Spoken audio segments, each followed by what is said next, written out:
In the beginning, God created heaven and earth, and the earth was empty and unoccupied, and darkness was over the face of the abyss, and the Spirit of God hovered over the waters. And God said, "Let there be light," and light became. And God saw the light, that it was good. And so he divided the light from the darkness. And he called the light day, and the darkness night. And there was evening and morning one day.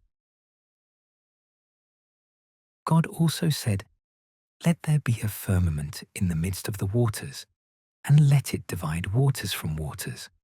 And God made a firmament, and he divided the waters that were under the firmament from those that were above the firmament. And so it became. And God called the firmament heaven. And there was evening and morning the second day. Truly, God said, "Let the waters that are under heaven be gathered together into one place, and let the dry land appear." And so it became. And God called the dry land earth, and the gathered waters he called seas. And God saw that it was good. And he said, "Let the earth bring forth green plants, and such as yield seed, and fruit trees yielding fruit according to their kind, which have seed within themselves over all the earth." And so it became. And the earth brought forth green plants, and such as yield seed according to their kind, and trees yielding fruit, each having its own way of sowing according to its species. And God saw that it was good. And there was evening and morning the third day. Then God said, "Let there be lights in the firmament of heaven, and let them divide day from night, and let them be for signs and seasons, and days and years. Let them shine in the firmament of heaven and illuminate the earth." And so it became. And God made two great lights, a greater light to rule the day, and a lesser light to rule the night, along with the stars. And he set them in the firmament of heaven, to give light over all the earth, and to rule over the day and the night, and to divide light from darkness. And God saw that it was good. And there was evening and morning the fourth day. God also said, "Let the waters produce animals with a living soul, and flying creatures over the earth, under the firmament of heaven." And God created the great sea creatures, and everything with a living soul, and the ability to move that the waters produced according to their species, and all flying creatures according to their kind. And God saw that it was good, and he blessed them, saying, "Increase and multiply, and fill the waters of the sea, and let the birds be multiplied over the earth." And there was evening and morning the fifth day. God also said, "Let the earth produce living souls in their kind, cattle and animals that crawl, and wild beasts of the earth according to their species." And so it became. And God made the wild beasts of the earth according to their species, and the cattle according to their species, and every animal that crawls on the ground according to its kind. And God saw that it was good. And he said, "Let us make man to our image and likeness, and let him rule over the fish of the sea, and the flying creatures of the air, and the wild beasts, and the entire earth, and every animal that crawls on the earth." And God created man to his own image. To the image of God he created him. Male and female he created them. And God blessed them, and he said, "Increase and multiply, and fill the earth, and subdue it, and rule over the fish of the sea, and the flying creatures of the air, and all living things that move upon the earth. And God said, Behold, I have given you every seed-bearing plant upon the earth, and all the trees which have in themselves the ability to sow their own kind, to be food for you, and for all the animals of the earth, and for all the flying things of the air, and for everything that moves upon the earth, and in which there is a living soul, so that they may have these on which to feed. And so it became. And God saw all the things that he had made, and they were very good. And there was evening and morning, the sixth day.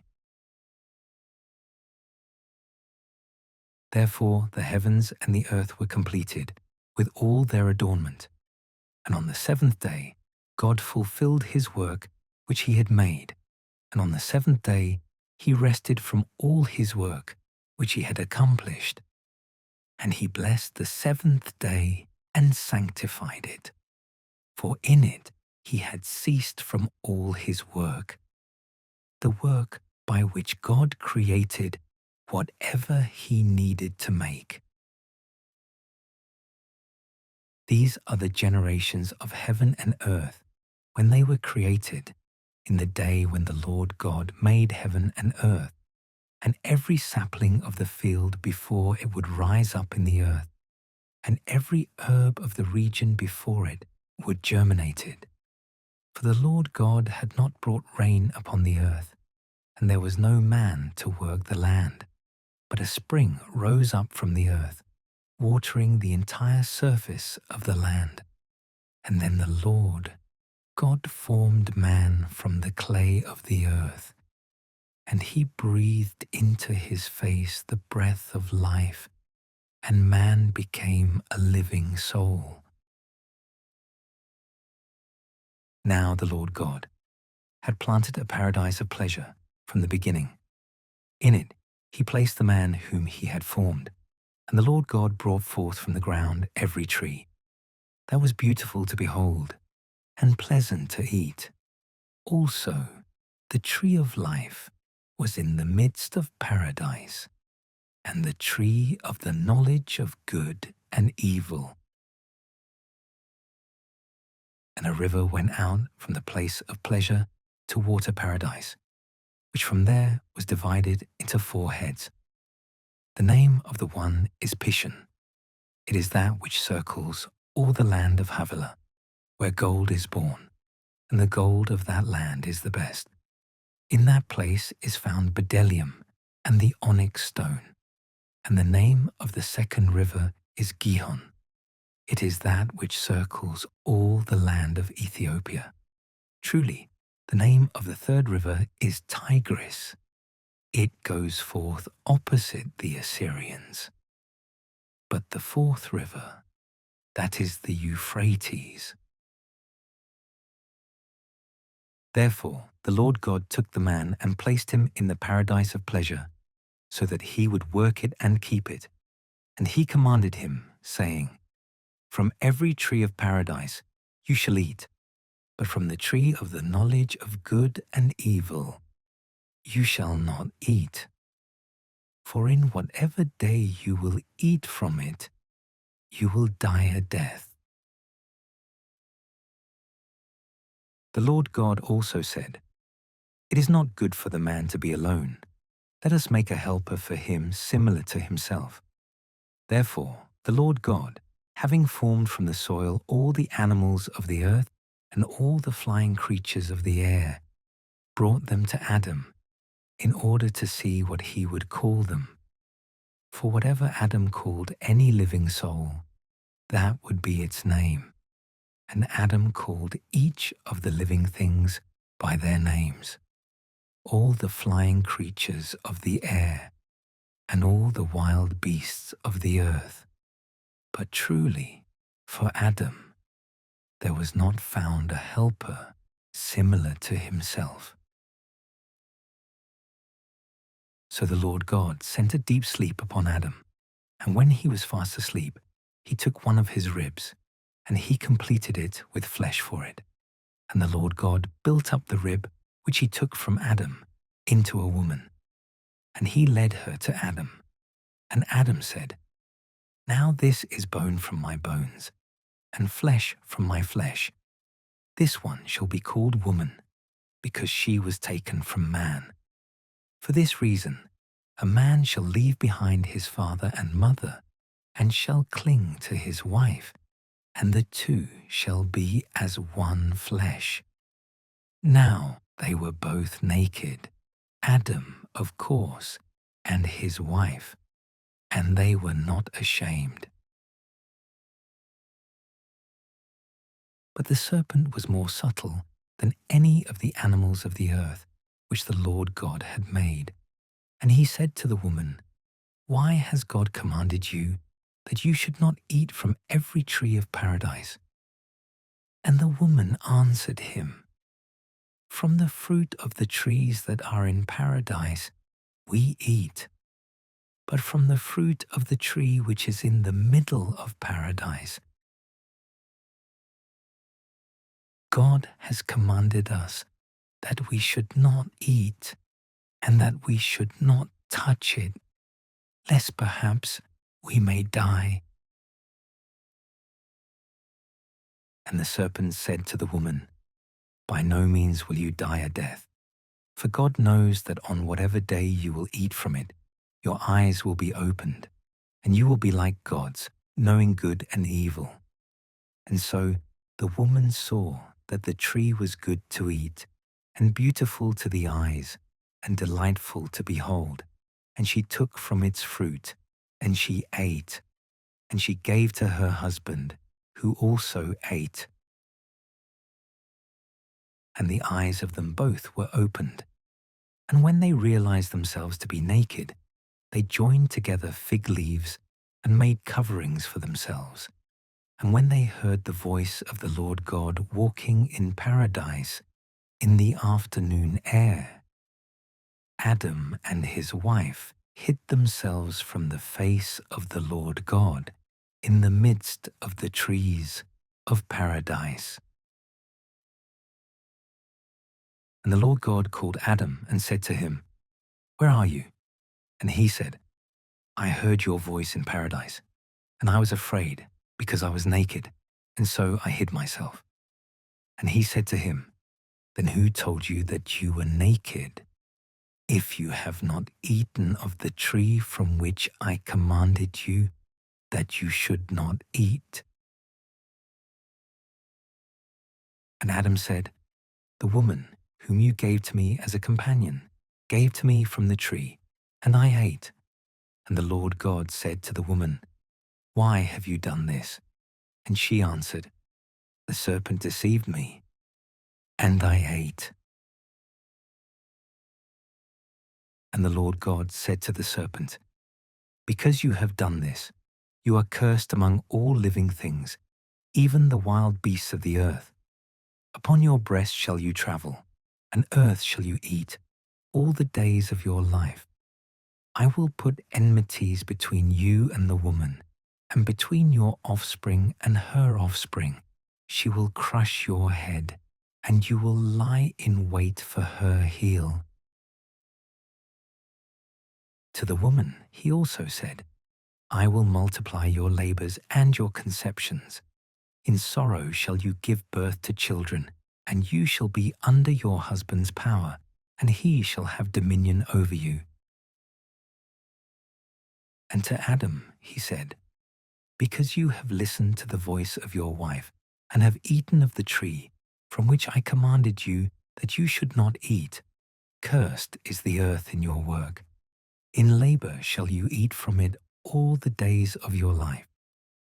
Thorns and thistles shall it produce for you, and you shall eat the herbs of the earth. By the sweat of your face shall you eat bread, until you return to the earth from which you were taken. For dust you are, and unto dust you shall return." And Adam called the name of his wife Eve, because she was the mother of all the living.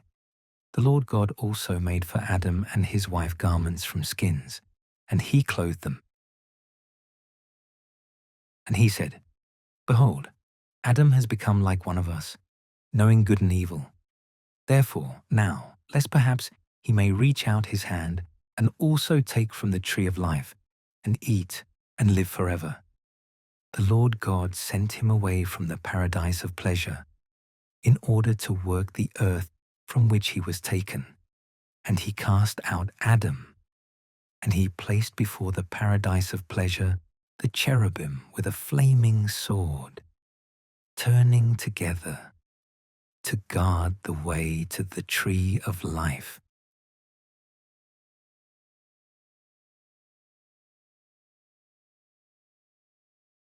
Truly, Adam knew his wife Eve, who conceived and gave birth to Cain, saying, "I have possessed a man through God." And again she gave birth to his brother Abel. But Abel was a pastor of sheep, and Cain was a farmer. And it happened, after many days, that Cain offered gifts to the Lord from the fruits of the earth. Abel likewise offered from the firstborn of his flock, and from their fat. And the Lord looked with favor on Abel and his gifts. But truly, he did not look with favor on Cain and his gifts. And Cain was vehemently angry, and his countenance fell. And the Lord said to him, "Why are you angry? And why is your face cast down? If you do well, will you not receive? But if you do poorly, will not sin be present immediately at the door? And so its desire will be within you, and you will have dominion over it." And Cain said to his brother Abel, "Let us go outside." And when they were in the field, Cain rose up against his brother Abel, and he killed him. And the Lord said to Cain, "Where is your brother Abel?" And he answered, "I do not know. Am I my brother's keeper?" And he said to him, "What have you done? The voice of your brother's blood cries out to me from the earth. Now, therefore, you will be cursed upon the earth, which opened its mouth and received the blood of your brother at your hand. When you work it, it will not give you its fruit. A fugitive and a wanderer shall you be upon the earth." And Cain said to the Lord, "My iniquity is too great to deserve forgiveness. Behold, you have cast me out this day from the face of the earth, and from your face I will be hidden, and I will be a fugitive and a wanderer on the earth. Therefore, anyone who finds me will kill me." And the Lord said to him, "By no means will it be so. Rather, whoever would kill Cain shall be punished sevenfold."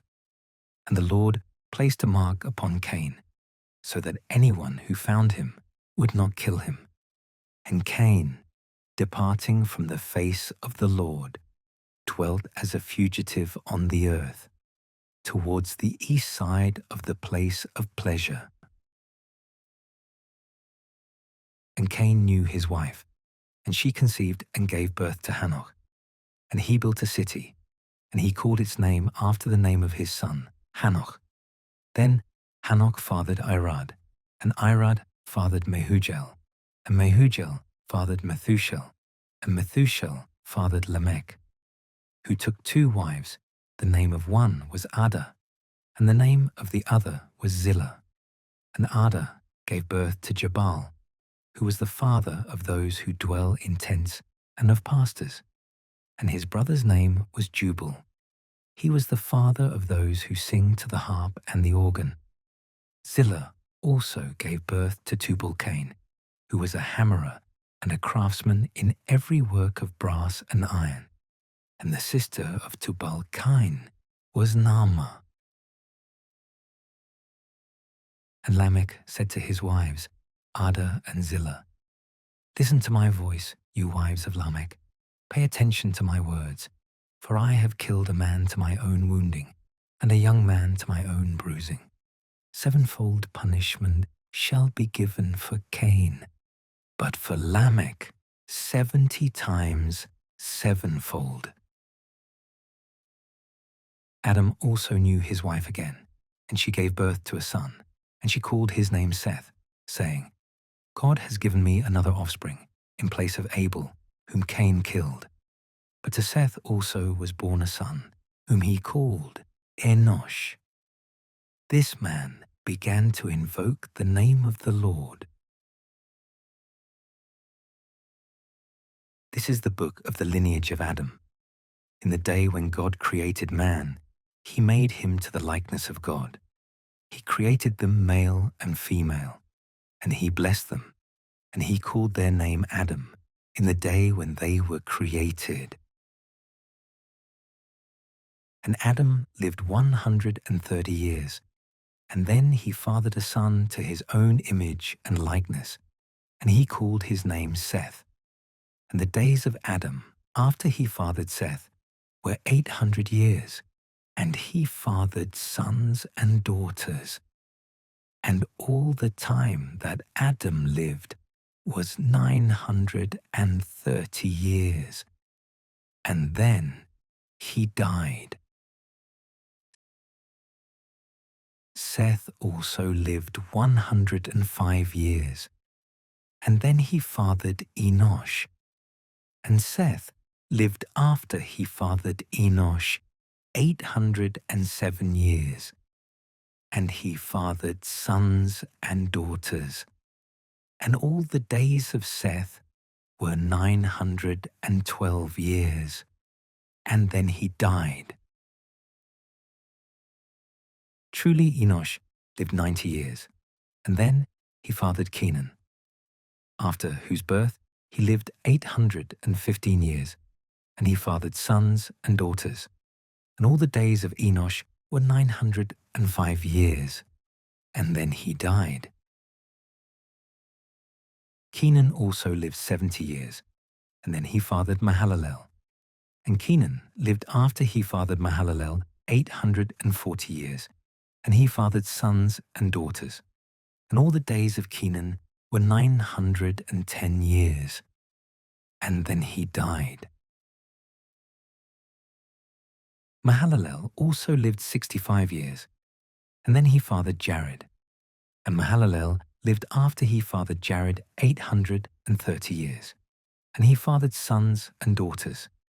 And all the days of Mahalalel were 895 years, and then he died. And Jared lived 162 years, and then he fathered Hanok. And Jared lived after he fathered Hanok 800 years, and he fathered sons and daughters. And all the days of Jared were 962 years, and then he died. Truly Hanok lived 65 years, and then he fathered Methuselah.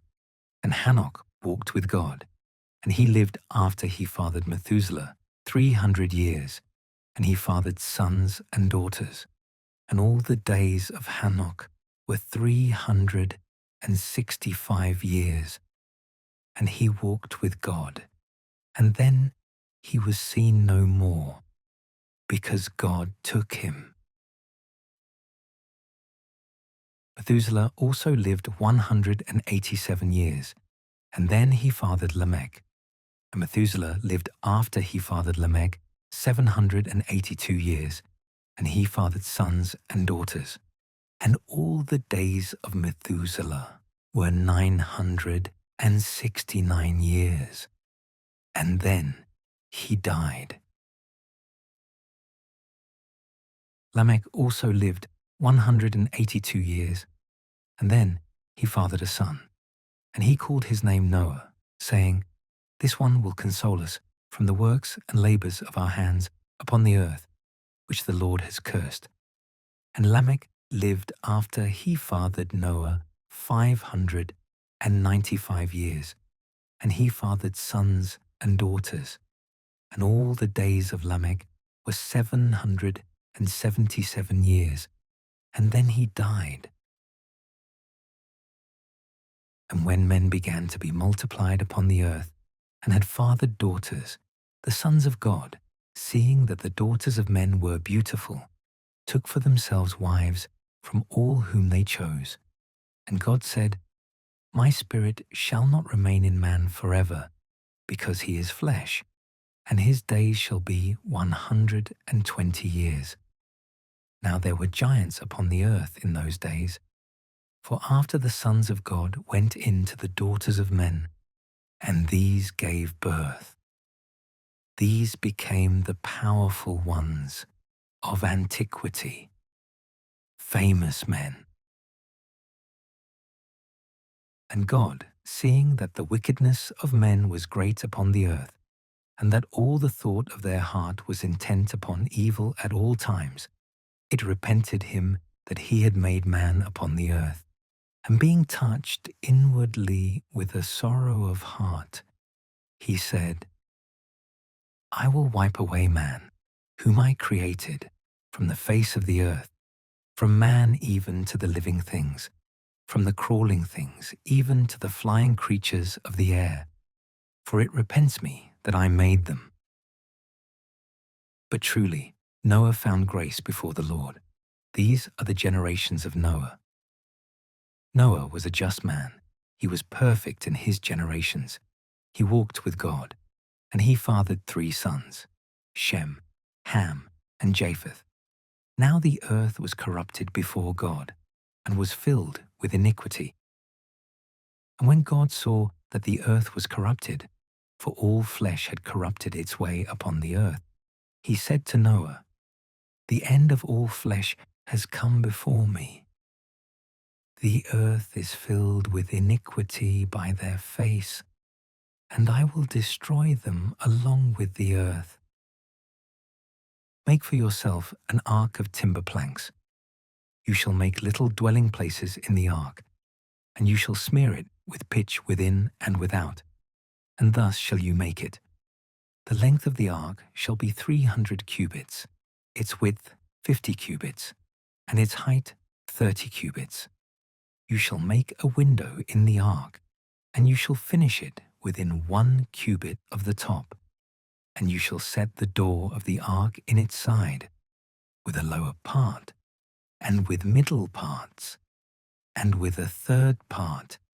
You shall make it.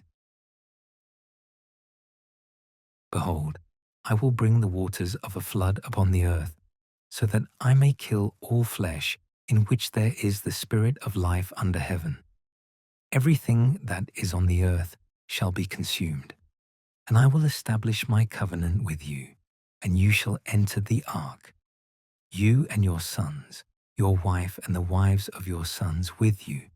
And from every living thing of all flesh, you shall lead 2 of each kind into the ark, so that they may live with you, from the male sex and the female, from the birds according to their kind, and from the cattle in their kind, and from every crawling thing on earth according to its kind. 2 of each shall enter with you, so that they may be able to live. Therefore you shall take with you from all the foods that are able to be eaten, and you shall carry them with you, and these shall be food as much for you as for them. And so Noah did all things which God had commanded him. And the Lord said to him, Enter the ark, you and all your house, for I have seen you to be just before me in this generation. From all the clean animals you shall take 7 and 7, the male and the female. But truly, from the animals that are unclean, 2 and 2, the male and the female. Also from the birds of the air, 7 and 7, the male and the female, so that offspring may be saved upon the face of the entire earth. For after 7 days from now, I will rain upon the earth for 40 days and 40 nights, and I will wipe away every substance that I have made from the face of the earth. And Noah did all things which the Lord had commanded him. And he was 600 years old when the waters of the flood overflowed the earth. And Noah entered the ark, and his sons, his wife, and the wives of his sons with him, because of the waters of the flood, also from the animals, clean and unclean, and from the birds, and from everything that moves upon the earth. 2 and 2 entered to Noah into the ark, male and female, just as the Lord had commanded Noah. And when the 7 days had passed, the waters of the flood overflowed the earth. In the 600th year of the life of Noah, in the 2nd month, on the 17th day of the month, all the fountains of the great abyss were burst open, and the floodgates of heaven were opened, and the rain fell upon the earth for 40 days and 40 nights. At the summit of that day, Noah entered the ark with his sons Shem, Ham, and Japheth, and his wife, and the 3 wives of his sons with them. They and every wild beast according to its kind, and all cattle in their kind, and every animal that moves upon the earth according to its kind, and every flying thing according to its kind, all the birds and all the creatures of flight, entered to Noah into the ark, 2 and 2 of all flesh, in which there was the spirit of life. And those that entered, male and female of all flesh, entered just as God had commanded him, and the Lord enclosed him from the outside.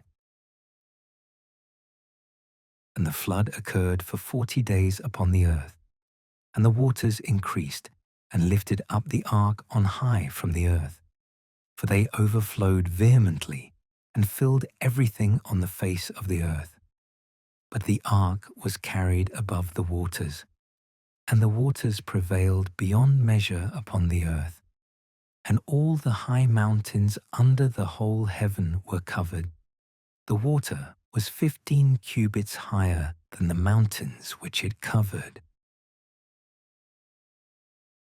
And all flesh was consumed that moved upon the earth, birds, cattle, wild beasts, and all the crawling things that crawl upon the earth, and all men, and everything in which there was the breath of life on the earth died.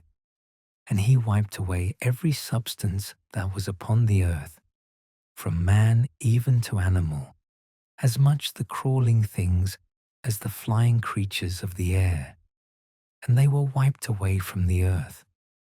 But Noah alone remained, and those who were with him in the ark. And the waters possessed the earth for 150 days. Now God, remembering Noah and all the living things and all the cattle that were with him in the ark, brought a wind upon the earth, and the waters were diminished, and the fountains of the abyss and the floodgates of heaven were closed, and the rain from heaven was restrained, and the waters returned from upon the earth, going and coming back, and they began to be diminished after 150 days. And the ark rested in the 7th month, on the 27th day of the month, upon the mountains of Armenia. But truly the waters were departing and decreasing until the 10th month. For in the 10th month, on the 1st day of the month, the tops of the mountains appeared. And when 40 days had passed, Noah, opening the window of the ark which he had made, sent out a raven, which went out and did not return, until the waters were dried up upon the earth. Also, he sent out a dove after him, in order to see if the waters had now ceased upon the face of the earth. But when she could not find a place where her foot might rest, she returned to him in the ark, for the waters were upon the whole earth. And he stretched out his hand and caught her, and he brought her into the ark. Then, having waited yet 7 more days, again he sent out the dove from the ark. And she came to him in the evening, carrying in her mouth an olive branch with green leaves. Therefore Noah understood that the waters had ceased upon the earth. And he waited yet another 7 days, and he sent out the dove, which did not return to him any more. Therefore, in the 601st year, in the 1st month, on the 1st day of the month, the waters were diminished upon the earth. And Noah, opening the covering of the ark, looked and saw that the surface of the earth was dried. In the 2nd month, on the 27th day of the month, the earth was dry. Then God spoke to Noah, saying, "Go out of the ark, you and your wife, your sons and the wives of your sons with you, all the living things that are with you, of all flesh, as much in the birds as in the wild beasts, and in all the crawling things that crawl upon the earth. Lead out with you, and enter upon the earth, increase and multiply upon it." So Noah went out, and his sons, his wife, and the wives of his sons with him. Moreover, all the living things, the cattle, and the crawling things that crawl upon the earth, according to their kind, went out of the ark. Then Noah built an altar to the Lord, and taking from all the clean cattle and birds, he offered holocaust upon the altar. And the Lord smelled the sweet odor and said, "I will no longer curse the earth because of man, for the feelings and thoughts of the human heart are prone to evil from youth. Therefore, I will no longer destroy every living soul as I have done. For all the days of the earth, seed time and harvest, cold and heat, summer and winter, night and day will not cease." And God blessed Noah and his sons, and he said to them, "Increase and multiply, and fill the earth, and let the fear and trembling of you be upon all the animals of the earth, and upon all the birds of the air, along with all that moves upon the earth. All the fish of the sea are delivered into your hand, and everything that moves and lives shall be food for you. Just as with the edible plants, I have delivered them all to you, except that you shall not eat flesh with blood. For I will require the blood of your souls at the hand of every beast and at the hand of man, from the hand of each one and of his brother. I will require the soul of man. Whoever sheds human blood, his blood shall be shed. For man was made to the image of God. But you increase and multiply, and go out upon the earth and fill it."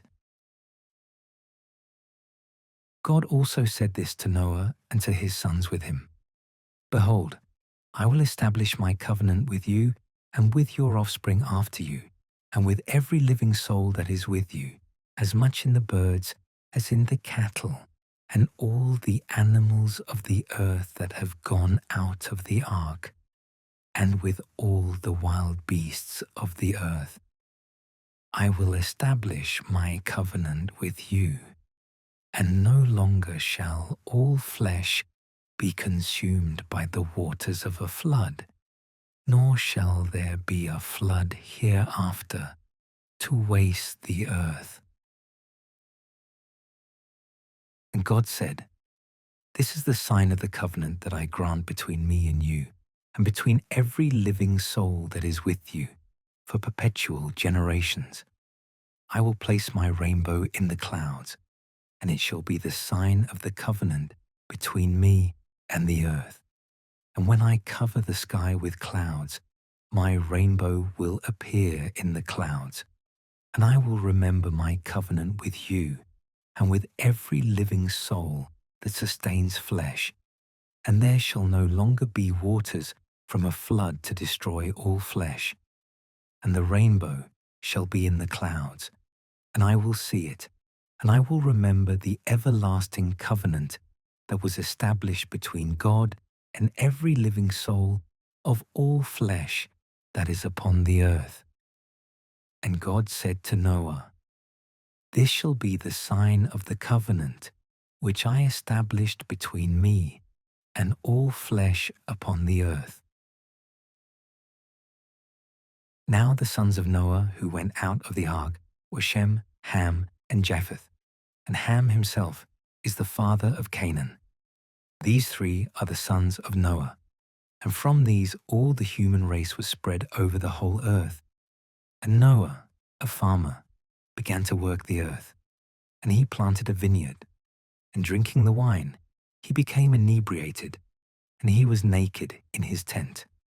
And when Ham, the father of Canaan, had seen this, namely that his father's nakedness was exposed, he reported it to his two brothers outside. But truly Shem and Japheth put a cloak upon their shoulders, and walking backward, they covered the nakedness of their father, and their faces were turned away. And so they did not see their father's nakedness. Then Noah, awakening from the wine, when he had learned what his younger son had done to him, he said, Cursed be Canaan, a servant of servants shall he be to his brothers. And he said, Blessed be the Lord God of Shem, let Canaan be his servant. May God enlarge Japheth, and may he dwell in the tents of Shem, and let Canaan be his servant. And Noah lived after the flood 350 years, and all his days were 950 years. And then he died. These are the generations of the sons of Noah, Shem, Ham, and Japheth, and sons were born to them after the flood. The sons of Japheth, Gomer, and Magog, and Madai, and Javan, and Tubal, and Meshech, and Tiras. Then the sons of Gomer, Ashkenaz, and Riphath, and Togarmah. Moreover, the sons of Javan, Elisha, and Tarshish, the Kittim, and the Dodanim. From these were divided the islands of the Gentiles in their regions, each according to his tongue, and their families in their nations. Truly the sons of Ham, Cush, and Mizraim, and Put, and Canaan. Then the sons of Cush, Seba, and Havilah, and Sabta, and Rama, and Sabteka. The sons of Rama, Sheba, and Dedan.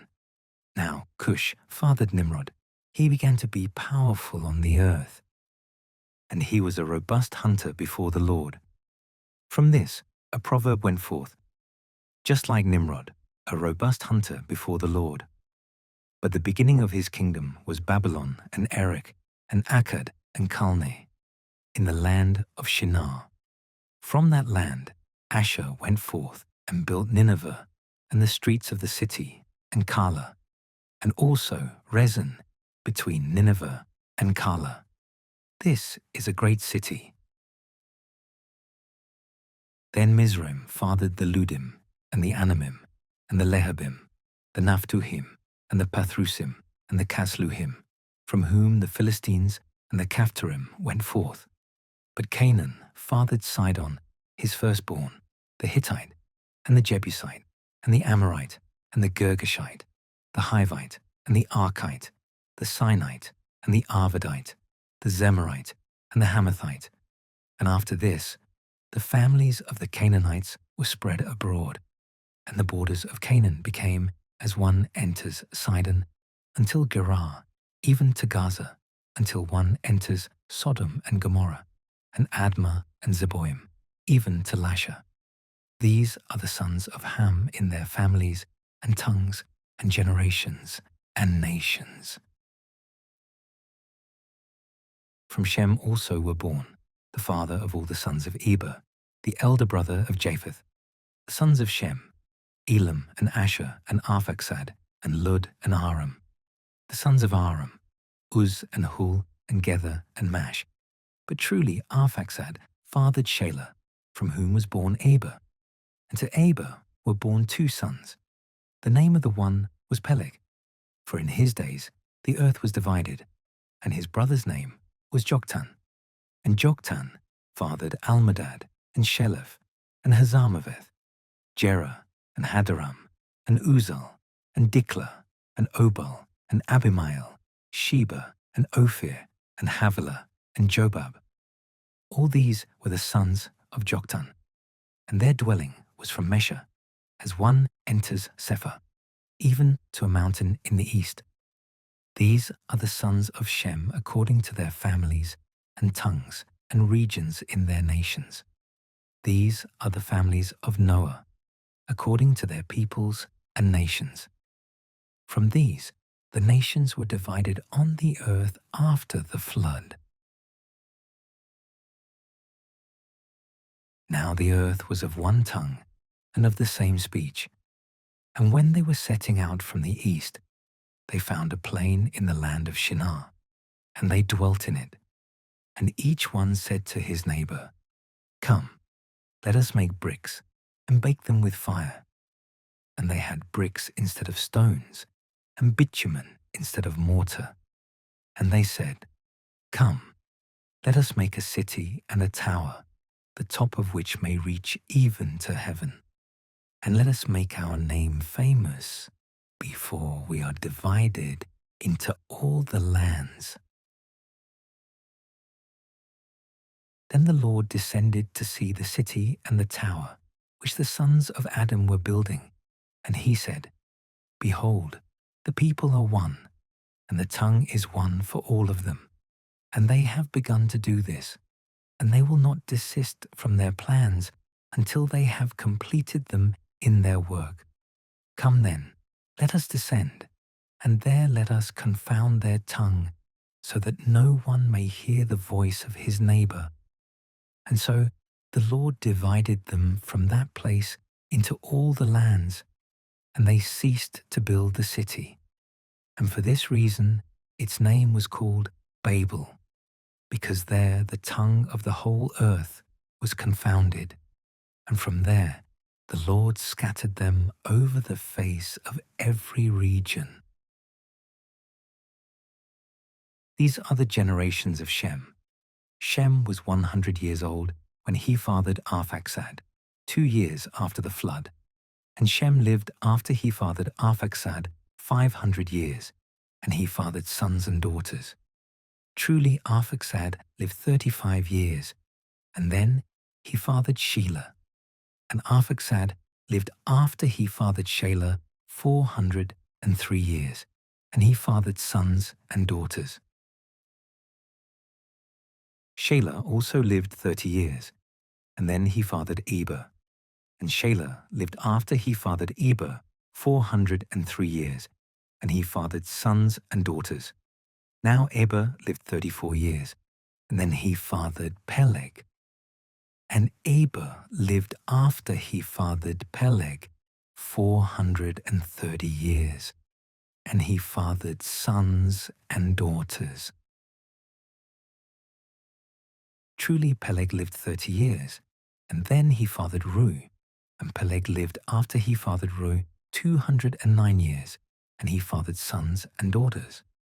Ru also lived 32 years, and then he fathered Serug. And Ru lived after he fathered Serug 207 years, and he fathered sons and daughters. Now Serug lived 30 years, and then he fathered Nahor. And Serug lived after he fathered Nahor 200 years, and he fathered sons and daughters. Then Nahor lived 29 years, and then he fathered Terah. And Nahor lived after he fathered Terah 119 years, and he fathered sons and daughters. And Terah lived 70 years, and then he fathered Abram and Nahor and Haran. And these are the generations of Terah. Terah fathered Abram, Nahor, and Haran. Moreover, Haran fathered Lot, and Haran died before Terah his father in the land of his birth, in Ur of the Chaldees. Then Abram and Nahor took wives. The name of Abram's wife was Sarai, and the name of Nahor's wife was Milcah, the daughter of Haran, the father of Milcah, and the father of Iscah. But Sarai was barren and had no children. And so Terah took his son Abram and his grandson Lot, the son of Haran, and his daughter-in-law Sarai, the wife of his son Abram, and he led them away from Ur of the Chaldeans to go into the land of Canaan.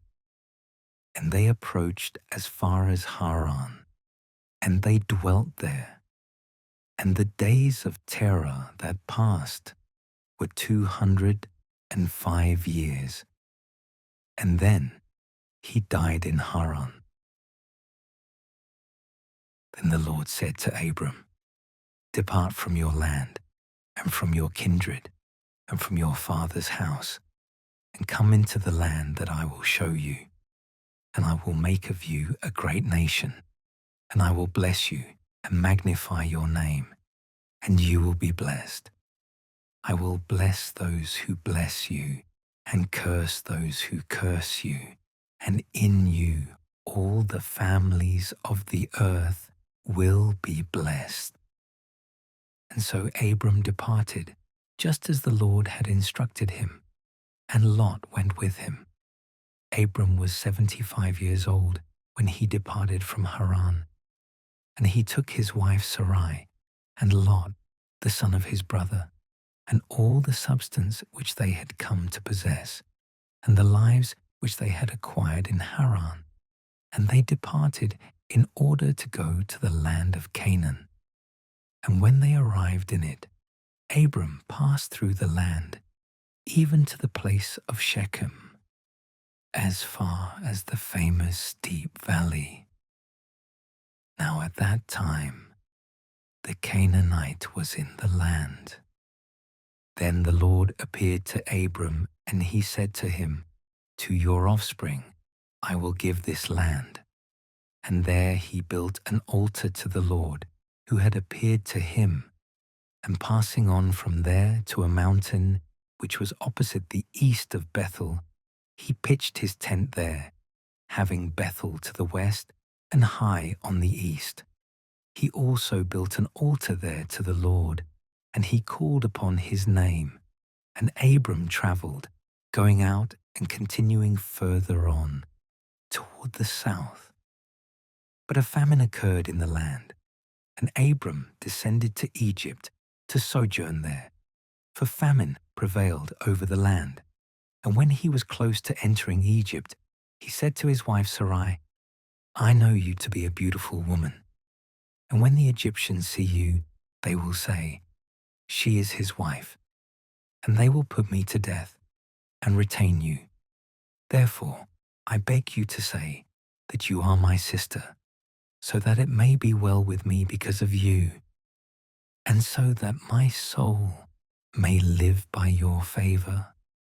And so, when Abram had arrived in Egypt, the Egyptians saw that the woman was exceedingly beautiful, and the princes reported it to Pharaoh, and they praised her to him, and the woman was inducted into the house of Pharaoh. In truth, they treated Abram well because of her, and he had sheep and oxen and male donkeys, and men servants, and women servants, and female donkeys, and camels. But the Lord scourged Pharaoh and his house with great wounds because of Sarai, the wife of Abram. And Pharaoh called Abram, and he said to him, "What is this that you have done to me? Why did you not tell me she was your wife? For what reason did you claim her to be your sister, so that I would take her to me as a wife? Now therefore, behold your mate, receive her, and go." And Pharaoh instructed his men about Abram, and they led him away with his wife and all that he had,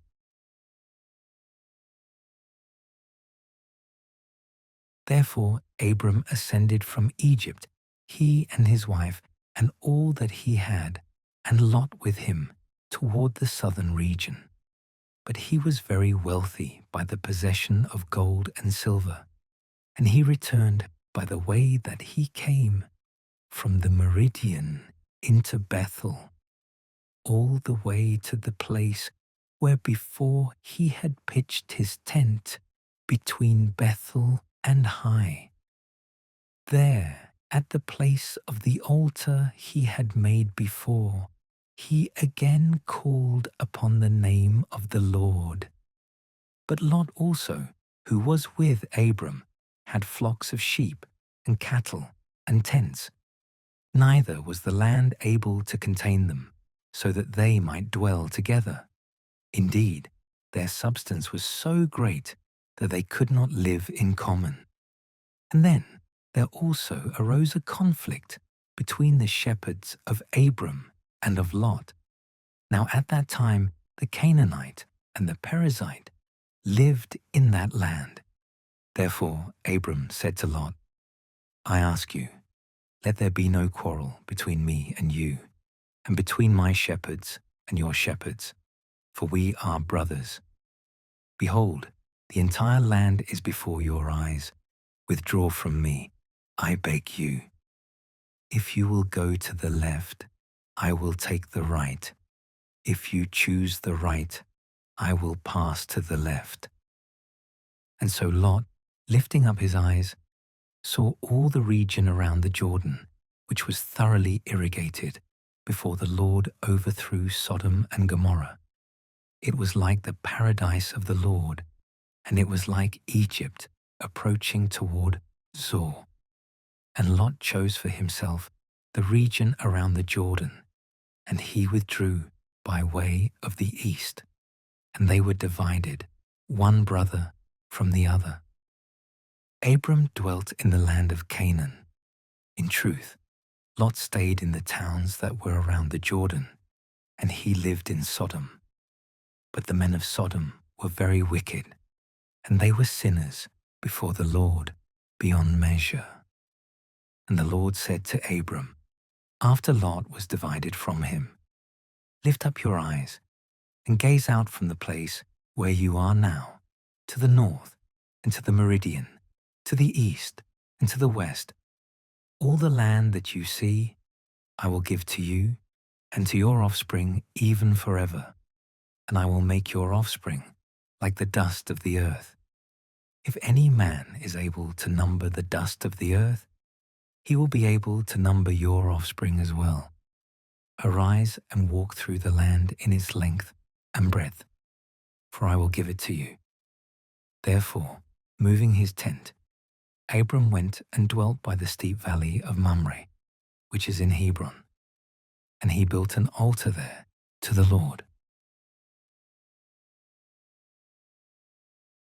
Now it happened in that time that Amraphel, king of Shinar, and Arioch, king of Pontus, and Chedorlaomer, king of the Elamites, and Tidal, king of the nations, went to war against Bera, king of Sodom, and against Birsha, king of Gomorrah, and against Shinab, king of Admah, and against Shemeber, king of Zeboim, and against the king of Bela, that is Zoar.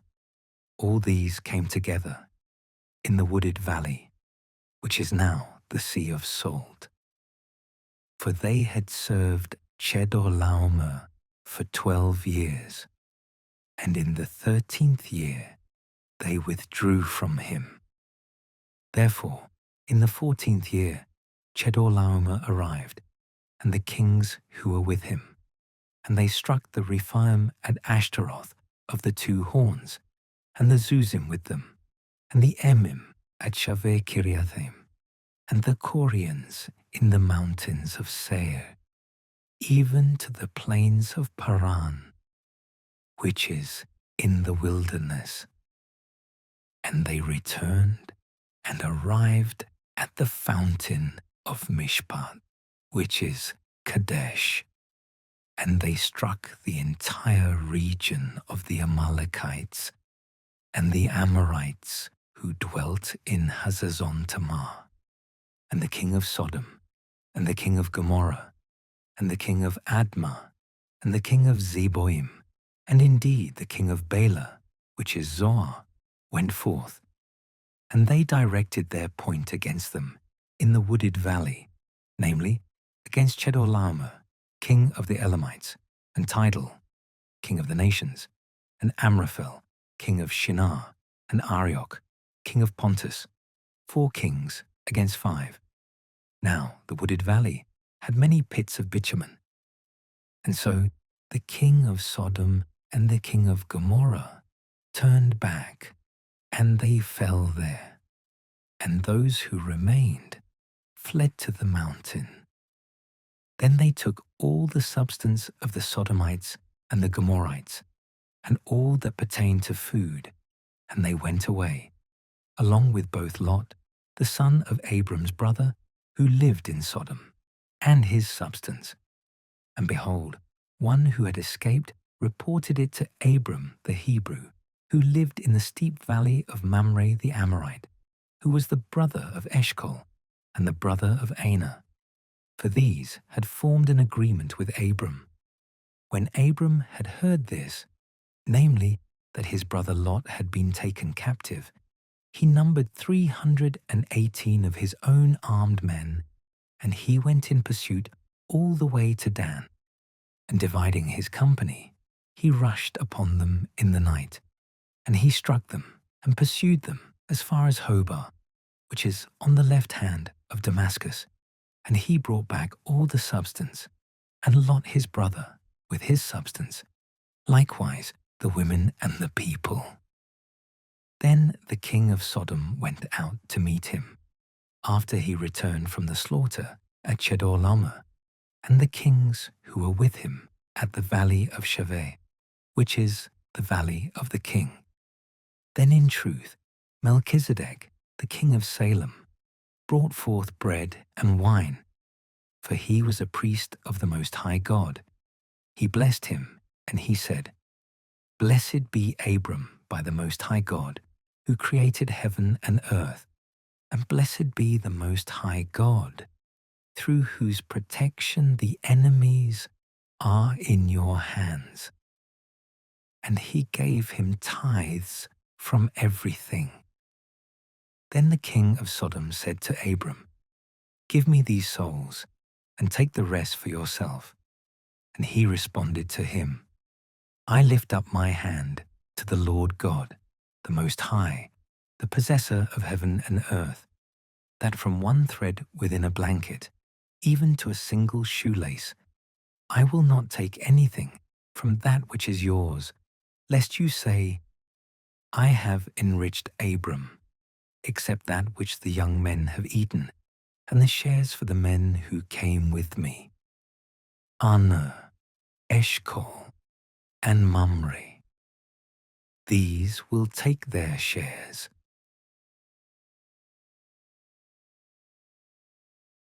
And so, these things having been transacted, the word of the Lord came to Abram by a vision, saying, Do not be afraid, Abram. I am your protector, and your reward is exceedingly great. And Abram said, Lord God, what will you give to me? I may go without children, and the son of the steward of my house is this Eliezer of Damascus. And Abram added, Yet to me you have not given offspring, and behold, my servant born in my house will be my heir.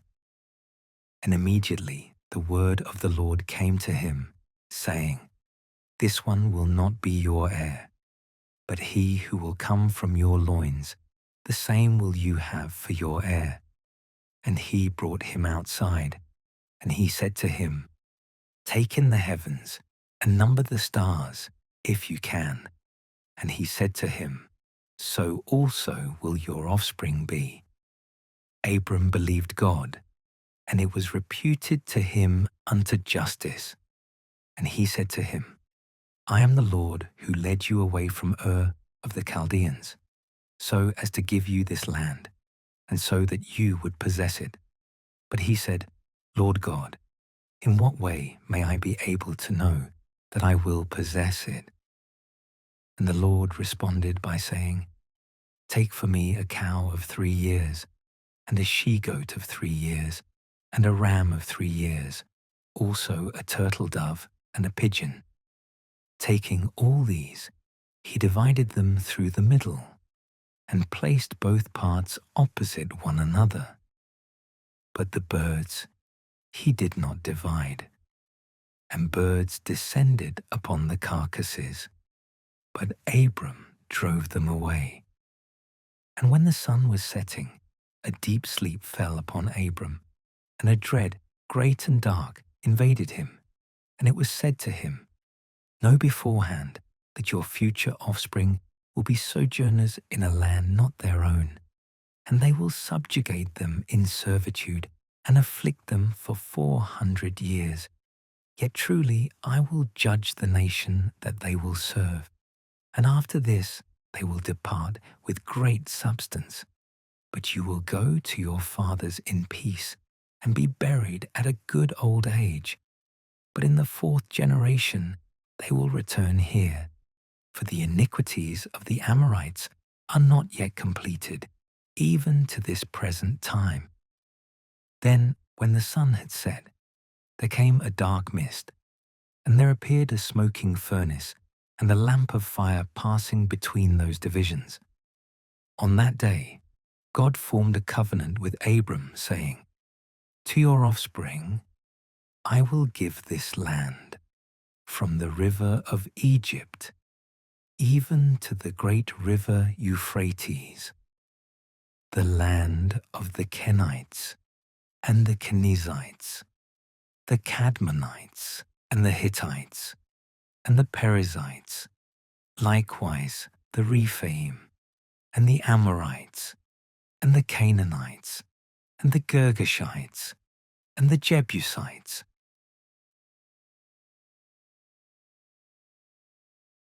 Now Sarai, the wife of Abram, had not conceived children, but having an Egyptian handmaid named Hagar, she said to her husband, "Behold, the Lord has closed me, lest I give birth. Enter to my handmaid, so that perhaps I may receive sons of her at least."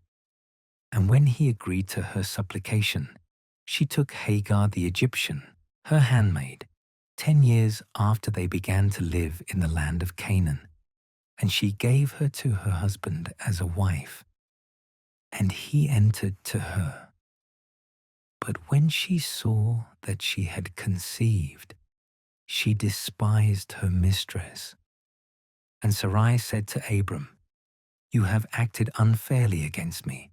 I gave my handmaid into your bosom, who, when she saw that she had conceived, held me in contempt. May the Lord judge between me and you." Abram responded to her by saying, "Behold, your handmaid is in your hand to treat as it pleases you."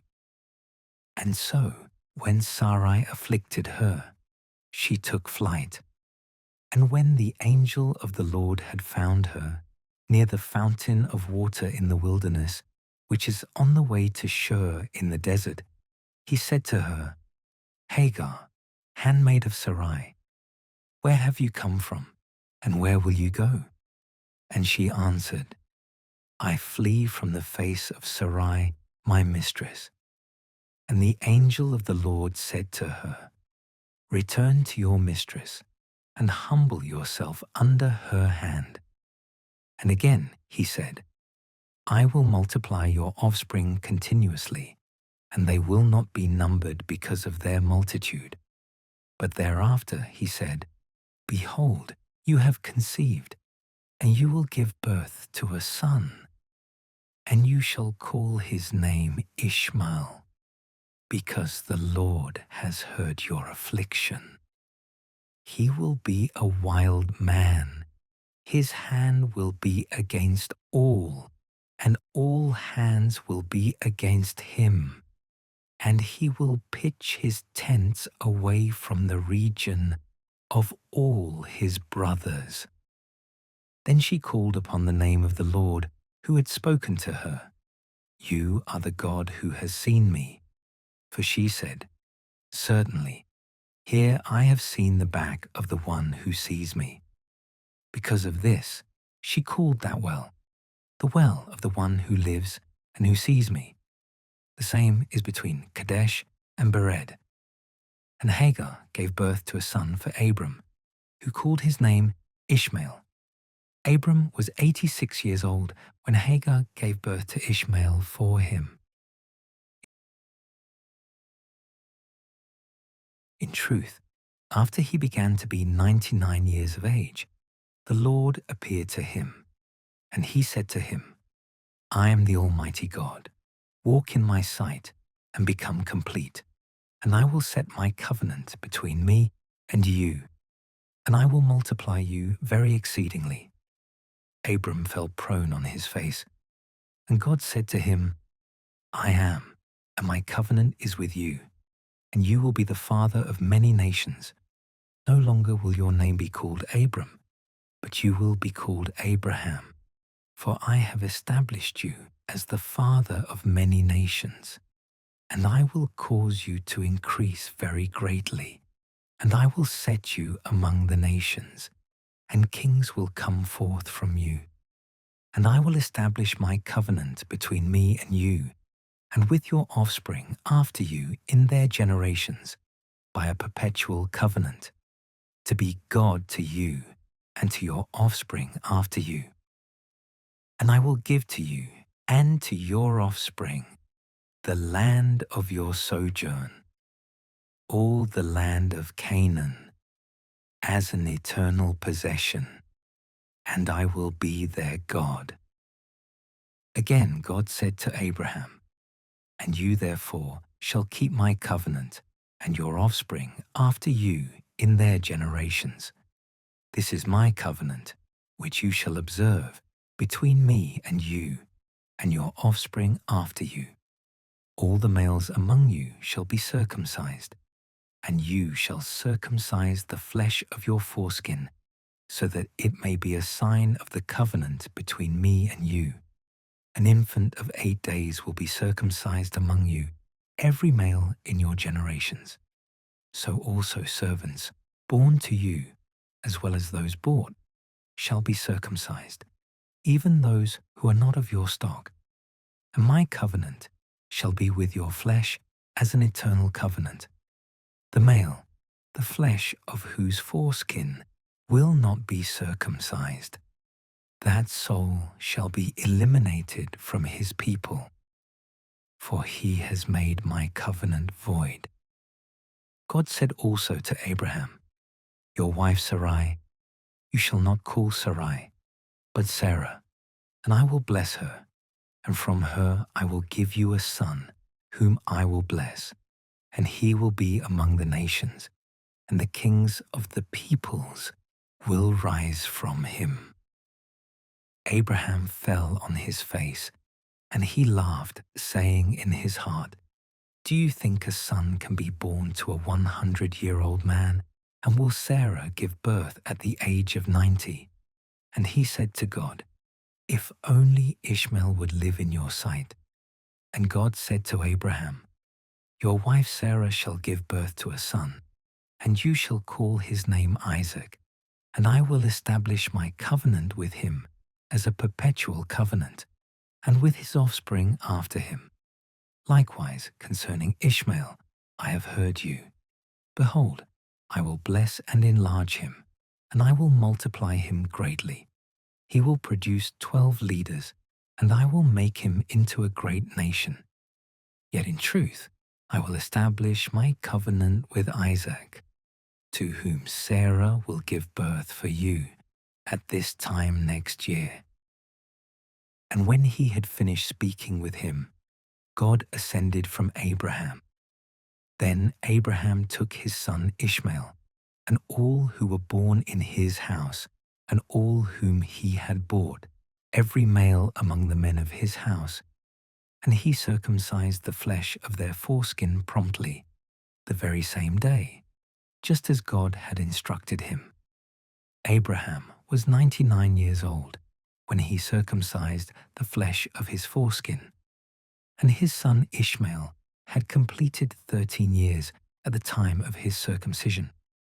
On the very same day, Abraham was circumcised with his son Ishmael, and all the men of his house, those born in his house, as well as those who were bought, even the foreigners, were circumcised with him.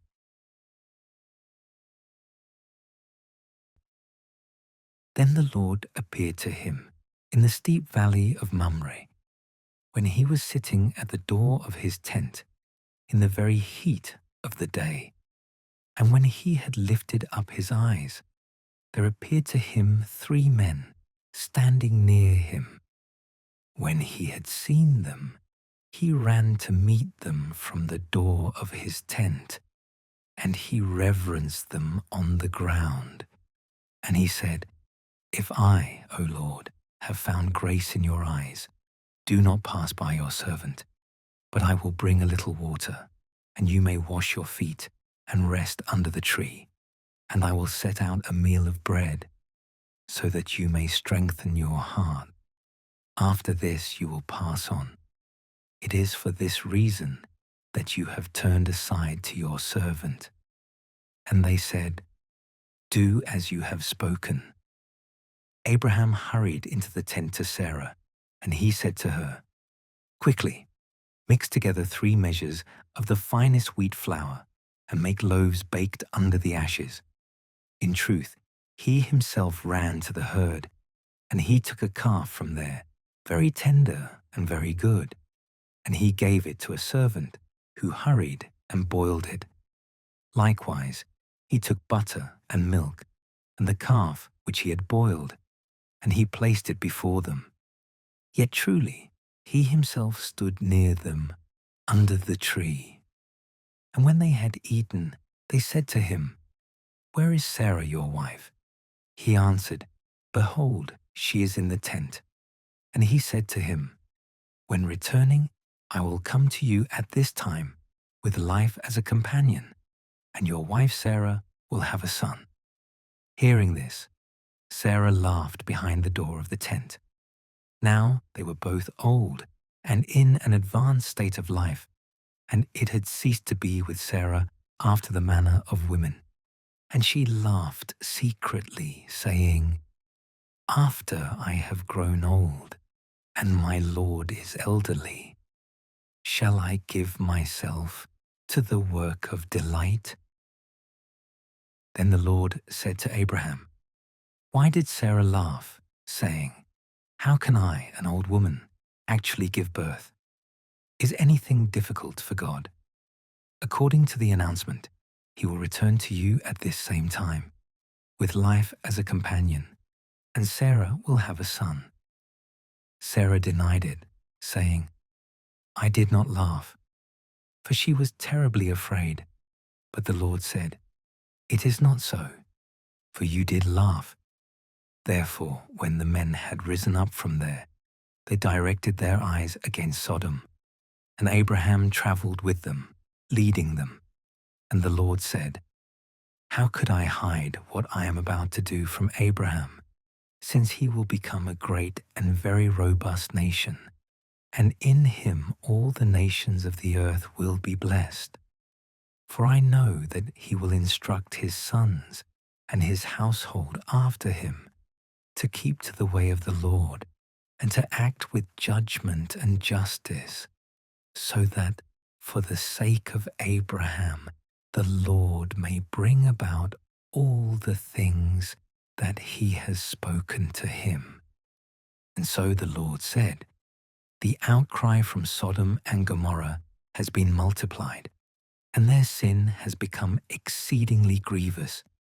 I will descend and see whether they have fulfilled the work of the outcry that has reached me, or whether it is not so, in order that I may know." And they turned themselves from there, and they went toward Sodom. Yet in truth, Abraham still stood in the sight of the Lord. And as they drew near, he said, "Will you destroy the just with the impious? If there were 50 of the just in the city, will they perish with the rest? And will you not spare that place for the sake of 50 of the just, if they were in it? Far be it from you to do this thing, and to kill the just with the impious, and for the just to be treated like the impious. No, this is not like you. You judge all the earth. You would never make such a judgment. And the Lord said to him, If I find in Sodom 50 of the just in the midst of the city, I will release the entire place because of them. And Abraham responded by saying, Since now I have begun, I will speak to my Lord, though I am dust and ashes. What if there were 5 less than 50 of the just? Would you, despite the 45, eliminate the entire city? And he said, I will not eliminate it if I find 45 there. And again he said to him, But if 40 were found there, what would you do? He said, I will not strike for the sake of the 40. I ask you, he said, not to be angry, Lord, if I speak. What if 30 were found there? He responded, I will not act if I find 30 there. Since now I have begun, he said, I will speak to my Lord. What if 20 were found there? He said, I will not put to death for the sake of the 20. I beg you, he said, not to be angry, Lord, if I speak yet once more. What if 10 were found there? And he said, I will not destroy it for the sake of the 10. And the Lord departed after he had ceased speaking to Abraham, who then returned to his place.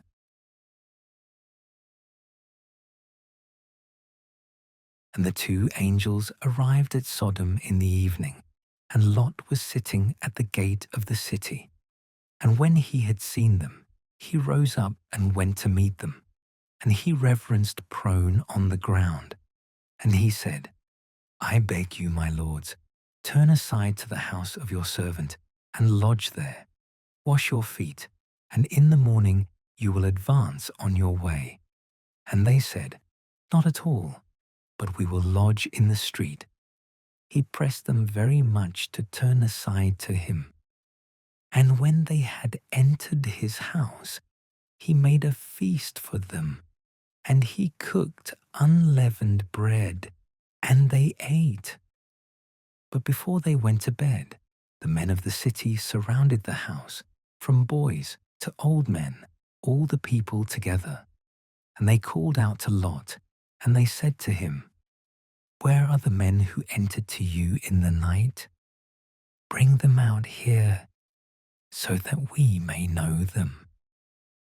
Lot went out to them, and blocking the door behind him, he said, Do not, I ask you, my brothers, do not be willing to commit this evil. I have 2 daughters who as yet have not known man. I will bring them out to you. Abuse them as it pleases you, provided that you do no evil to these men, because they have entered under the shadow of my roof. But they said, Move away from there. And again, You have entered, they said, as a stranger. Should you then judge? Therefore we will afflict you yourself more than them. And they acted very violently against Lot. And they were now at the point of breaking open the doors. And behold, the men put out their hand, and they pulled Lot into them, and they closed the door, and they struck those who were outside with blindness, from the least to the greatest, so that they were not able to find the door. Then they said to Lot, Do you have here any one of yours?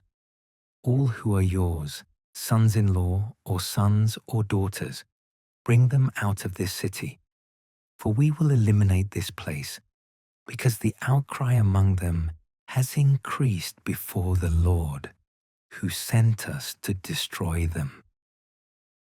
And so Lot, going out, spoke to his sons-in-law, who were going to receive his daughters, and he said, "Rise up, depart from this place, for the Lord will destroy this city." And it seemed to them that he was speaking playfully. And when it was morning, the angels compelled him, saying, "Arise, take your wife, and the 2 daughters that you have, lest you also should perish amid the wickedness of the city." And since he ignored them, they took his hand, and the hand of his wife, as well as that of his 2 daughters, because the Lord was sparing him. And they brought him out, and placed him beyond the city. And there they spoke to him, saying, "Save your life. Do not look back. Neither should you stay in the entire surrounding region, but save yourself in the mountain, lest you also should perish."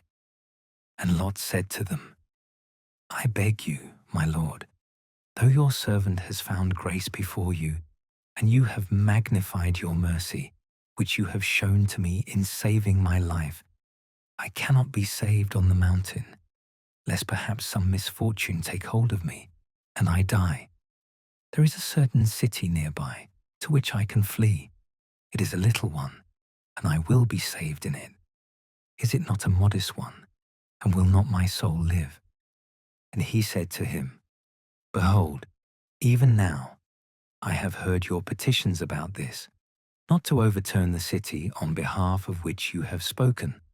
Hurry and be saved there, for I cannot do anything until you enter there." For this reason, the name of that city is called Zor. The sun had risen over the land, and Lot had entered into Zor. Therefore the Lord rained upon Sodom and Gomorrah sulfur and fire from the Lord out of heaven. And he overturned these cities and all the surrounding region, all the inhabitants of the cities, and everything that springs from the land.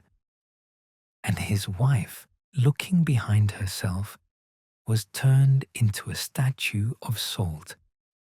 Then Abraham, rising up in the morning, in the place where he had stood before with the Lord, looked out towards Sodom and Gomorrah, and the entire land of that region. And he saw embers rising up from the land like smoke from a furnace. For when God overthrew the cities of that region, remembering Abraham, he freed Lot from the overthrow of the cities in which he had dwelt. And Lot ascended from Zor, and he stayed on the mountain, and likewise his 2 daughters with him, for he was afraid to stay in Zor.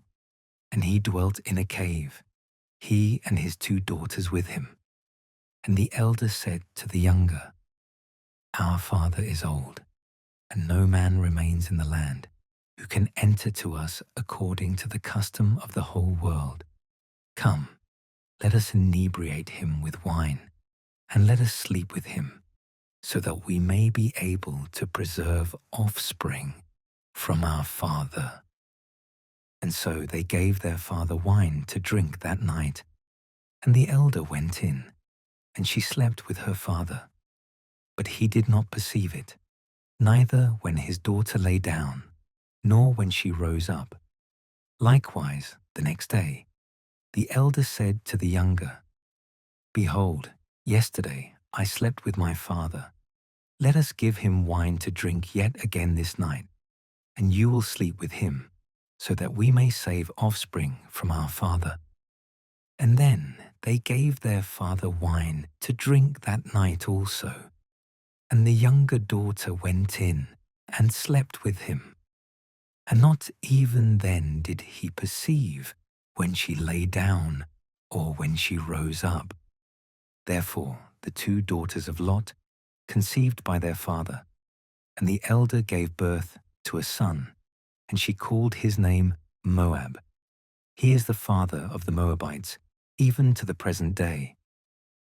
Likewise, the younger gave birth to a son, and she called his name Ammon. that is, the son of my people. He is the father of the Ammonites, even today.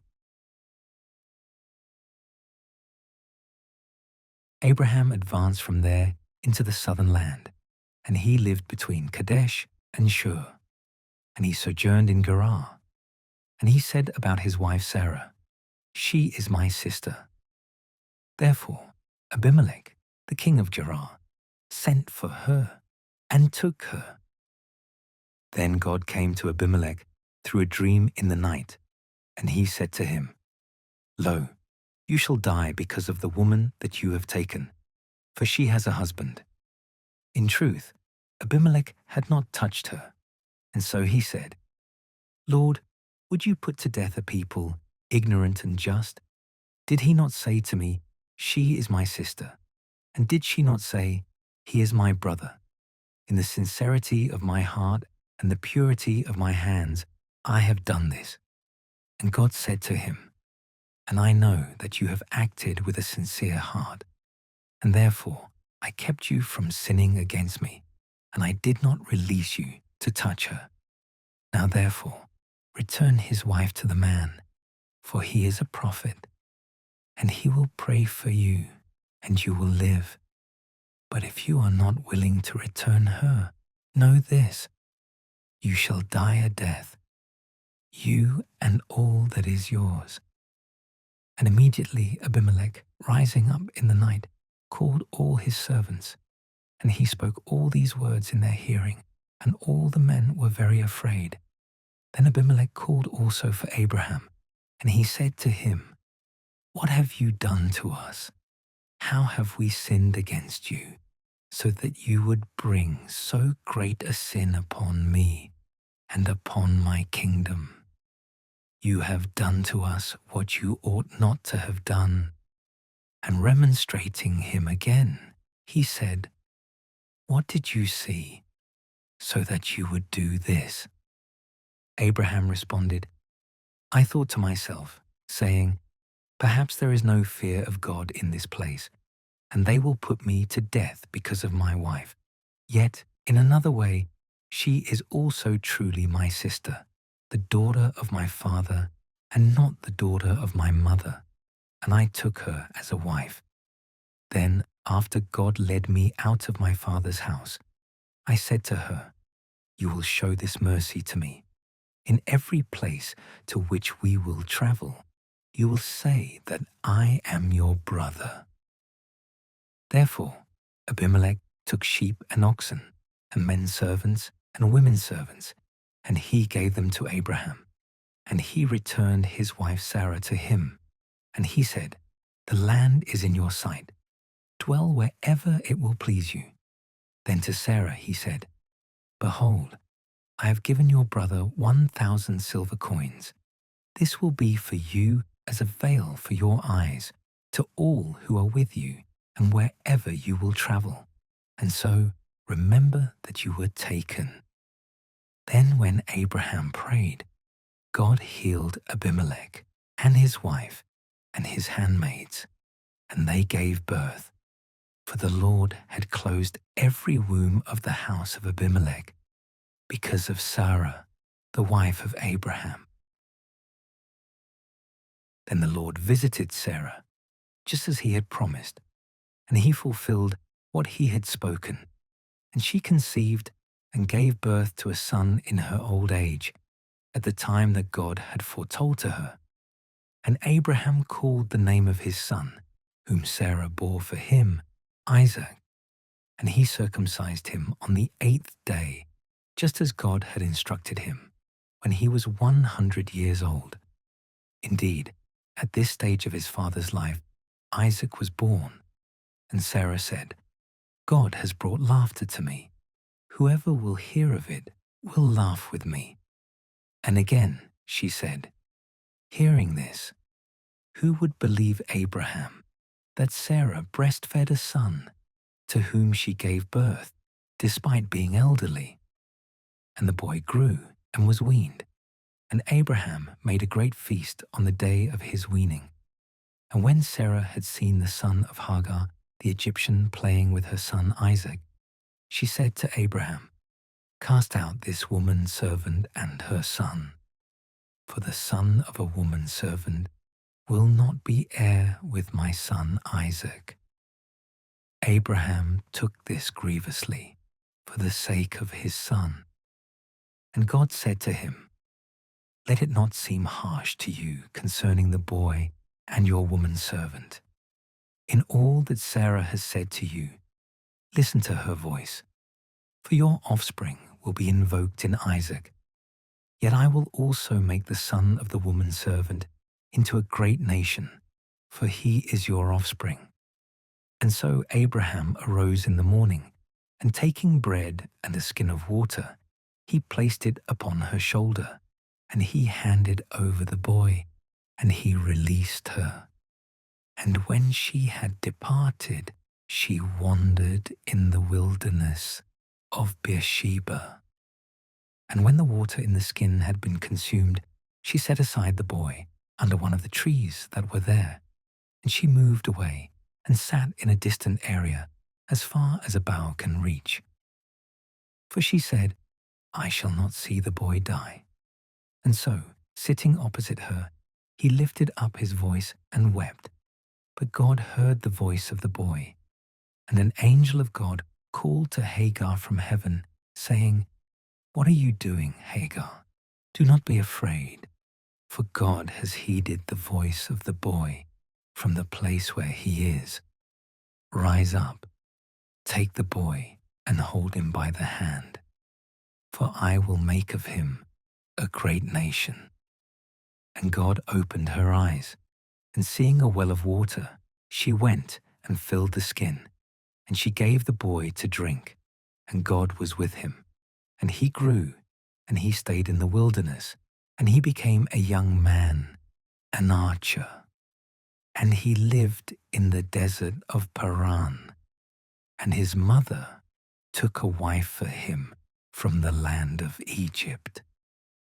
At the same time, Abimelech and Phicol, the leader of his army, said to Abraham, "God is with you in everything that you do. Therefore, swear by God that you will do no harm to me, and to my posterity, and to my stock. But according to the mercy that I have done to you, you will do to me and to the land to which you have turned as a newcomer." And Abraham said, "I will swear." And he reproved Abimelech because of a well of water which his servants had taken away by force. And Abimelech responded, "I do not know who did this thing, but you also did not reveal it to me, nor have I heard of it before today." So Abraham took sheep and oxen, and he gave them to Abimelech. And both of them struck a pact. And Abraham set aside 7 female lambs from the flock. Abimelech said to him, "What purpose have these 7 female lambs, which you have caused to stand separately?" But he said, "You will receive 7 female lambs from my hand, so that they may be a testimony for me that I dug this well." For this reason, that place was called Beersheba, because there both of them did swear.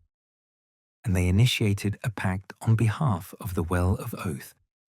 Then Abimelech and Phicol, the leader of his army, rose up, and they returned to the land of the Palestinians.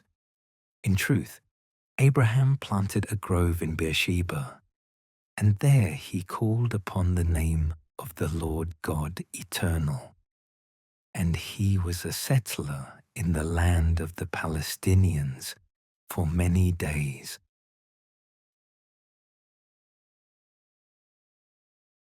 After these things occurred, God tested Abraham, and he said to him, "Abraham, Abraham." And he answered, "Here I am." He said to him, "Take your only begotten son Isaac, whom you love, and go into the land of Vision. And there you shall offer him as a holocaust upon one of the mountains, which I will show to you." And so Abraham, getting up in the night, harnessed his donkey, taking with him 2 youths and his son Isaac. And when he had cut wood for the holocaust, he traveled toward the place, as God had instructed him. Then, on the 3rd day, lifting up his eyes, he saw the place at a distance, and he said to his servants, "Wait here with the donkey. I and the boy will hurry further ahead to that place. After we have worshipped, we'll return to you." He also took the wood for the holocaust, and he imposed it upon his son Isaac, and he himself carried in his hands fire and a sword. And as the 2 continued on together, Isaac said to his father, "My father." And he answered, "What do you want, son?" "Behold," he said, "fire and wood. Where is the victim for the holocaust?" But Abraham said, "God himself will provide the victim for the holocaust, my son." Thus they continued on together, and they came to the place that God had shown to him. There he built an altar, and he set the wood in order upon it. And when he had bound his son Isaac, he laid him on the altar upon the pile of wood. And he reached out his hand and took hold of the sword, in order to sacrifice his son. And behold, an angel of the Lord called out from heaven, saying, "Abraham, Abraham." And he answered, "Here I am." And he said to him, "Do not extend your hand over the boy, and do not do anything to him. Now I know that you fear God, since you have not spared your only begotten son for my sake." Abraham lifted up his eyes, and he saw behind his back a ram among the thorns, caught by the horns, which he took and offered as a holocaust instead of his son. And he called the name of that place, "The Lord Sees." Thus, even to this day, it is said, "On the mountain the Lord will see." Then the angel of the Lord called out to Abraham a 2nd time from heaven, saying, "By my own self I have sworn, says the Lord, because you have done this thing, and have not spared your only begotten son for my sake, I will bless you, and I will multiply your offspring like the stars of heaven, and like the sand which is on the seashore. Your offspring will possess the gates of their enemies, and in your offspring all the nations of the earth will be blessed, because you obeyed my voice." Abraham returned to his servants, and they went to Beersheba together, and he lived there. After these things occurred, it was reported to Abraham that Milcah likewise had borne sons for his brother Nahor, Uz the firstborn, and Buz his brother, and Kemuel the father of the Syrians, and Chesed, and Hazo, likewise Pildash, and Jidlaph, as well as Bethuel, of whom was born Rebekah. These 8 Milcah bore for Nahor, the brother of Abraham. In truth, his concubine, named Rumah, bore Tebah, and Gaham, and Tahash, and Maacah.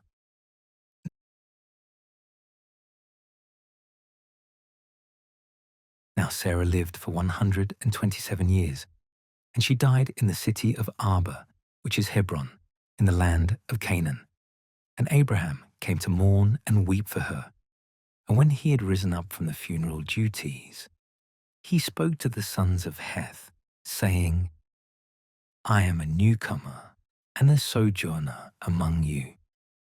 Give me the right of a sepulchre among you, so that I may bury my dead." The sons of Heth responded by saying, "Hear us, O Lord. You are a leader of God among us. Bury your dead in our chosen sepulchres, and no man shall be able to prohibit you from burying your dead within his memorial." Abraham arose, and he reverenced the people of the land, namely, the sons of Heth. And he said to them, If it pleases your soul that I should bury my dead, hear me, and intercede on my behalf with Ephron, the son of Zohar, so that he may give me the double cave, which he has at the far end of his field. He may transfer it to me for as much money as it is worth in your sight, for the possession of a sepulchre. Now Ephron dwelt in the midst of the sons of Heth, and Ephron responded to Abraham in the hearing of everyone who was entering at the gate of his city, saying, Let it never be so, my lord, but you should pay greater heed to what I say. The field I will transfer to you, and the cave that is in it. In the presence of the sons of my people, bury your dead. Abraham reverenced in the sight of the people of the land. And he spoke to Ephron, standing in the midst of the people. I ask you to hear me. I will give you money for the field. Take it, and so I will bury my dead in it. And Ephron responded, My lord, hear me. The land that you request is worth 400 shekels of silver. This is the price between me and you. But how much is this? Bury your dead. And when Abraham had heard this, he weighed out the money that Ephron had requested in the hearing of the sons of Heth, 400 shekels of silver of the approved public currency. And having confirmed that the field in which there was a double cave overlooking Mamre formerly belonged to Ephron, both it and the sepulchre, and all its trees, with all its surrounding limits, Abraham took it as a possession, in the sight of the sons of Heth, and of everyone who was entering at the gate of his city.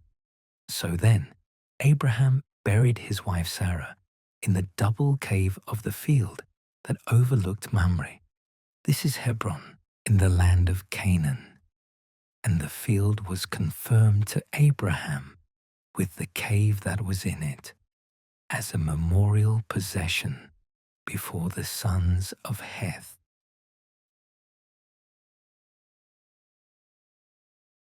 Now Abraham was old and of many days, and the Lord had blessed him in all things. And he said to the elder servant of his house, who was in charge of all that he had, Place your hand under my thigh, so that I may make you swear by the Lord, the God of heaven and earth, that you will not take a wife for my son from the daughters of the Canaanites among whom I live, but that you will proceed to my land and kindred, and from there take a wife for my son Isaac.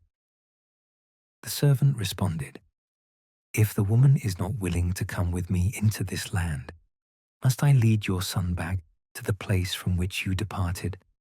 And Abraham said, Beware that you never lead my son back to that place. The Lord God of heaven, who took me from my father's house and from the land of my nativity, who spoke to me and swore to me, saying, To your offspring I will give this land, himself will send his angel before you, and you will take from there a wife for my son. But if the woman is not willing to follow you, you will not be held by the oath. Only do not lead my son back to that place. Therefore the servant placed his hand under the thigh of Abraham, his lord, and he swore to him on his word. And he took 10 camels from his lord's herd, and he went forth, carrying with him things from all of his goods. And he set out and continued on to the city of Nahor in Mesopotamia. And when he had made the camels lie down outside of the town, near a well of water, in the evening, at the time when women are accustomed to go out to draw water, he said, O Lord, the God of my lord Abraham, meet with me today, I beg you, and show mercy to my lord Abraham. Behold, I stand near the fountain of water, and the daughters of the inhabitants of this city will go forth to draw water. Therefore, the girl to whom I will say, 'Tip your pitcher, so that I may drink,' and she will respond, 'Drink. In fact, I will give your camels a drink also. The same one is she whom you have prepared for your servant Isaac. And by this, I will understand that you have shown mercy to my Lord.' But he had not yet completed these words within himself, when, behold, Rebekah went out, the daughter of Bethuel, son of Milcah, the wife of Nahor, the brother of Abraham, having a pitcher on her shoulder. She was an exceedingly elegant girl, and a most beautiful virgin, and unknown by man. And she descended to the spring, and she filled her pitcher, and then was returning. And the servant ran to meet her, and he said, 'Provide me with a little water to drink from your pitcher.' And she responded, 'Drink, my lord.' And she quickly brought down the pitcher on her arm, and she gave him a drink. And after he drank, she added, 'In fact, I will draw water for your camels also, until they all drink.' And pouring out the pitcher into the troughs, she ran back to the well to draw water, and having drawn, she gave it to all the camels. But he was contemplating her silently, wanting to know whether the Lord had caused his journey to prosper or not.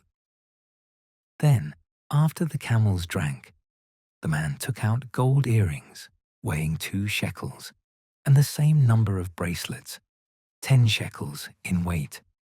And he said to her, 'Whose daughter are you? Tell me, is there any place in your father's house to lodge?'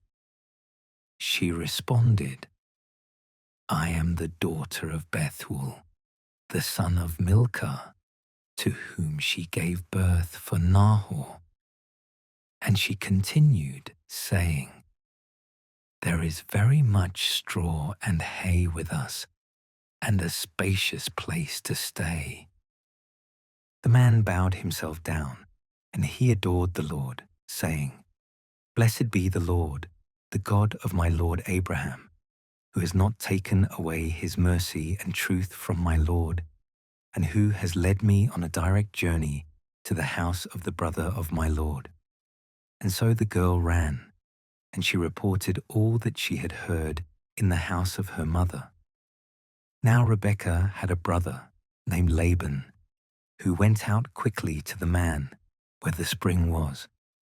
And when he had seen the earrings and bracelets in his sister's hands, and he had heard all the words being repeated, 'This is what the man spoke to me,' he came to the man who stood by the camels and near the spring of water, and he said to him, 'Enter, O blessed of the Lord.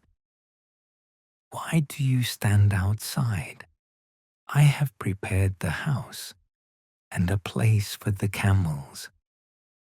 And he brought him into his guest quarters, and he unharnessed the camels, and he distributed straw and hay and water to wash his feet and that of the men who arrived with him. And bread was set out in his sight. But he said, 'I will not eat until I have spoken my words.' He answered him, 'Speak.' Then he said, 'I am the servant of Abraham, and the Lord has blessed my Lord greatly, and he has become great. And he has given him sheep and oxen, silver and gold, men servants and women servants, camels and donkeys. And Sarah, the wife of my Lord, has given birth to a son for my Lord in her old age, and he has given him all that he had. And my Lord made me swear, saying, You shall not take a wife for my son from the Canaanites, in whose land I dwell, but you shall travel to my father's house, and you shall take a wife of my own kindred for my son. But truly, I answered my Lord, what if the woman is not willing to come with me? The Lord, he said, in whose sight I walk, will send his angel with you, and he will direct your way. And you shall take a wife for my son from my own kindred and from my father's house. But you will be innocent of my curse, if, when you will arrive at my close relatives, they will not grant this to you. And so, today I arrived at the well of water, and I said, O Lord, the God of my Lord Abraham, if you have directed my way, in which I now walk, behold, I stand next to the well of water, and the virgin, who will go forth to draw water, will hear from me. Give me a little water to drink from your pitcher. And she will say to me, You drink, and I will also draw for your camels. Let the same be the woman whom the Lord has prepared for the son of my Lord. And while I thought over these things, silently within myself, Rebekah appeared, arriving with a pitcher, which she carried on her shoulder. And she descended to the spring and drew water. And I said to her, Give me a little to drink. And she quickly let down the pitcher from her arm and said to me, You drink, and to your camels I will also distribute drinking water. I drank, and she watered the camels. And I questioned her, saying, Whose daughter are you? And she responded, I am the daughter of Bethuel, the son of Nahor, whom Milcah bore to him. And so I hung the earrings on her to adorn her face, and I put the bracelets on her hands. And falling prostrate, I adored the Lord, blessing the Lord, the God of my Lord Abraham, who has led me along the straight path so as to take the daughter of my Lord's brother to his son. For this reason, if you would act according to mercy and truth with my Lord, tell me so. But if it pleases you otherwise, say that to me also, so that I may go either to the right or to the left. And Laban and Bethuel responded, A word has proceeded from the Lord. We are not able to speak anything else to you beyond what pleases him. Lo, Rebekah is in your sight. Take her and continue on, and let her be the wife of the son of your Lord, just as the Lord has spoken.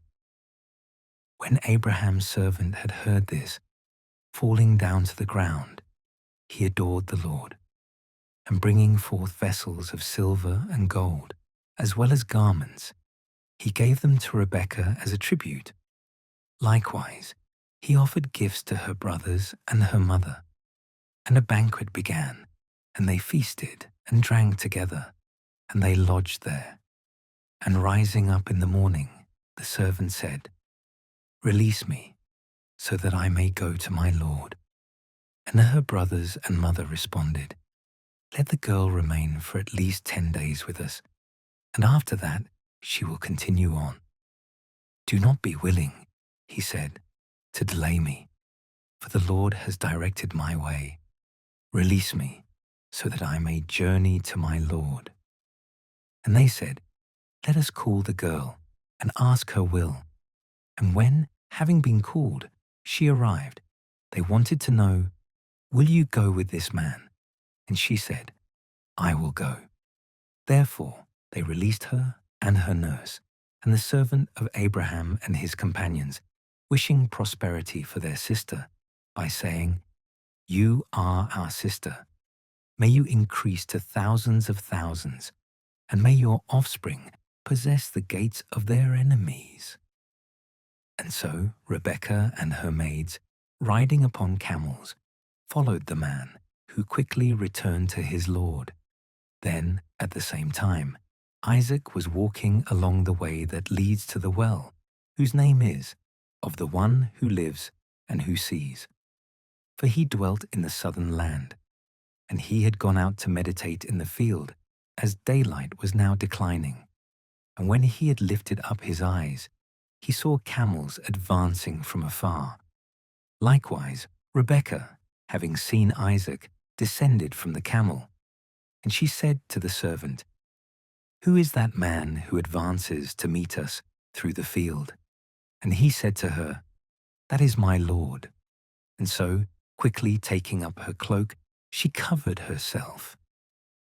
Then the servant explained to Isaac all that he had done, and he led her into the tent of Sarah his mother, and he accepted her as wife. And he loved her so very much that it tempered the sorrow which befell him at his mother's death.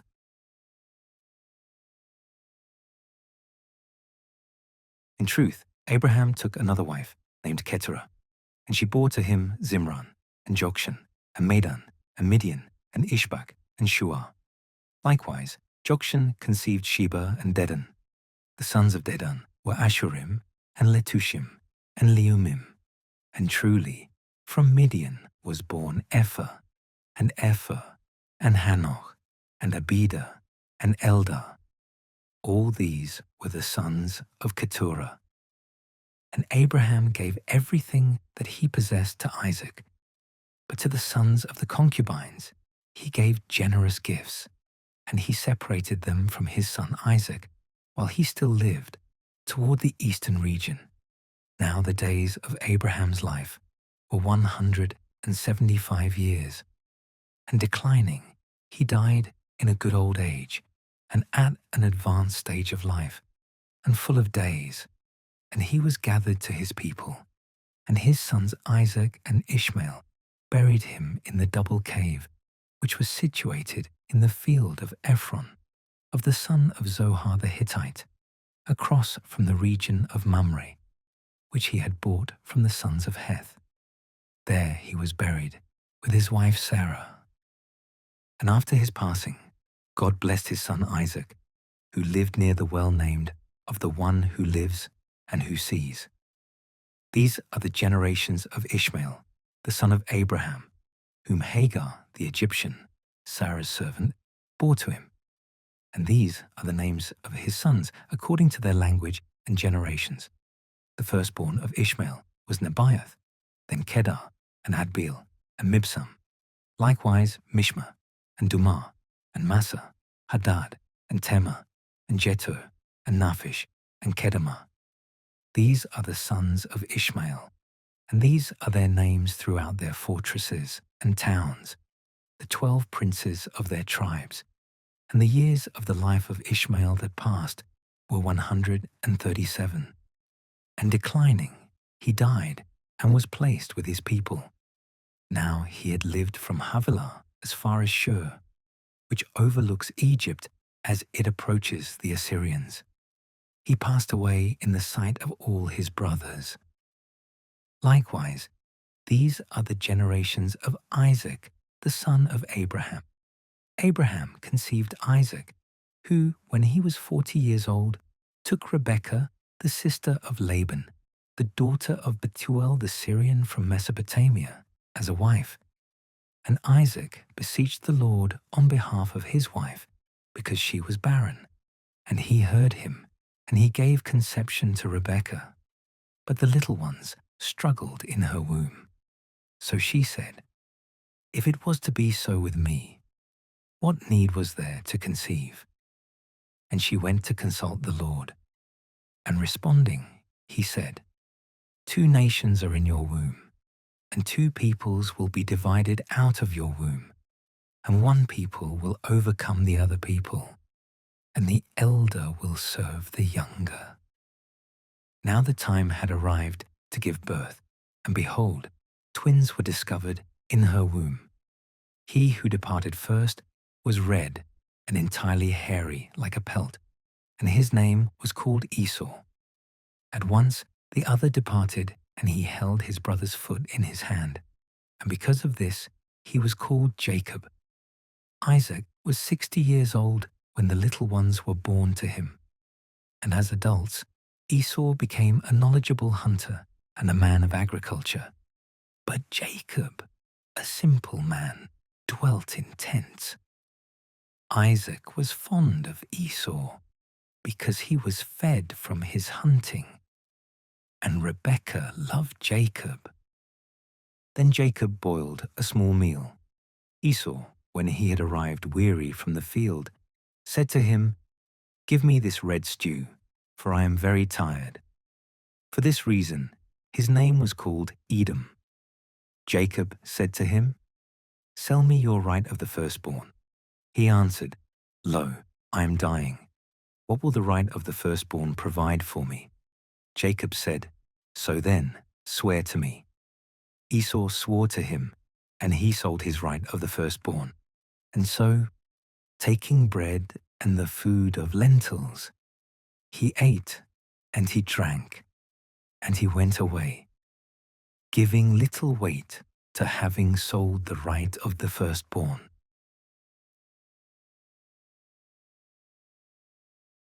Then, when a famine arose over the land, after that barrenness which had happened in the days of Abraham, Isaac went to Abimelech, king of the Palestinians, in Gerar. And the Lord appeared to him, and he said, "Do not descend into Egypt, but rest in the land that I will tell you, and sojourn in it, and I will be with you, and I will bless you. For to you and to your offspring I will give all these regions, completing the oath that I promised to Abraham your father. And I will multiply your offspring like the stars of heaven, and I will give to your posterity all these regions. And in your offspring all the nations of the earth will be blessed, because Abraham obeyed my voice and kept my precepts and commandments and observed the ceremonies and the laws." And so Isaac remained in Gerar. And when he was questioned by the men of that place about his wife, he answered, "She is my sister." For he was afraid to confess her to be his mate, thinking that perhaps they would put him to death because of her beauty. And when very many days had passed, and he had remained in the same place, Abimelech, king of the Palestinians, gazing through a window, saw him being playful with Rebekah, his wife, and summoning him, he said, "It is clear that she is your wife. Why did you falsely claim her to be your sister?" He answered, "I was afraid lest I might die because of her." And Abimelech said, "Why have you burdened us? Someone from the people could have lain with your wife, and you would have brought a great sin upon us." And he instructed all the people, saying, "Whoever will touch the wife of this man will die a death." Then Isaac sowed in that land, and he found in that same year 100-fold. And the Lord blessed him, and the man was enriched, and he continued prospering as well as increasing, until he became very great. Likewise, he had possessions of sheep and of herds, and a very large family. Because of this, the Palestinians envied him. So at that time, they obstructed all the wells that the servants of his father Abraham had dug, filling them with soil. It reached a point where Abimelech himself said to Isaac, "Move away from us, for you have become very much more powerful than we." And departing, he then went toward the torrent of Gerar, and he dwelt there. Again, he dug up other wells, which the servants of his father Abraham had dug, and which, after his death, the Philistines had formerly obstructed. And he called them by the same names that his father had called them before. And they dug in the torrent, and they found living water. But in that place also the shepherds of Gerar argued against the shepherds of Isaac by saying, "It is our water." For this reason he called the name of the well, because of what had happened, Calumny. Then they dug up yet another one, and over that one also they fought, and he called it Enmity. Advancing from there, he dug another well, over which they did not contend. And so he called its name Latitude, saying, "Now the Lord has expanded us and caused us to increase across the land." Then he ascended from that place into Beersheba, where the Lord appeared to him on the same night, saying, I am the God of Abraham your father. Do not be afraid, for I am with you. I will bless you, and I will multiply your offspring because of my servant Abraham. And so he built an altar there, and he invoked the name of the Lord, and he stretched out his tent, and he instructed his servants to dig a well. When Abimelech and Ahuzath, his friend, and Phicol, the leader of the military, had arrived from Gerar to that place, Isaac said to them, Why have you come to me, a man whom you hate, and whom you have expelled from among you? And they responded, We saw that the Lord is with you, and therefore we said, Let there be an oath between us, and let us initiate a pact, so that you may not do us any kind of harm, just as we have touched nothing of yours, and have not caused any injury to you, but with peace we released you, augmented by the blessing of the Lord. Therefore he made them a feast, and after the food and drink, arising in the morning, they swore to one another, and Isaac sent them away peacefully to their own place. Then, behold, on the same day the servants of Isaac came, reporting to him about a well which they had dug, and saying, We have found water. Therefore he called it Abundance, and the name of the city was established as Beersheba, even to the present day. In truth, at 40 years of age, Esau took wives, Judith, the daughter of Beeri, the Hittite, and Basemath, the daughter of Elon, of the same place, and they both offended the mind of Isaac and Rebekah.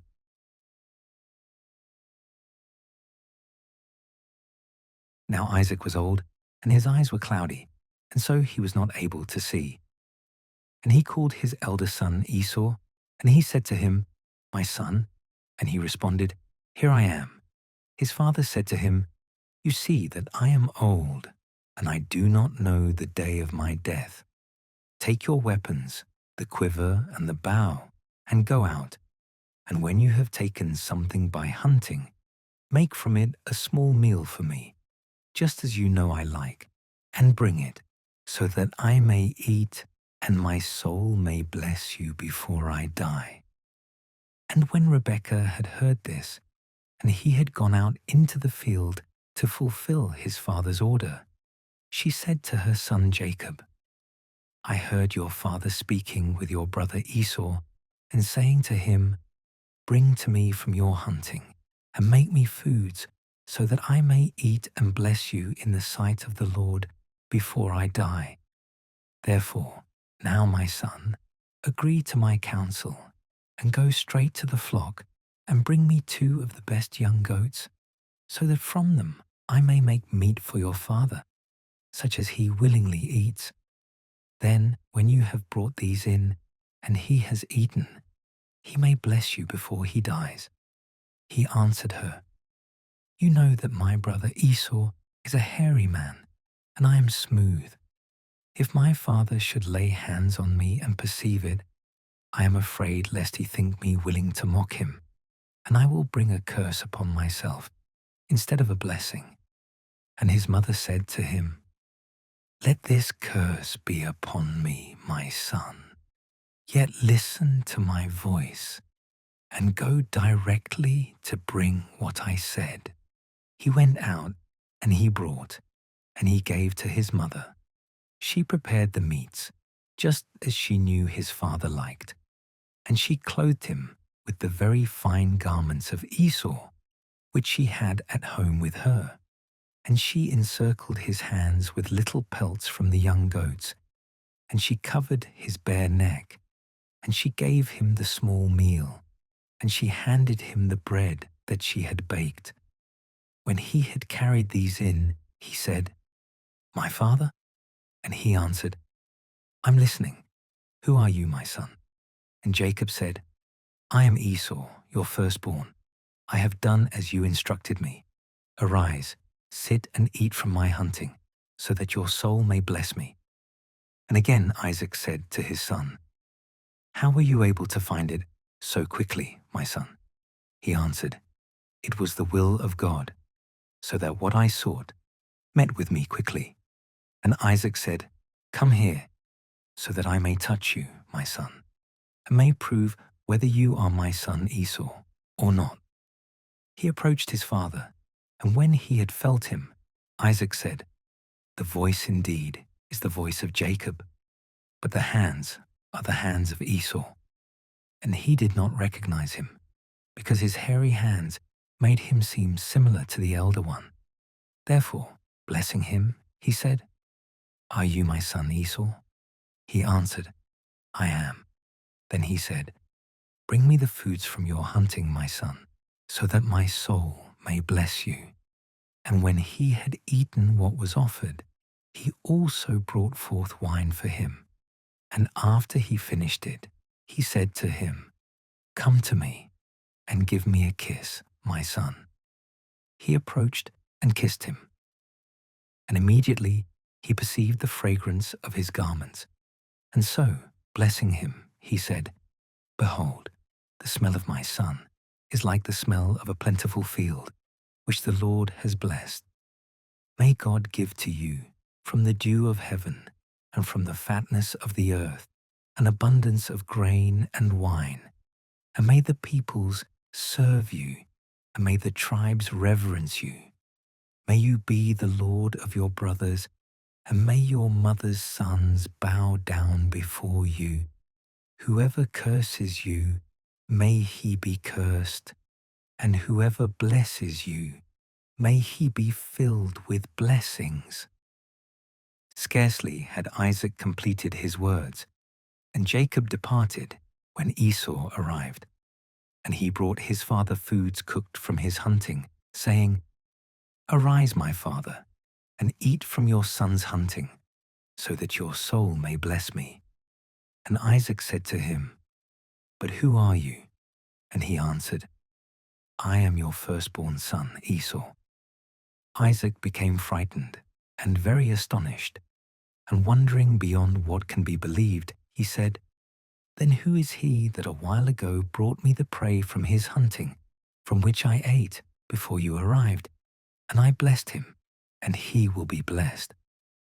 Esau, having heard his father's words, roared out with a great outcry, and being confounded, he said, "But bless me also, my father." And he said, "Your twin came deceitfully, and he received your blessing." But he responded, "Justly is his name called Jacob, for he has supplanted me yet another time. My birthright he took away before, and now, this second time, he has stolen my blessing." And again he said to his father, "Have you not reserved a blessing for me also?" Isaac answered, "I have appointed him as your lord, and I have subjugated all his brothers as his servants. I have reinforced him with grain and wine, and after this, my son, what more shall I do for you?" And Esau said to him, "Have you only one blessing, father? I beg you, bless me also." And when he wept with a loud wail, Isaac was moved, and he said to him, "In the fatness of the earth, and in the dew of heaven from above, will your blessing be. You will live by the sword, and you will serve your brother. But the time will arrive when you will shake off and release his yoke from your neck." Therefore, Esau always hated Jacob for the blessing with which his father had blessed him. And he said in his heart, "The days will arrive for the mourning of my father, and I will kill my brother Jacob." These things were reported to Rebekah, and sending and calling for her son Jacob, she said to him, "Behold, your brother Esau is threatening to kill you. Therefore, now my son, listen to my voice. Rise up and flee to my brother Laban in Haran, and you will dwell with him for a few days, until the fury of your brother subsides, and his indignation ceases, and he forgets the things that you have done to him. After this, I will send for you and bring you from there to here. Why should I be bereaved of both my sons in one day?"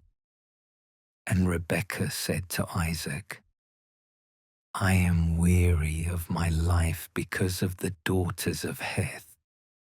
If Jacob accepts a wife from the stock of this land, I would not be willing to live."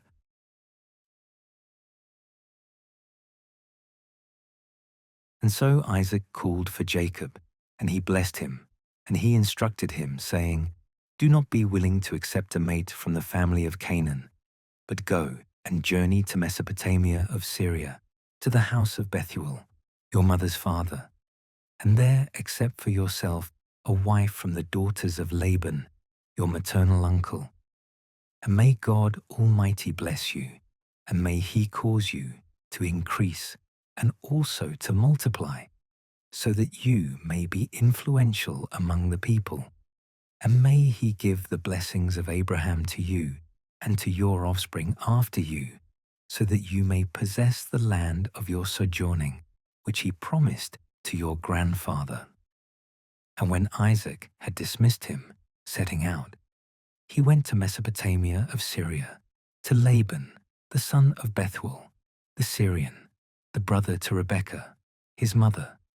But Esau, seeing that his father had blessed Jacob and had sent him into Mesopotamia of Syria to take a wife from there, and that after the blessing he had instructed him, saying, "You shall not accept a wife from the daughters of Canaan," and that Jacob, obeying his parents, had gone into Syria, having evidence also that his father did not look with favor upon the daughters of Canaan, he went to Ishmael, and he took as a wife, beside those he had before, Mahalath, the daughter of Ishmael, Abraham's son, the sister of Nebaioth.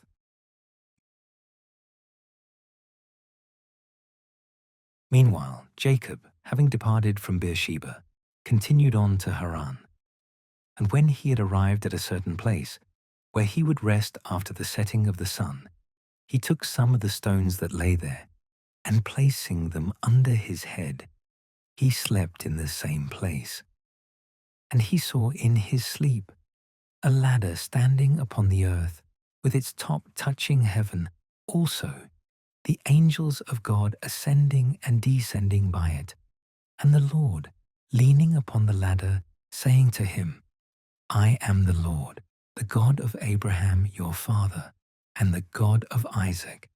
The land in which you sleep I will give to you and to your offspring, and your offspring will be like the dust of the earth. You will spread abroad to the west, and to the east, and to the north, and to the meridian. And in you and in your offspring all the tribes of the earth shall be blessed. And I will be your guardian wherever you will journey, and I will bring you back into this land. Neither will I dismiss you until I have accomplished all that I have said." And when Jacob had awakened from sleep, he said, "Truly, the Lord is in this place, and I did not know it." And being terrified, he said, "How terrible this place is! This is nothing other than the house of God and the gateway of heaven." Therefore Jacob, arising in the morning, took the stone which he had placed under his head, and he set it up as a monument, pouring oil over it. And he called the name of the city Bethel, which before was called Luz. And then he made a vow, saying, "If God will be with me, and will guard me along the way by which I walk, and will give me bread to eat and clothing to wear, and if I will return prosperously to my father's house, then the Lord will be my God, and this stone, which I have set up as a monument, will be called the house of God. And from all the things that you will give to me, I will offer tithes to you." And so Jacob, setting out, arrived in the eastern land, and he saw a well in a field, and also 3 flocks of sheep reclining near it. For the animals were watered from it, and its mouth was closed with a great stone. And the custom was, when all the sheep were gathered together, to roll away the stone.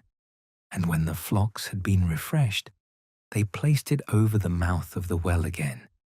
And he said to the shepherds, "Brothers, where are you from?" And they answered, "From Haran." And questioning them, he said, "Do you know Laban, the son of Nahor?" They said, "We know him." He said, "Is he well?" "He is very well," they said. And behold, his daughter Rachel approaches with his flock. And Jacob said, "There is still much daylight remaining, and it is not time to return the flocks to the sheepfold. Give the sheep to drink first, and then lead them back to pasture."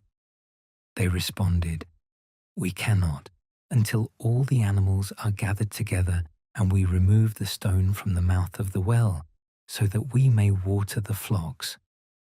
They were still speaking, and behold, Rachel arrived with her father's sheep, for she pastured the flock.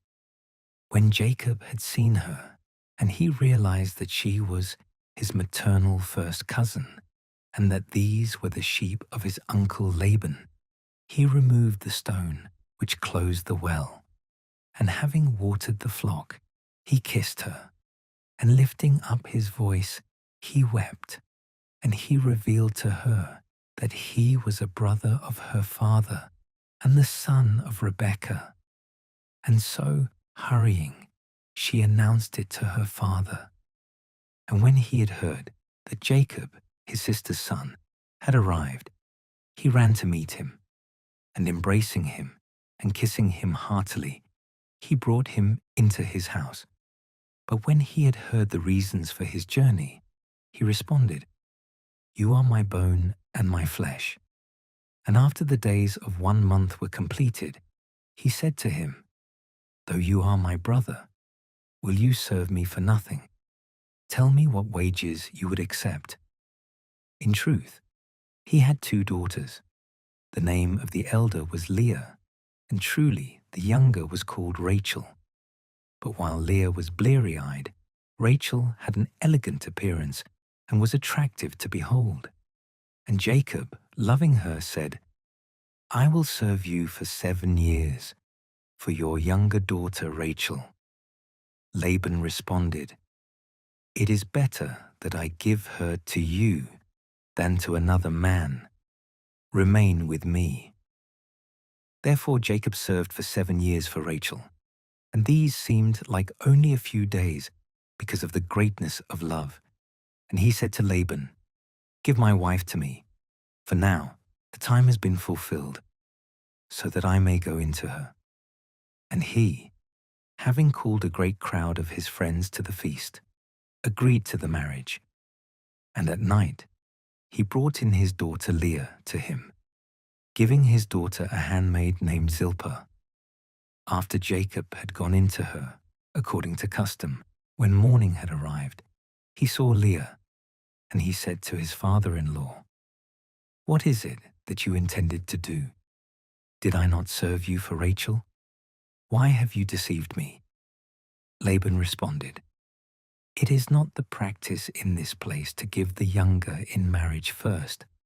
Complete a week of days with this mating, and then I will give this one to you also, for the service that you will provide to me for another 7 years." He agreed to his pleading, and after the week had passed, he took Rachel as a wife. To her the father had given Bilhah as her servant, and having at last obtained the marriage he desired, he preferred the love of the latter before the former, and he served with him another 7 years. But the Lord, seeing that he despised Leah, opened her womb, but her sister remained barren. Having conceived, she gave birth to a son, and she called his name Reuben, saying, The Lord saw my humiliation. Now my husband will love me. And again she conceived and bore a son. And she said, Because the Lord heard that I was treated with contempt, he has also given this one to me. And she called his name Simeon. And she conceived a third time, and she gave birth to another son. And she said, Now likewise my husband will unite with me, because I have borne him 3 sons. And because of this, she called his name Levi. A fourth time she conceived and bore a son. And she said, Only now will I confess to the Lord. And for this reason she called him Judah. And she ceased from childbearing.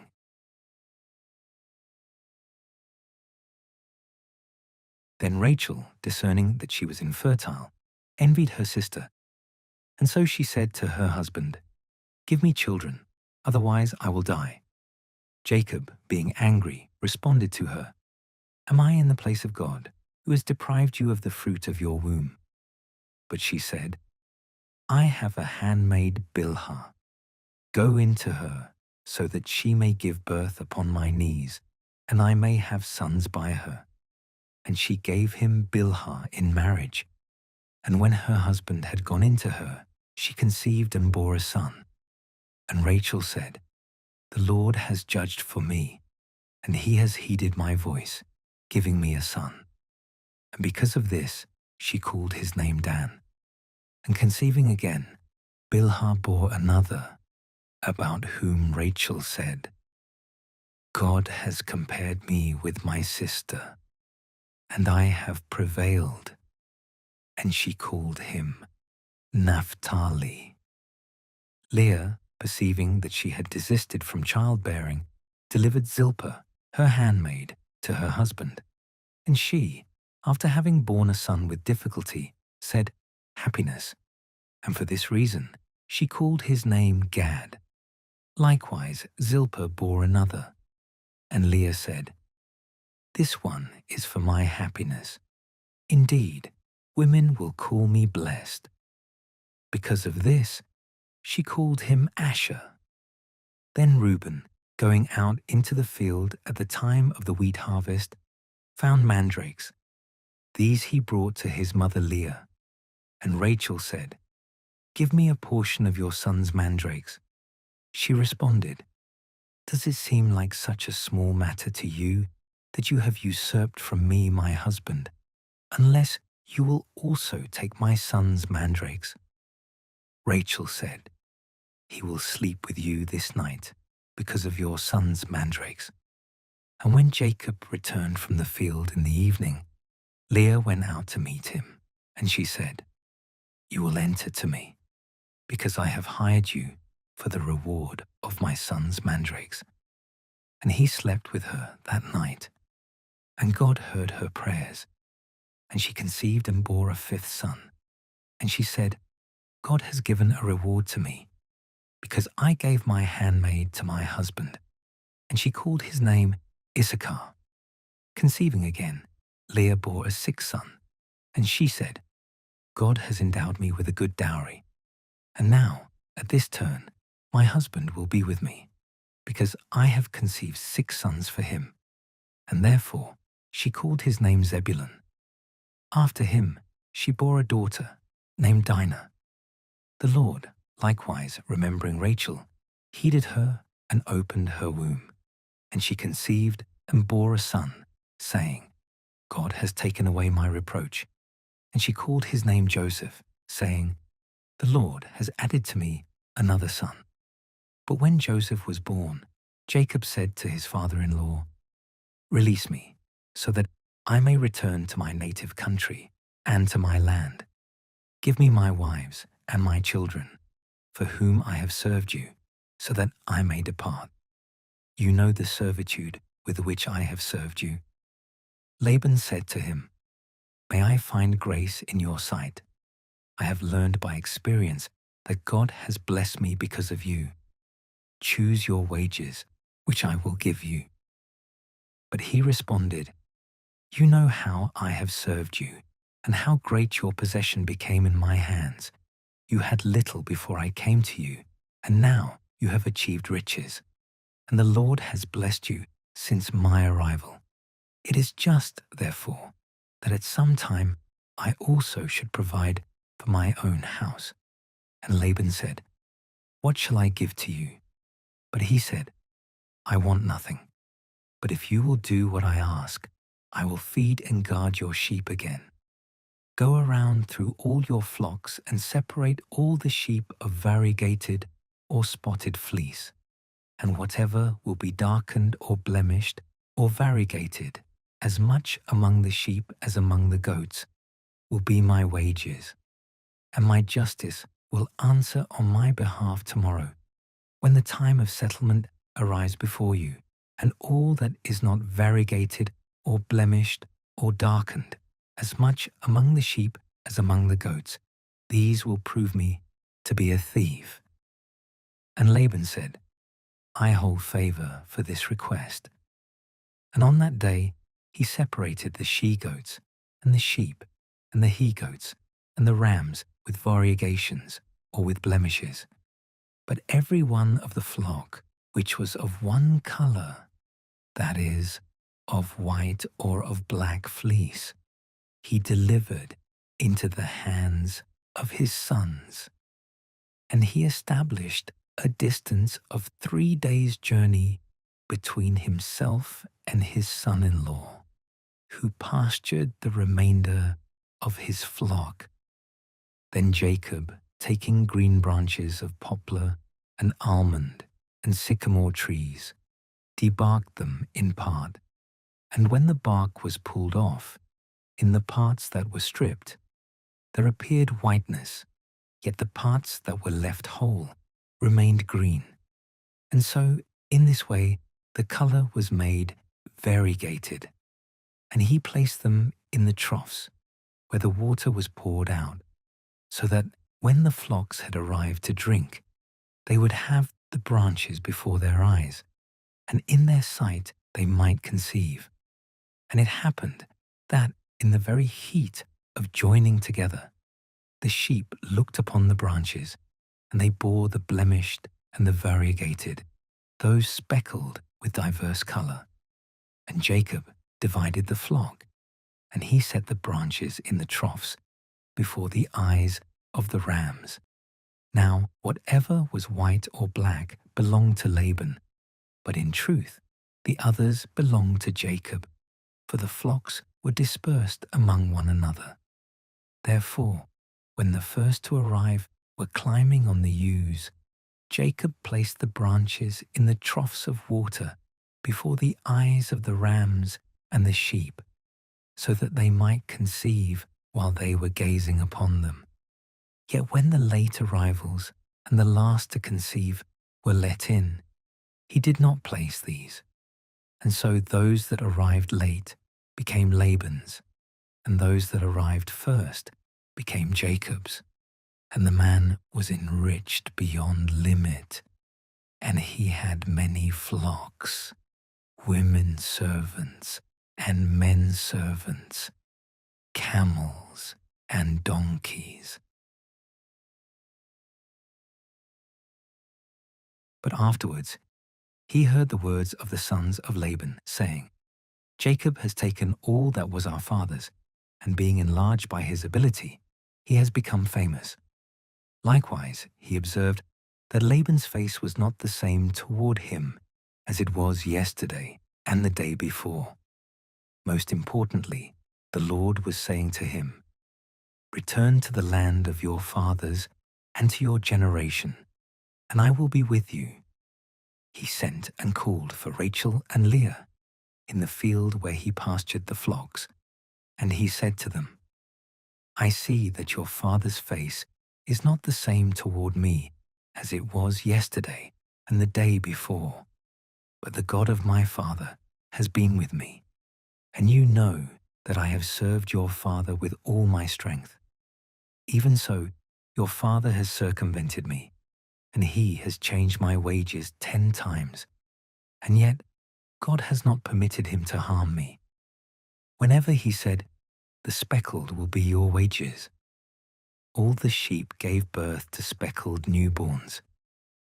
Yet truly, when he said the contrary, you will take whatever is white for your wages. All the flocks gave birth to white ones. And it is God who has taken your father's substance and given it to me. For after the time had arrived for the ewes to conceive, I lifted up my eyes, and I saw in my sleep that the males climbing on the females were of variegated and spotted and diverse colors. And the angel of God said to me in my sleep, Jacob. And I responded, Here I am. And he said, Lift up your eyes and see that all the males climbing on the females are variegated, spotted, and also speckled. For I have seen all that Laban has done to you. I am the God of Bethel, where you anointed the stone and made a vow to me. Now therefore arise and depart from this land, returning to the land of your nativity. And Rachel and Leah responded, Have we anything left behind among the resources and inheritance of our father's house? Has he not considered us as foreigners and sold us and consumed our price? But God has taken our father's riches and handed these to us and to our sons. Therefore, do all that God has instructed you. And so Jacob rose up, and having placed the children and his wives upon camels, he went forth. And he took all his substance and flocks and whatever he had acquired in Mesopotamia, and he journeyed to his father Isaac in the land of Canaan. At that time, Laban had gone to shear the sheep, and so Rachel stole her father's idols. And Jacob was not willing to confess to his father-in-law that he was fleeing.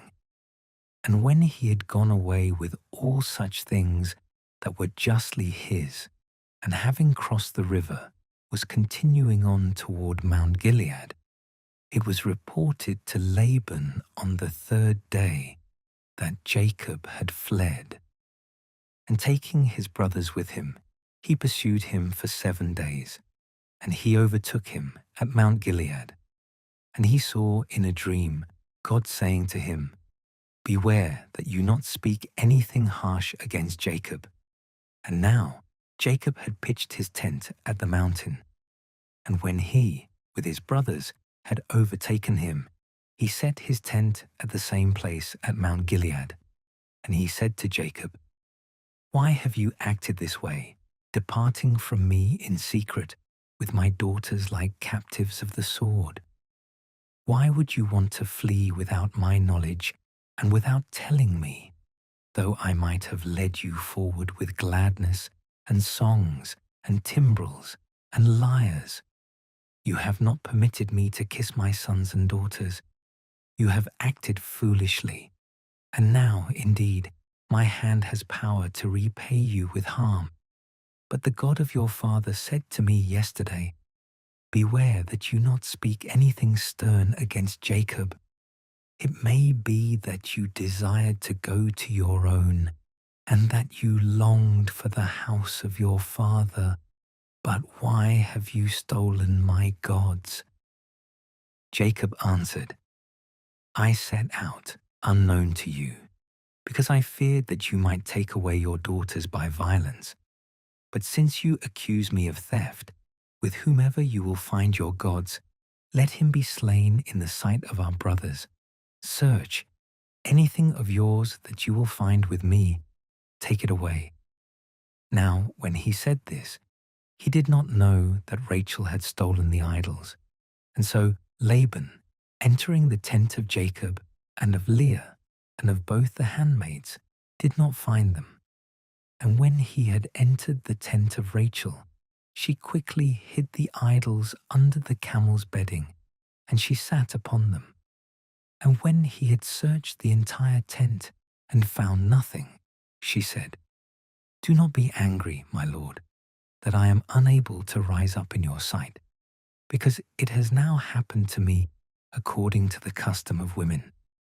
So his careful search was thwarted, and Jacob, being inflated, said with contention, "For which fault of mine, or for what sin of mine, have you become so enraged against me and searched all the items of my house?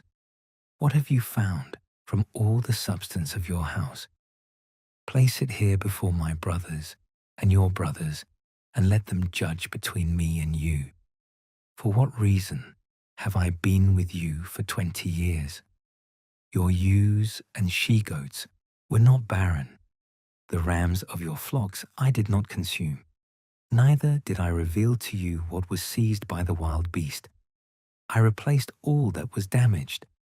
Whatever was lost by theft, you collected it from me. Day and night I was burned by heat and by frost, and sleep fled from my eyes. And in this way, for 20 years, I have served you in your house, 14 for your daughters, and 6 for your flocks. You have also changed my wages 10 times. If the God of my father Abraham and the fear of Isaac had not been close to me, perhaps by now you would have sent me away naked. But God looked kindly on my affliction and the labor of my hands, and he rebuked you yesterday." Laban answered him, "My daughters and sons, and your flocks, and all that you discern are mine. What can I do to my sons and grandchildren? Come, therefore, let us enter into a pact, so that it may be a testimony between me and you." And so Jacob took a stone, and he set it up as a memorial. And he said to his brothers, "Bring stones." And they, gathering together stones, made a tomb, and they ate upon it. And Laban called it Tomb of Witness, and Jacob, Pile of Testimony, each of them according to the fitness of his own language. And Laban said, "This tomb will be a witness between me and you this day." And for this reason, its name has been called Gilead, that is, Tomb of Witness. May the Lord consider and judge between us, when we will have withdrawn from one another. If you afflict my daughters, and if you bring in other wives over them, no one is a witness of our words, except God, who understands beforehand. And again he said to Jacob, "Lo, this tomb and the stone that I have set up between me and you will be a witness. This tomb, I say, and the stone, they are for testimony, in case either I cross beyond it going toward you, or you cross beyond it thinking to harm me. May the God of Abraham and the God of Nahor, the God of their father, judge between us." Therefore Jacob swore by the fear of his father Isaac, and after he had immolated sacrifices on the mountain, he called his brothers to eat bread, and when they had eaten, they lodged there. In truth, Laban rose up in the night, and he kissed his sons and daughters, and he blessed them, and he returned to his place.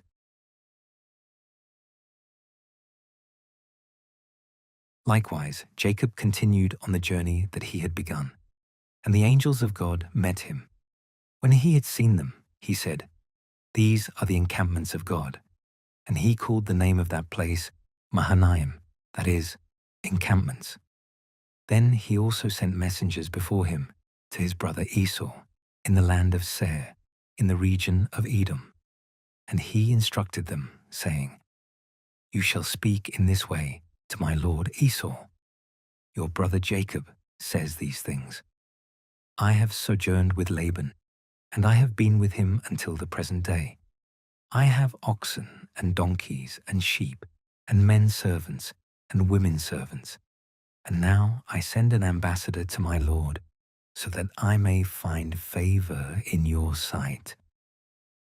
And the messengers returned to Jacob, saying, "We went to your brother Esau, and behold, he rushes to meet you with 400 men." Jacob was very afraid, and in his terror he divided the people who were with him, likewise the flocks, and the sheep, and the oxen, and the camels into 2 companies, saying, "If Esau goes to one company and strikes it, the other company, which is left behind, will be saved."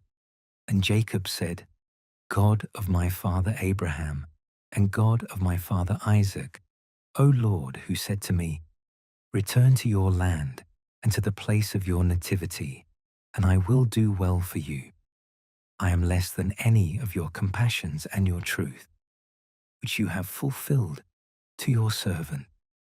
With my staff I crossed over this Jordan, and now I go back with 2 companies. Rescue me from the hand of my brother Esau, for I am very afraid of him, lest perhaps he may come and strike down the mother with the sons. You did say that you would do well by me, and that you would expand my offspring like the sand of the sea, which, because of its multitude, cannot be numbered." And when he had slept there that night, he separated from the things that he had gifts for his brother Esau: 200 she-goats, 20 he-goats, 200 ewes, and 20 rams, 30 milking camels with their young, 40 cows, and 20 bulls, 20 she-donkeys, and 10 of their young. And he sent them by the hands of his servants, each flock separately. And he said to his servants, "Pass before me, and let there be a space between flock and flock." And he instructed the first, saying, "If you happen to meet my brother Esau, and he questions you, 'Whose are you?' or 'Where are you going?' or 'Whose are these which follow you?' you shall respond, 'Your servant Jacob's. He has sent them as a gift to my lord Esau, and he is also coming after us." Similarly, he gave orders to the second and the third, and to all who followed the flocks, saying, "Speak these same words to Esau when you find him, and you will add, 'Your servant Jacob himself also follows after us, for he said, I will appease him with the gifts that go ahead, and after this I will see him. Perhaps he will be gracious to me.' And so the gifts went before him, but he himself lodged that night in the camp. And when he had arisen early, he took his 2 wives and the same number of handmaids with his 11 sons, and he crossed over the ford of Jabbok. And having delivered over all the things that belonged to him, he remained alone. And behold, a man wrestled with him until morning. And when he saw that he would not be able to overcome him, he touched the nerve of his thigh, and immediately it withered. And he said to him, "Release me, for now the dawn ascends." He responded, "I will not release you unless you bless me." Therefore he said, "What is your name?" He answered, "Jacob." But he said, "Your name will not be called Jacob, but Israel. For if you have been strong against God, how much more will you prevail against men?" Jacob questioned him, "Tell me, by what name are you called?" He responded, "Why do you ask my name?" And he blessed him in the same place. And Jacob called the name of the place Peniel, saying, "I have seen God face to face, and my soul has been saved." And immediately the sun rose upon him after he had crossed beyond Peniel. Yet in truth he limped on his foot. For this reason the sons of Israel, even to the present day, do not eat the nerve that withered in Jacob's thigh, because he touched the nerve of his thigh, and it was obstructed.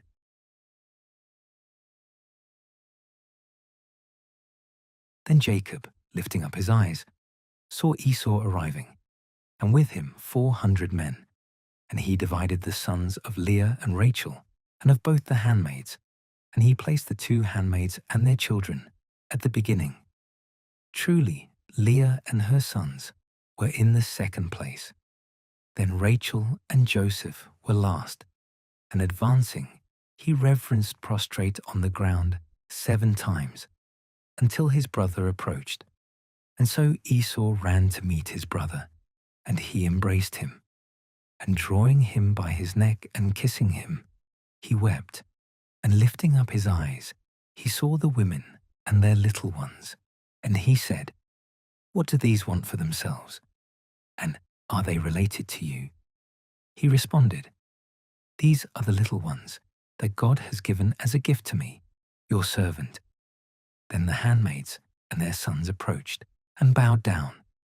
Likewise, Leah with her sons came near. And when they had reverenced similarly, last of all, Joseph and Rachel reverenced. And Esau said, "What are these companies that I have been meeting?" He responded, "So may I find favor before my Lord." But he said, "I have plenty, my brother. Let these be for yourself." And Jacob said, "I beg you, let it not be so. But if I have found favor in your eyes, receive a small present from my hands. For I have looked upon your face as I would look upon the countenance of God. Be gracious to me, and take the blessing which I have brought to you, and which God, who bestows all things, has given as a gift to me."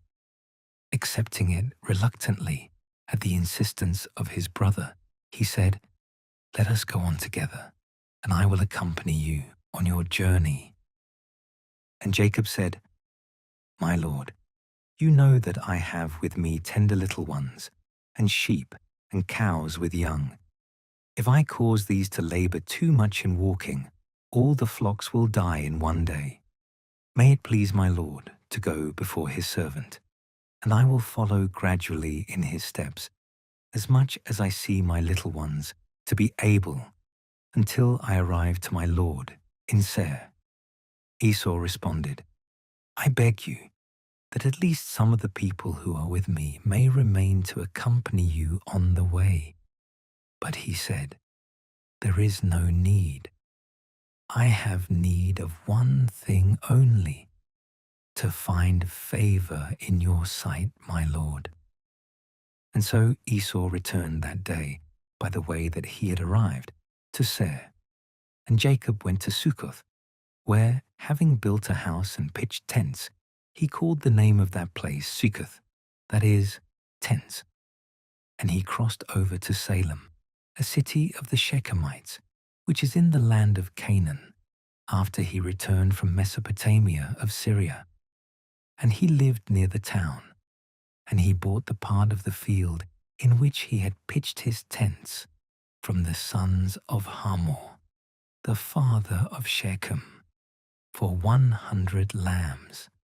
And erecting an altar there, he invoked upon it the most strong God of Israel. Then Dinah, the daughter of Leah, went out to see the women of that region.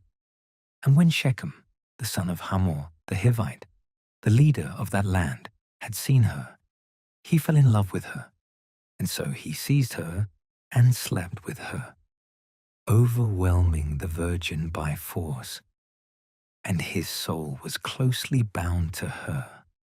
And since she was sorrowful, he soothed her with flattery.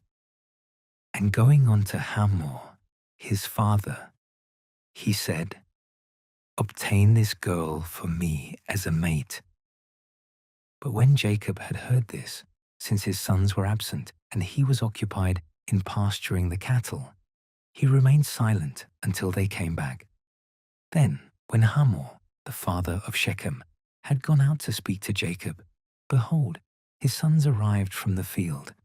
And hearing what had happened, they were very angry, because he had done a filthy thing in Israel, and, in violating a daughter of Jacob, had perpetrated an unlawful act. And so Hamor spoke to them, "The soul of my son Shechem has become attached to your daughter.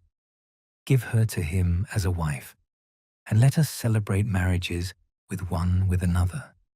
Give us your daughters, and receive our daughters, and live with us. The land is in your power. Cultivate, trade, and possess it. And Shechem even said to her father and to her brothers, May I find favor in your sight, and whatever you will appoint, I will give. Increase the dowry and request gifts, and I will freely bestow what you will ask. Only give me this girl as a wife. The sons of Jacob answered Shechem and his father with deceit, being enraged at the rape of their sister. We are not able to do what you ask, nor to give our sister to an uncircumcised man. For us, this is unlawful and abominable. But we may succeed in this, so as to be allied with you, if you are willing to become like us, and if all the male sex among you will be circumcised. Then we will mutually give and receive your daughters as well as ours. And we will live with you, and we will become one people. But if you will not be circumcised, we will take our daughter and withdraw. Their offer pleased Hamor and his son Shechem. Neither did the young man cause any delay. In fact, he immediately fulfilled what was requested. For he loved the girl very much, and he was well known throughout his father's house. And entering at the gate of the city, they spoke to the people. These men are peaceful, and they want to live among us. Let them trade in the land and cultivate it, for, being spacious and broad, it is in need of cultivation. We will receive their daughters as wives, and we will give them ours. There is one thing that prevents so great a good, whether we will circumcise our males, imitating the ritual of their nation, and their substance and cattle, and all that they possess will be ours, if only we will acquiesce to this, and so, in living together, will form one people. And they all agreed to circumcise every one of the males. And behold, on the third day, when the pain of the wound was greatest, 2 of the sons of Jacob, Simeon and Levi, the brothers of Dinah, boldly entered the city with swords. And they put to death all of the males. They killed Hamor and Shechem together, taking their sister Dinah from the house of Shechem. And when they had departed, the other sons of Jacob rushed over the slain, and they plundered the city in vengeance for the rape, taking their sheep and herds and donkeys, and laying waste to everything else that was in their houses and in their fields. They also took their little ones and their wives captive. When they had boldly completed these acts, Jacob said to Simeon and Levi, You have troubled me, and you have made me hateful to the Canaanites and the Perizzites, the inhabitants of this land. We are few. They, gathering themselves together, may strike me down, and then both I and my house will be wiped away. They responded, Should they abuse our sister like a prostitute?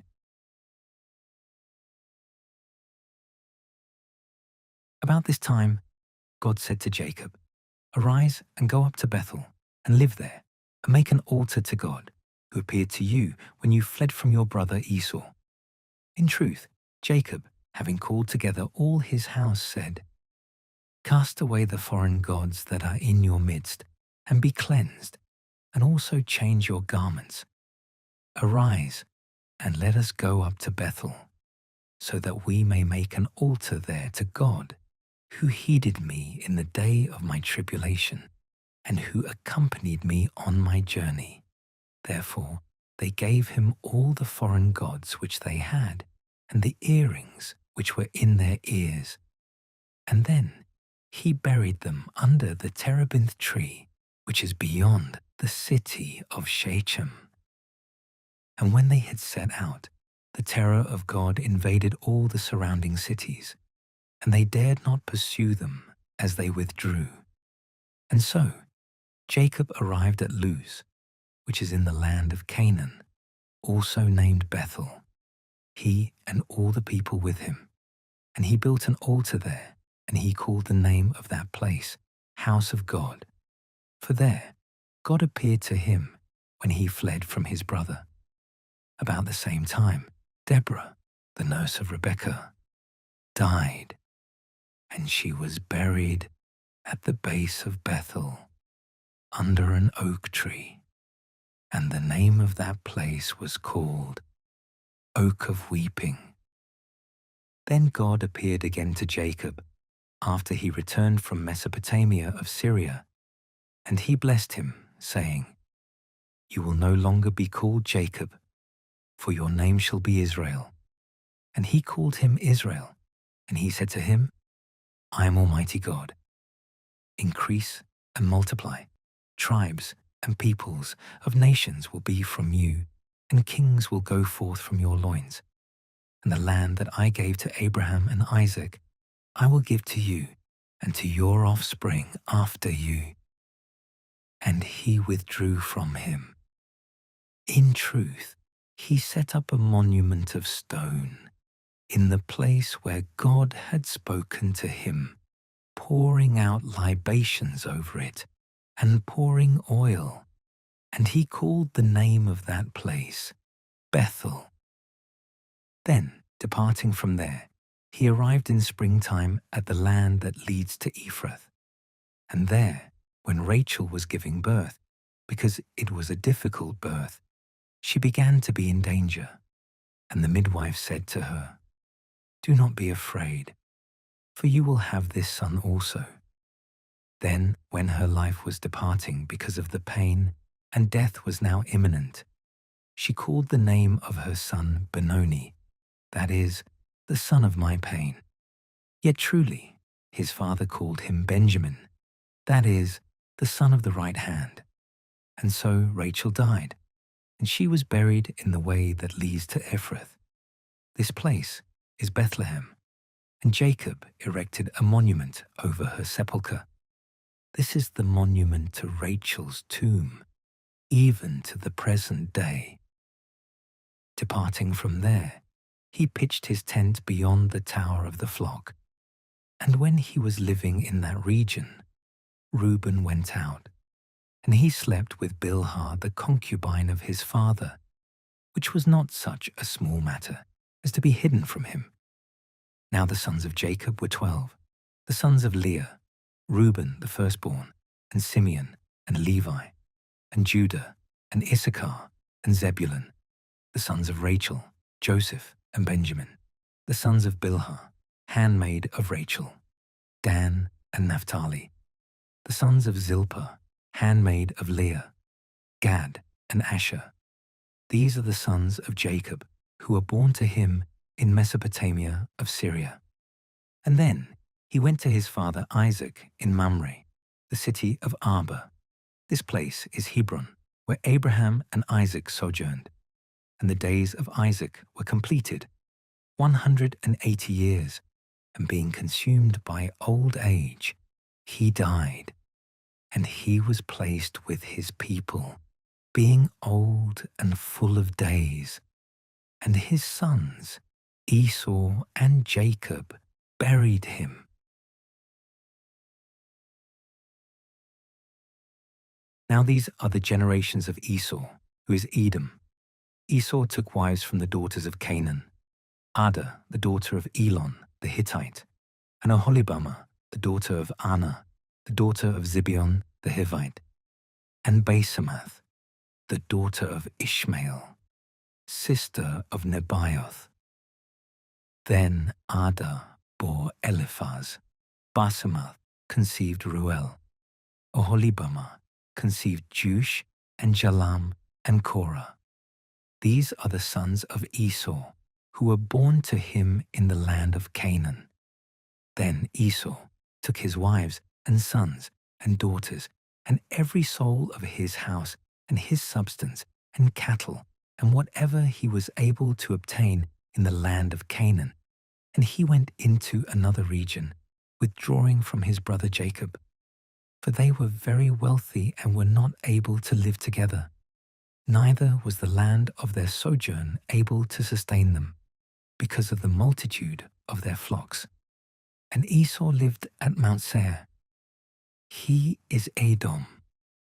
So these are the generations of Esau, the father of Edom at Mount Seir. And these are the names of his sons: Eliphaz, the son of Ada, the wife of Esau, likewise Reuel, the son of Basemath, his wife. And Eliphaz had sons, Teman, Omar, Zepho, and Gatam, and Kenez. Now Timnah was the concubine of Eliphaz, the son of Esau, and she bore him Amalek. These are the sons of Ada, the wife of Esau. And the sons of Reuel were Nahath and Zerah, Shammah and Mizah. These are the sons of Basemath, the wife of Esau.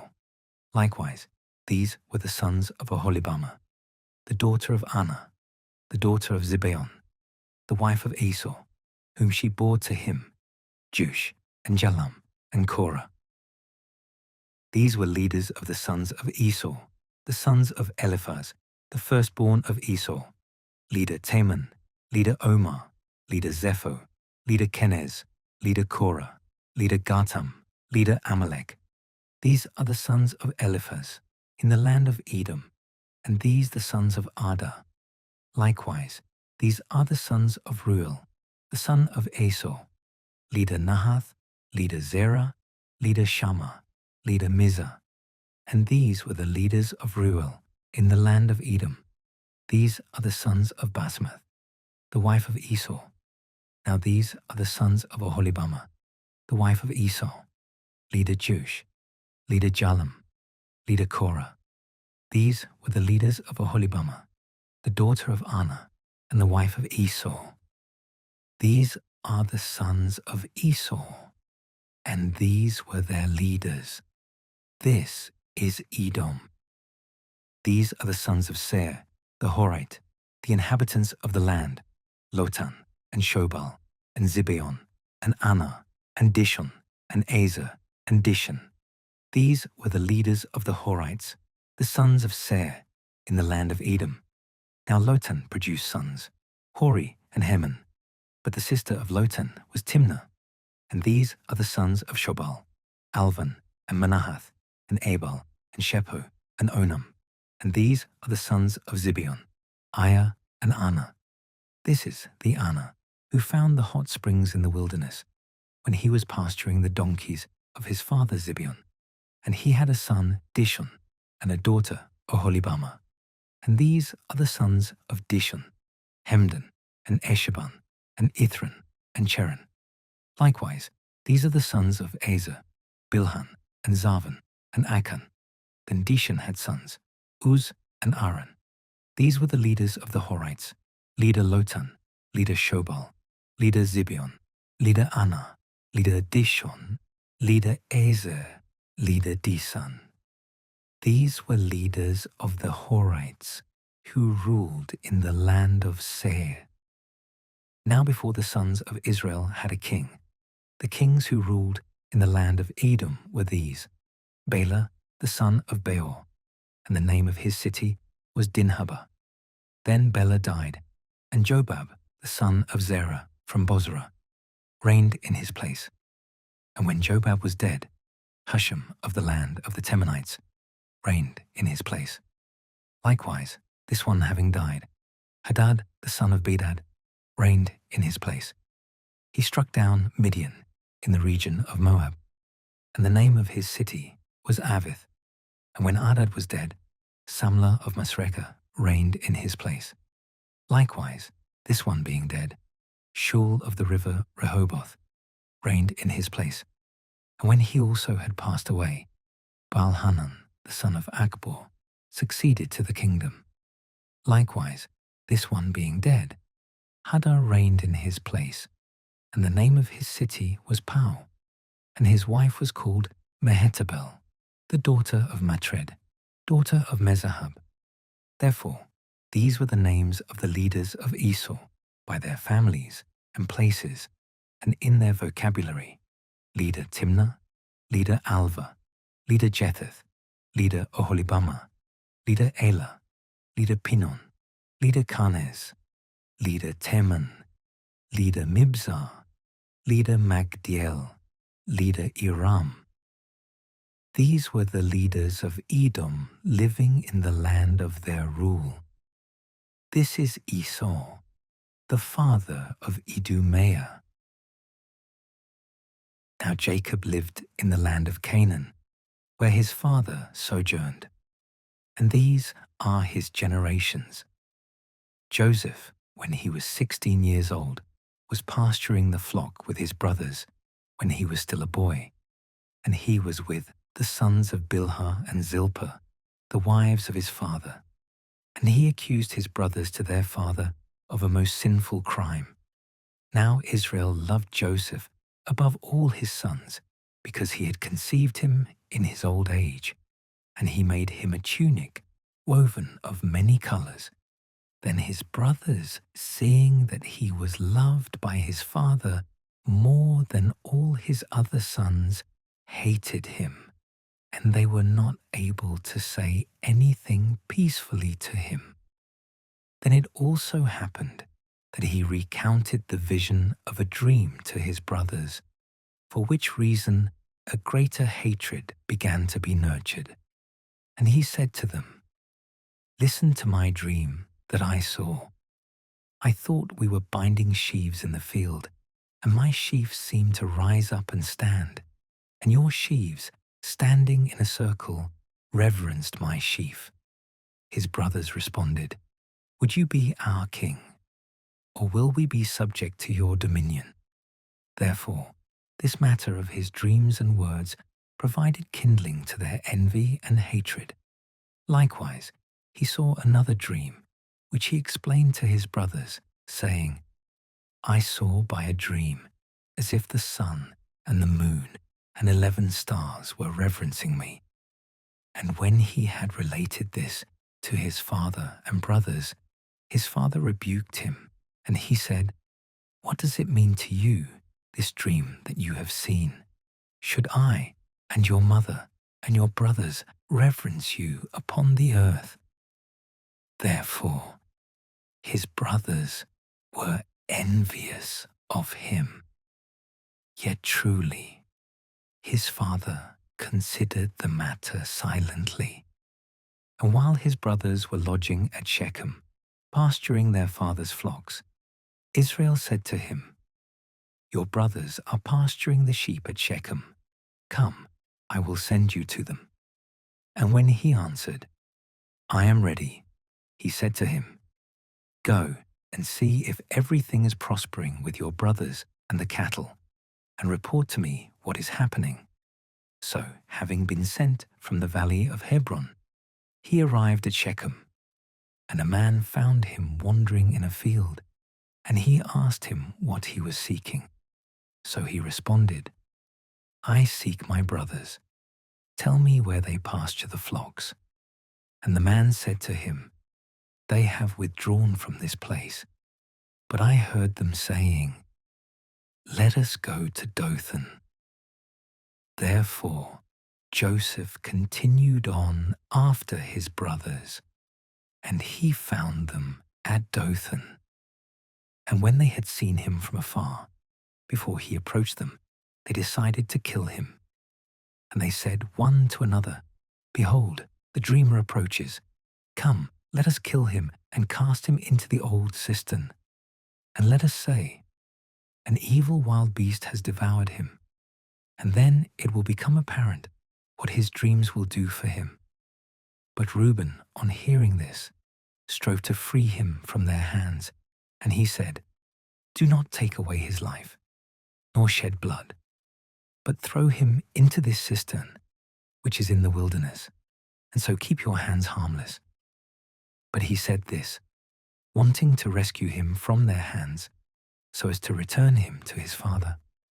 And so, as soon as he came to his brothers, they very quickly stripped him of his tunic, which was ankle length and woven of many colors, and they cast him into an old cistern which held no water. And sitting down to eat bread, they saw some Ishmaelites, travelers coming from Gilead with their camels, carrying spices and resin and oil of myrrh into Egypt. Therefore Judah said to his brothers, "What will it profit us if we kill our brother and conceal his blood? It is better that he be sold to the Ishmaelites, and then our hands will not be defiled, for he is our brother and our flesh." His brothers agreed to his words. And when the Midianite merchants were passing by, they drew him from the cistern, and they sold him to the Ishmaelites for 20 pieces of silver. And these led him into Egypt. And Reuben, returning to the cistern, did not find the boy. And rending his garments, he went to his brothers and said, "The boy is not present, and so where shall I go?" Then they took his tunic, and they dipped it in the blood of a young goat, which they had killed, sending those who carried it to their father. And they said, "We found this. See whether it is the tunic of your son or not." And when the father acknowledged it, he said, "It is the tunic of my son. An evil wild beast has eaten him. A beast has devoured Joseph." And tearing his garments, he was clothed in haircloth, mourning his son for a long time. Then, when all of his sons gathered together to ease their father's sorrow, he was not willing to accept consolation, but he said, "I will descend in mourning to my son in the underworld." And while he persevered in weeping, the Midianites in Egypt sold Joseph to Potiphar, a eunuch of Pharaoh, instructor of the soldiers. About the same time, Judah, descending from his brothers, turned toward an Adullamite man named Hira, and he saw there the daughter of a man called Shua of Canaan. And taking her as a wife, he entered to her, and she conceived and bore a son, and she called his name And conceiving offspring again, having given birth to a son, she called him Onan.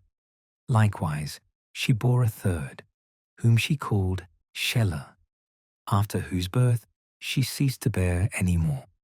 Then Judah gave a wife to his firstborn whose name was Tamar. And it also happened that the firstborn of Judah, was wicked in the sight of the Lord and was killed by him. Therefore Judah said to his son Onan, "Enter to the wife of your brother and associate with her, so that you may raise offspring to your brother." He, knowing that the sons to be born would not be his, when he entered to the wife of his brother, he spilled his seed on the ground, lest children should be born in his brother's name. And for this reason the Lord struck him down, because he did a detestable thing. Because of this matter, Judah said to his daughter-in-law Tamar, "Be a widow in your father's house until my son Shelah grows up." For he was afraid lest he also might die, just as his brothers did. She went away, and she lived in her father's house. Then, after many days had passed, the daughter of Shua, the wife of Judah, died. And when he accepted consolation after his mourning, he went up to the shearers of his sheep at Timnah, he and Hira, the herdsman of the Adullamite flock. And it was reported to Tamar that her father-in-law had gone up to Timnah to shear the sheep. And storing away the garments of her widowhood, she took up a veil, and changing her clothing, she sat at the crossroad that leads to Timnah, because Shelah had grown up, and she had not received him as a husband. And when Judah saw her, he thought her to be a harlot, for she had covered her face, lest she be recognized. And entering to her, he said, "Permit me to join with you." For he did not know her to be his daughter-in-law, And she responded, "What will you give to me to enjoy me as a concubine?" He said, "I will send you a young goat from the flock." And again she said, "I will allow what you want, if you give me a pledge, until you may send what you promise." Judah said, "What do you want to be given for a pledge?" She responded, "Your ring and bracelet, and the staff that you hold in your hand." Thereupon, the woman, from one sexual encounter, conceived. And she arose and went away, and storing away the garments that she had taken up, she was clothed in the garments of her widowhood. Then Judah sent a young goat by his shepherd, the Adullamite, so that he might receive the pledge that he had given to the woman. But when he had not found her, he questioned the men of that place, "Where is the woman who sat at the crossroad?" And they all responded, "There has been no harlot in this place." He returned to Judah, and he said to him, "I did not find her. Moreover, the men of that place told me that a prostitute had never sat there." Judah said, "Let her hold herself to blame. Certainly, she is not able to accuse us of a lie. I sent the young goat that I had promised, and you did not find her." Behold, after 3 months, they reported to Judah, saying, "Tamar, your daughter-in-law, has committed fornication, and her abdomen appears to be enlarged." And Judah said, "Produce her, so that she may be burned." But when she was led out to the punishment, she sent to her father-in-law, saying, "I conceived by the man to whom these things belong. Recognize whose ring and bracelet and staff this is." But he, acknowledging the gifts, said, "She is more just than I am, for I did not deliver her to my son Shelah." However, he knew her no more. Then, at the moment of birth, there appeared twins in the womb. And so, in the very delivery of the infants, one put forth a hand, on which the midwife tied a scarlet thread, saying, "This one will go out first." But in truth, drawing back his hand, the other came out. And the woman said, "Why is the partition divided for you?" And for this reason she called his name Perez. After this, his brother came out, on whose hand was the scarlet thread, and she called him Zerah. Meanwhile, Joseph was led into Egypt, and Potiphar, a eunuch of Pharaoh, a leader of the army, an Egyptian man, purchased him from the hand of the Ishmaelites, by whom he was brought.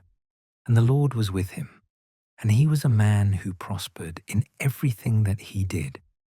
And he lived in the house of his Lord, who knew very well that the Lord was with him, and that all the things that were done by him were directed by his hand. And Joseph found favor in the sight of his Lord, and he ministered to him. And having been placed in charge of everything by him, he governed the house that was entrusted to him, and all the things that had been delivered to him. And the Lord blessed the house of the Egyptian because of Joseph, and he multiplied all his substance, as much in the buildings as in the fields. Neither did he know anything other than the bread that he ate. Now Joseph was beautiful in form and stately in appearance. And so, after many days, his mistress cast her eyes on Joseph, and she said, "Sleep with me." And without consenting at all to the wicked act, he said to her, "Behold, my Lord has delivered all things to me, and he does not know what he has in his own house. Neither is there anything which is not in my power, or that he has not delivered to me, except you, for you are his wife. How then can I do this evil act and sin against my God?" With such words as these, throughout each day, the woman was pestering the young man, and he was refusing the adultery. Then it happened on a certain day that Joseph entered the house, and he was doing something without any witnesses. And she, grasping the hem of his garment, said, "Sleep with me." But he, leaving behind the cloak in her hand, fled and went outside. And when the woman saw the garment in her hands and herself being treated with disrespect, she called to herself the men of her house, and she said to them, "Lo, he has brought in a Hebrew man to abuse us. He entered toward me in order to join with me, and when I had shouted out and he had heard my voice, he left behind the cloak that I held, and he fled outside. As a proof, therefore, of her fidelity, she retained the cloak, and she showed it to her husband when he returned home. And she said, 'The Hebrew servant, whom you have brought into me, approached me to abuse me, and when he had heard me cry out, he left behind the cloak that I held, and he fled outside.' His lord, upon hearing these things, and having excessive trust in the words of his mate, was very angry, and he delivered Joseph into prison, where the prisoners of the king were kept, and he was enclosed in that place. But the Lord was with Joseph, and having mercy on him, he gave him favor in the sight of the leader of the prison, who delivered into his hand all the prisoners who were held in custody. And whatever was done was under him. Neither did he himself know anything, having entrusted all things to him. For the Lord was with him, and he directed everything that he did. While these things were going on, it happened that two eunuchs, the cupbearer of the king of Egypt and the miller of grain, offended their lord, and Pharaoh, being angry with them, now the one was in charge of the cupbearers, the other of the millers of grain, sent them to the prison of the leader of the military, in which Joseph also was a prisoner. But the keeper of the prison delivered them to Joseph, who ministered to them also. Some little time passed by, while they were held in custody, and they both saw a similar dream on one night, whose interpretations should be related to one another. And when Joseph had entered to them in the morning, and had seen them sad, he consulted them, saying, "Why is your expression sadder today than usual?" They responded, "We have seen a dream, and there is no one to interpret it for us." And Joseph said to them, "Doesn't interpretation belong to God? Recount for me what you have seen." The chief cupbearer explained his dream first. "I saw before me a vine, on which were 3 shoots, which grew little by little into buds, and after the flowers it matured into grapes, and the cup of Pharaoh was in my hand. Therefore I took the grapes, and I pressed them into the cup that I held, and I handed the cup to Pharaoh." Joseph responded, "This is the interpretation of the dream. The 3 shoots are the next 3 days, after which Pharaoh will remember your service, and he will restore you to your former position, and you will give him the cup according to your office, as you were accustomed to do before. Only remember me, when it will be well with you, and do me this mercy, to suggest to Pharaoh to lead me out of this prison. For I have been stolen from the land of the Hebrews, and here, innocently, I was cast into the pit." The chief miller of grain, seeing that he had wisely unraveled the dream, said, "I also saw a dream, that I had 3 baskets of meal above my head, and in one basket, which was the highest, I carried all foods that are made by the art of baking, and the birds ate from it. Joseph responded, "This is the interpretation of the dream. The 3 baskets are the next 3 days, after which Pharaoh will carry away your head and also suspend you from a cross, and the birds will tear your flesh." The 3rd day thereafter was the birthday of Pharaoh, and making a great feast for his servants, he remembered, during the banquet, the chief cupbearer and the chief miller of grain. And he restored the one to his place to present him the cup. The other he hanged on a gallows. And thus the truth of the interpreter of dreams was proven. And although he advanced with so much prosperity, the chief cupbearer forgot his interpreter of dreams. After 2 years, Pharaoh saw a dream. He thought himself to be standing above a river, from which ascended 7 cows, exceedingly beautiful and stout, and they pastured in marshy places. Likewise, another 7 emerged from the river, filthy and thoroughly emaciated, and they pastured on the same bank of the river, in green places, and they devoured those whose appearance and condition of body was so wonderful. Pharaoh, having been awakened, slept again, and he saw another dream. 7 ears of grain sprung up on one stalk, full and well formed. Likewise, other ears of grain, of the same number, rose up, thin and struck with blight, devouring all the beauty of the first. Pharaoh, when he awakened after his rest, and when morning arrived, being terrified with fear, sent to all the interpreters of Egypt and to all of the wise men. And when they were summoned, he explained to them his dream. But there was no one who could interpret it. Then at last the chief cupbearer, remembering, said, "I confess my sin." The king, being angry with his servants, ordered me and the chief miller of grain to be forced into the prison of the leader of the military. There, in one night, both of us saw a dream presaging the future. In that place, there was a Hebrew, a servant of the same commander of the military, to whom we explained our dreams. Whatever we heard was proven afterwards by the event of the matter, for I was restored to my office, and he was suspended on a cross. Immediately, by the king's authority, Joseph was led out of prison, and they shaved him, and changing his apparel, they presented him to him. And he said to him, "I have seen dreams, and there is no one who can unfold them.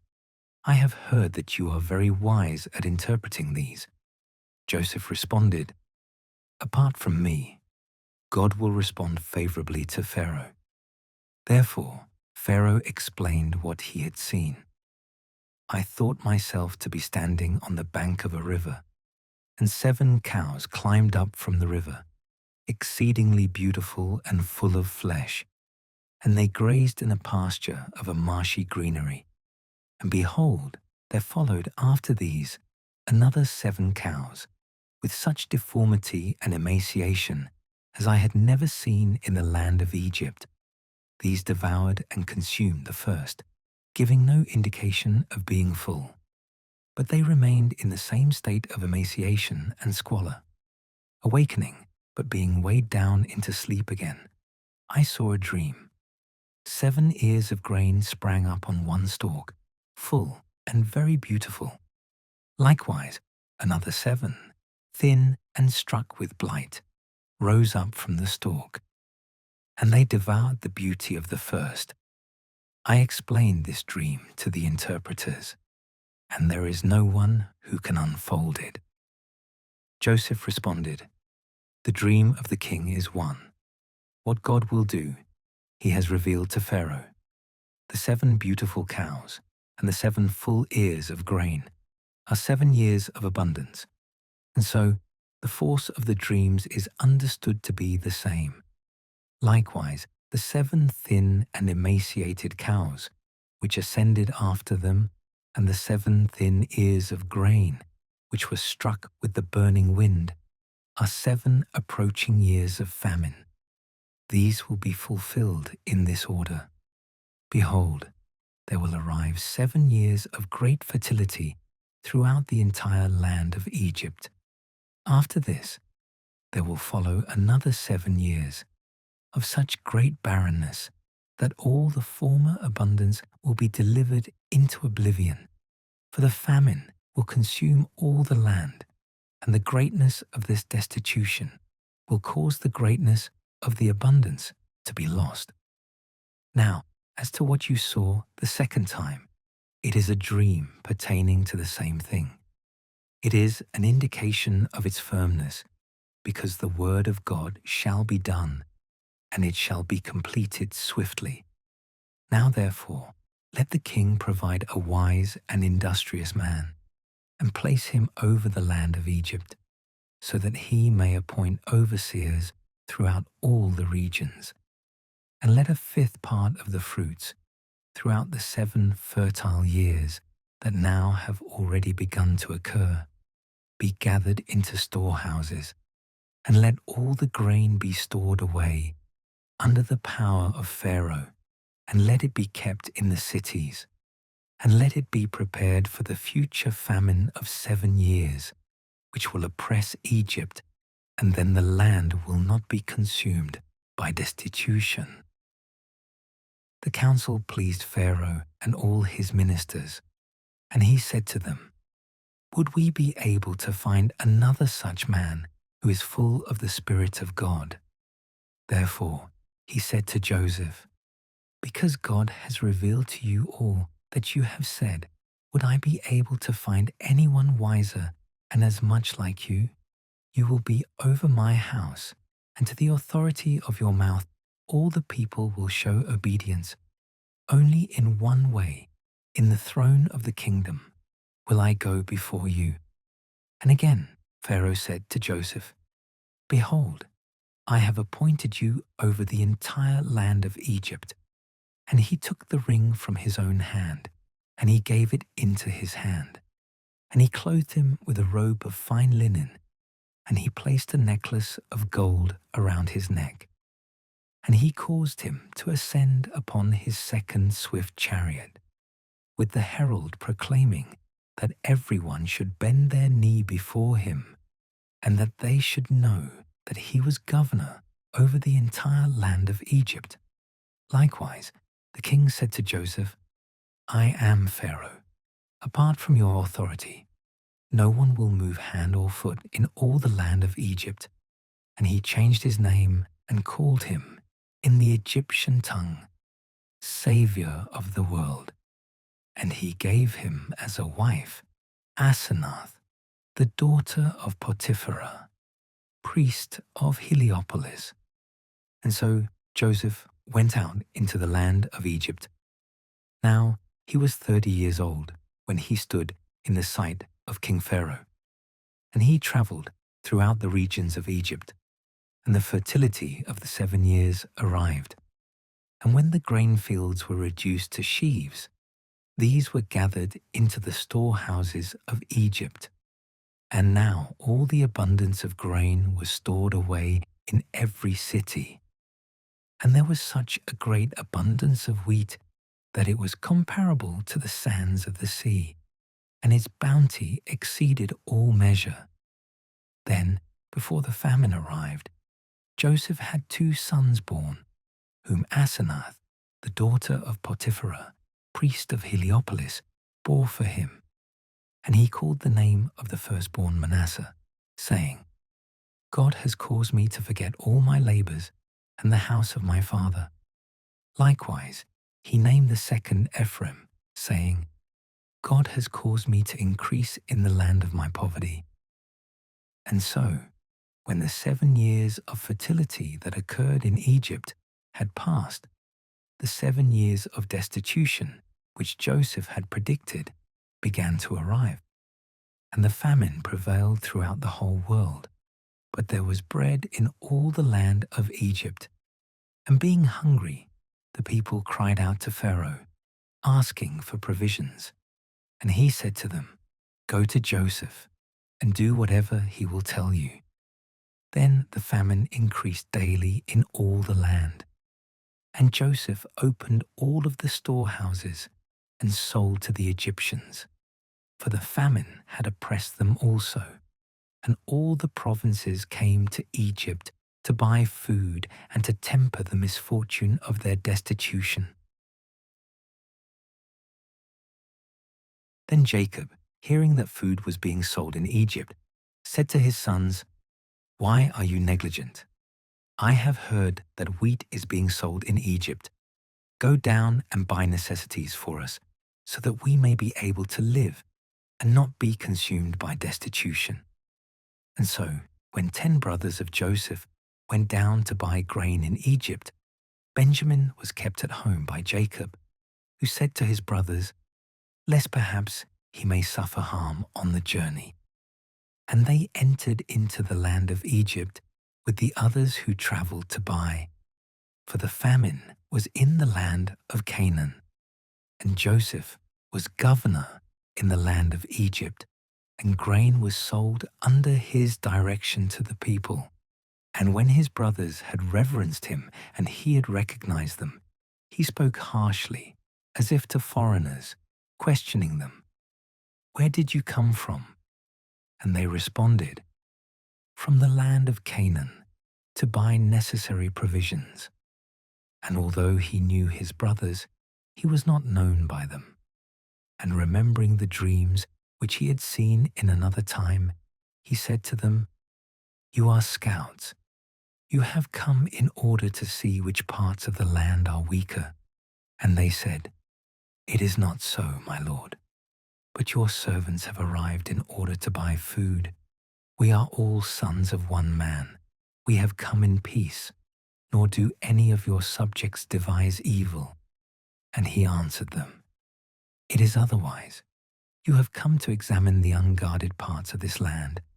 But they said, "We, your servants, are 12 brothers, the sons of one man in the land of Canaan. The youngest is with our father. The other is not living." He said, "This is just as I have said. You are scouts. I will now continue to put you to the test. By the health of Pharaoh, you will not depart from here until your youngest brother arrives. Send one of you and bring him. But you will be in chains until what you have said is proven to be either true or false. Otherwise, by the health of Pharaoh, you are scouts."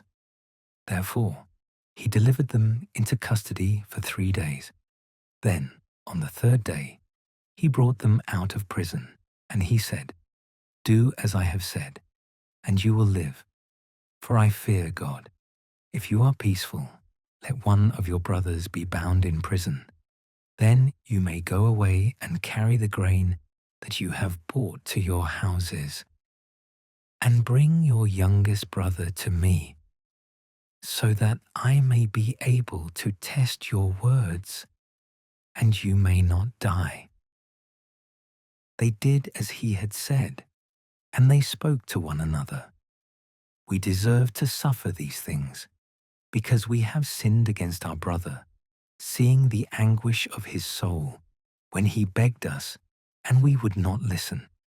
For that reason, this tribulation has come upon us." And Reuben, one of them, said, "Did not I say to you, 'Do not sin against the boy,' and you would not listen to me? See, his blood is exacted." But they did not know that Joseph understood, because he was speaking to them through an interpreter.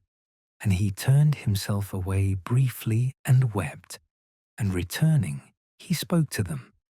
And taking Simeon and binding him in their presence, he ordered his ministers to fill their sacks with wheat, and to replace each one's money in their sacks, and to give them, in addition, provisions for the way. And they did so. Then, having loaded their donkeys with the grain, they set out. And one of them, opening a sack to give his beast of burden fodder at the inn, looked upon the money at the sack's mouth, and he said to his brothers, "My money has returned to me. See, it is held in the sack." And they were astonished and troubled, and they said to one another, "What is this that God has done to us?" And they went to their father Jacob in the land of Canaan, and they explained to him all the things that had befallen them, saying, "The Lord of the land spoke harshly to us, and he considered us to be scouts of the province. And we answered him, 'We are peaceful, and we do not intend any treachery. We are 12 brothers conceived of one father. One is not living. The youngest is with our father in the land of Canaan.' And he said to us, 'Thus will I prove that you are peaceful. Release one of your brothers to me, and take necessary provisions for your houses, and go away and bring your youngest brother to me, so that I may know that you are not scouts. And this one, who is held in chains, you may be able to receive again, and thereafter you shall have permission to buy what you want.'" Having said this, when they poured out their grain, each found his money tied to the mouth of his sack, and all were terrified together. Their father Jacob said, "You have caused me to be without children. Joseph is not living, Simeon is held in chains, and Benjamin you would carry away. All these evils have fallen back upon me." And Reuben answered him, "Put my 2 sons to death, if I do not lead him back to you. Deliver him into my hand, and I will restore him to you." But he said, "My son will not go down with you. His brother is dead, and he is left alone. If any adversity will befall him in the land to which you travel, you would lead my grey hairs down with sorrow to the grave." Meanwhile, the famine pressed heavily on all the land, and having consumed the provisions that they had brought out of Egypt, Jacob said to his sons, "Return and buy us a little food." Judah answered, "The man himself declared to us, under the attestation of an oath, saying, 'You will not see my face unless you bring your youngest brother with you.'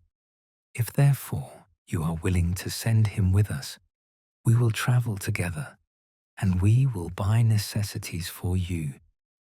But if you are not willing, we will not go." For the man, as we have often said, declared to us, saying, "You will not see my face without your youngest brother." Israel said to them, "You have done this for my misery, in that you revealed to him that you also had another brother." But they responded, "The man questioned us in order concerning our family, whether our father lived, if we had a brother. And we answered him respectively, according to what he demanded.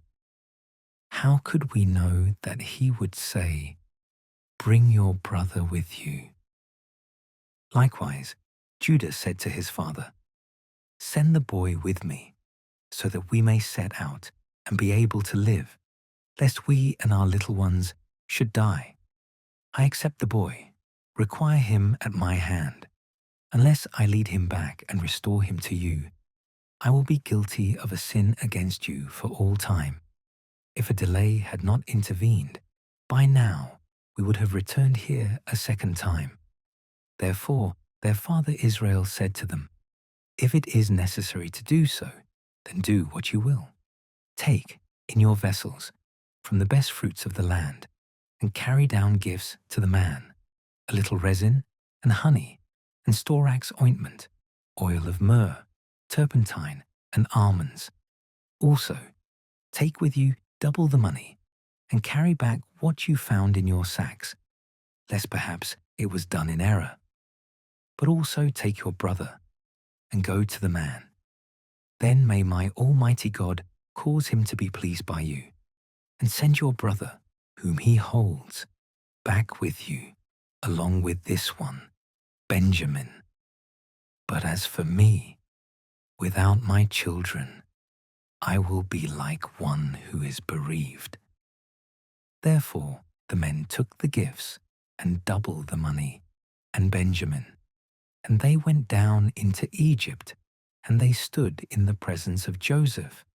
And when he had seen them and Benjamin together, he instructed the steward of his house, saying, "Lead the men into the house, and kill victims, and prepare a feast, because they will be eating with me at midday." He did what he had been ordered to do, and he brought the men into the house. And there, being terrified, they said one to another, "Because of the money which we carried back the first time in our sacks, we have been brought in, so that he may unleash a false accusation against us, and by violence subjugate both us and our donkeys into servitude." For this reason, approaching the steward of the house at his door, they said, "We beg you, Lord, to hear us.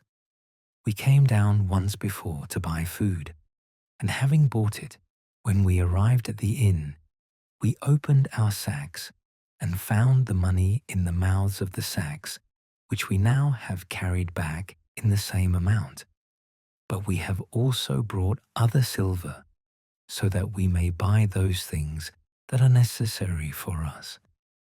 It is not on our conscience who had placed it in our bags." But he responded, "Peace be with you. Do not be afraid. Your God and the God of your father has given you the treasure in your sacks.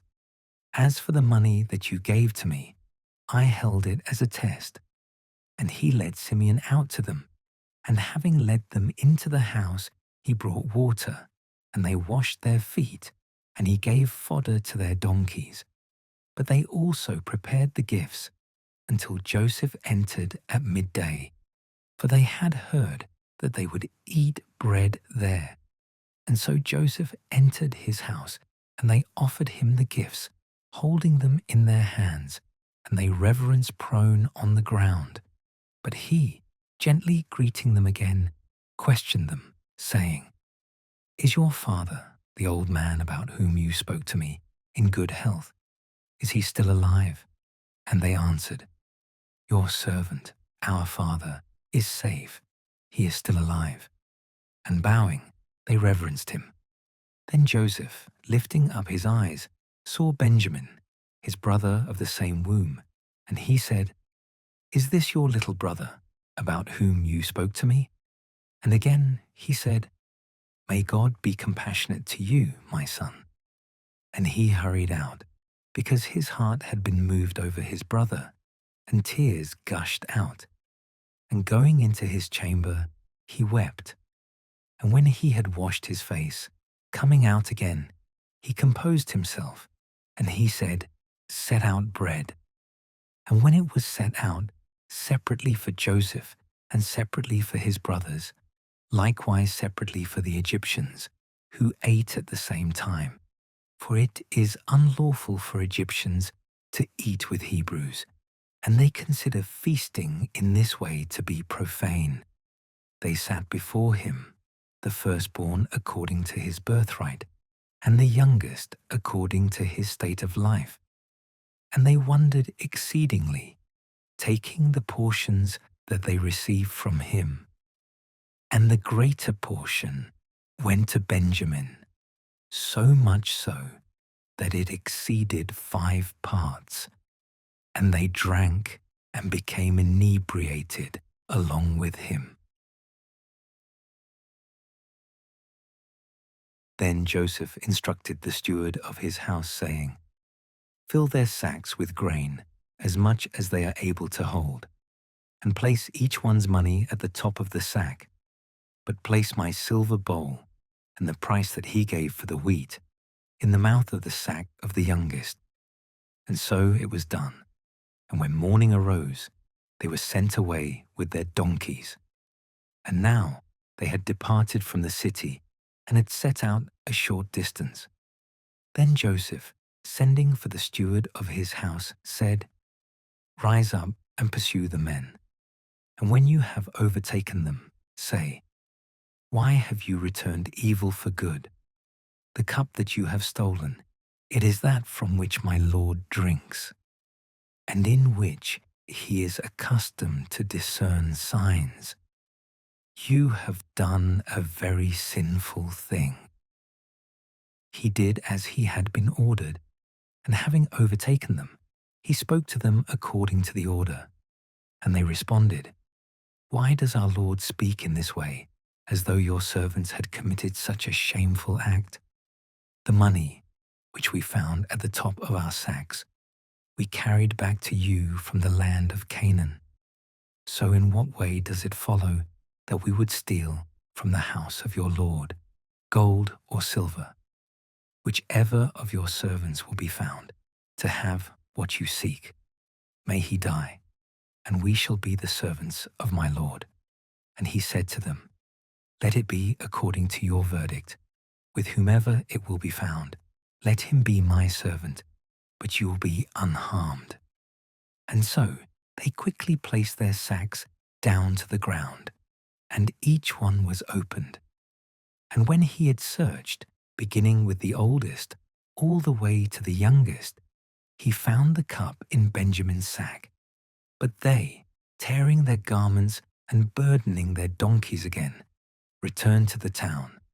And Judah, first among his brothers, entered to Joseph, for he had not yet departed from the place. And together they all fell down before him to the ground. And he said to them, 'Why would you choose to act in this way? Could you be ignorant that there is no one like me in the knowledge of discerning signs?' And Judah said to him, 'What could we answer to my Lord? And what would we be able to say, or to justly claim? God has discovered the iniquity of your servants. See, we have all become servants to my Lord, both we and he with whom the cup was found.' Joseph responded, 'Far be it from me that I should act in this way. He who stole the cup, he will be my servant. But you may go away free to your father.' Then Judah, approaching closer, said confidently, 'I beg you, my lord, let your servant speak a word in your ears, and do not be angry with your servant, for you are next to Pharaoh. My lord, you questioned your servants before, 'Do you have a father or a brother?' And we answered you, my lord, 'There is our father, an old man, and a young boy, who was born in his old age. His brother of the same womb has died, and he alone is left to his mother and father, who truly love him tenderly.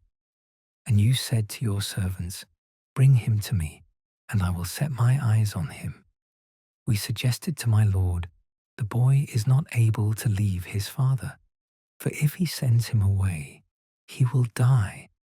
And you said to your servants, "Unless your youngest brother arrives with you, you will not see my face any more." Therefore, when we had gone up to your servant, our father, we explained to him all that my lord had spoken. And our father said, "Return and buy us a little wheat." And we said to him, "We cannot go.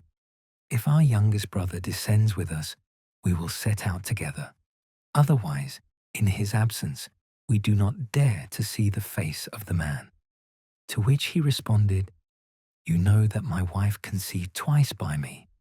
One went out, and you said, 'A beast devoured him.' And since then, he has not appeared. If you take this one also, and anything happens to him on the way, you will lead my grey hairs down with grief to the grave. Therefore, if I would have gone to your servant, our father, with the boy not present, though his life depends upon the life of him, and if he were to see that he is not with us, he would die, and your servants will lead his grey hairs down with sorrow to the grave. Let me be your very own servant. For I accepted this one into my trust, and I promised, saying, unless I lead him back, I will be guilty of a sin against my father for all time. And so I, your servant, will remain in place of the boy in ministry to my Lord, and then let the boy go up with his brothers. For I cannot return to my father without the boy, lest I appear as a witness to the calamity that will oppress my father. Joseph was unable to restrain himself any longer, standing before so many. Therefore, he instructed that all should go outside, and that no stranger should be among them, as they recognized one another. And he lifted up his voice with weeping, which the Egyptians heard, along with the entire house of Pharaoh. And he said to his brothers, I am Joseph. Is my father still alive? His brothers were unable to respond, being terrified by a very great fear. And he said to them mildly, approach toward me. And when they had approached close by, he said, I am Joseph, your brother, whom you sold into Egypt. Do not be afraid, and let it not seem to you to be a hardship that you sold me into these regions. For God sent me before you into Egypt for your salvation. For it is 2 years since the famine began to be upon the land, and 5 years more remain, in which there can be neither plowing nor reaping. And God sent me ahead, so that you may be preserved upon the earth, and so that you would be able to have food in order to live. I was sent here, not by your counsel, but by the will of God. He has caused me to be like a father to Pharaoh, and to be the Lord of his entire house, as well as governor throughout all the land of Egypt.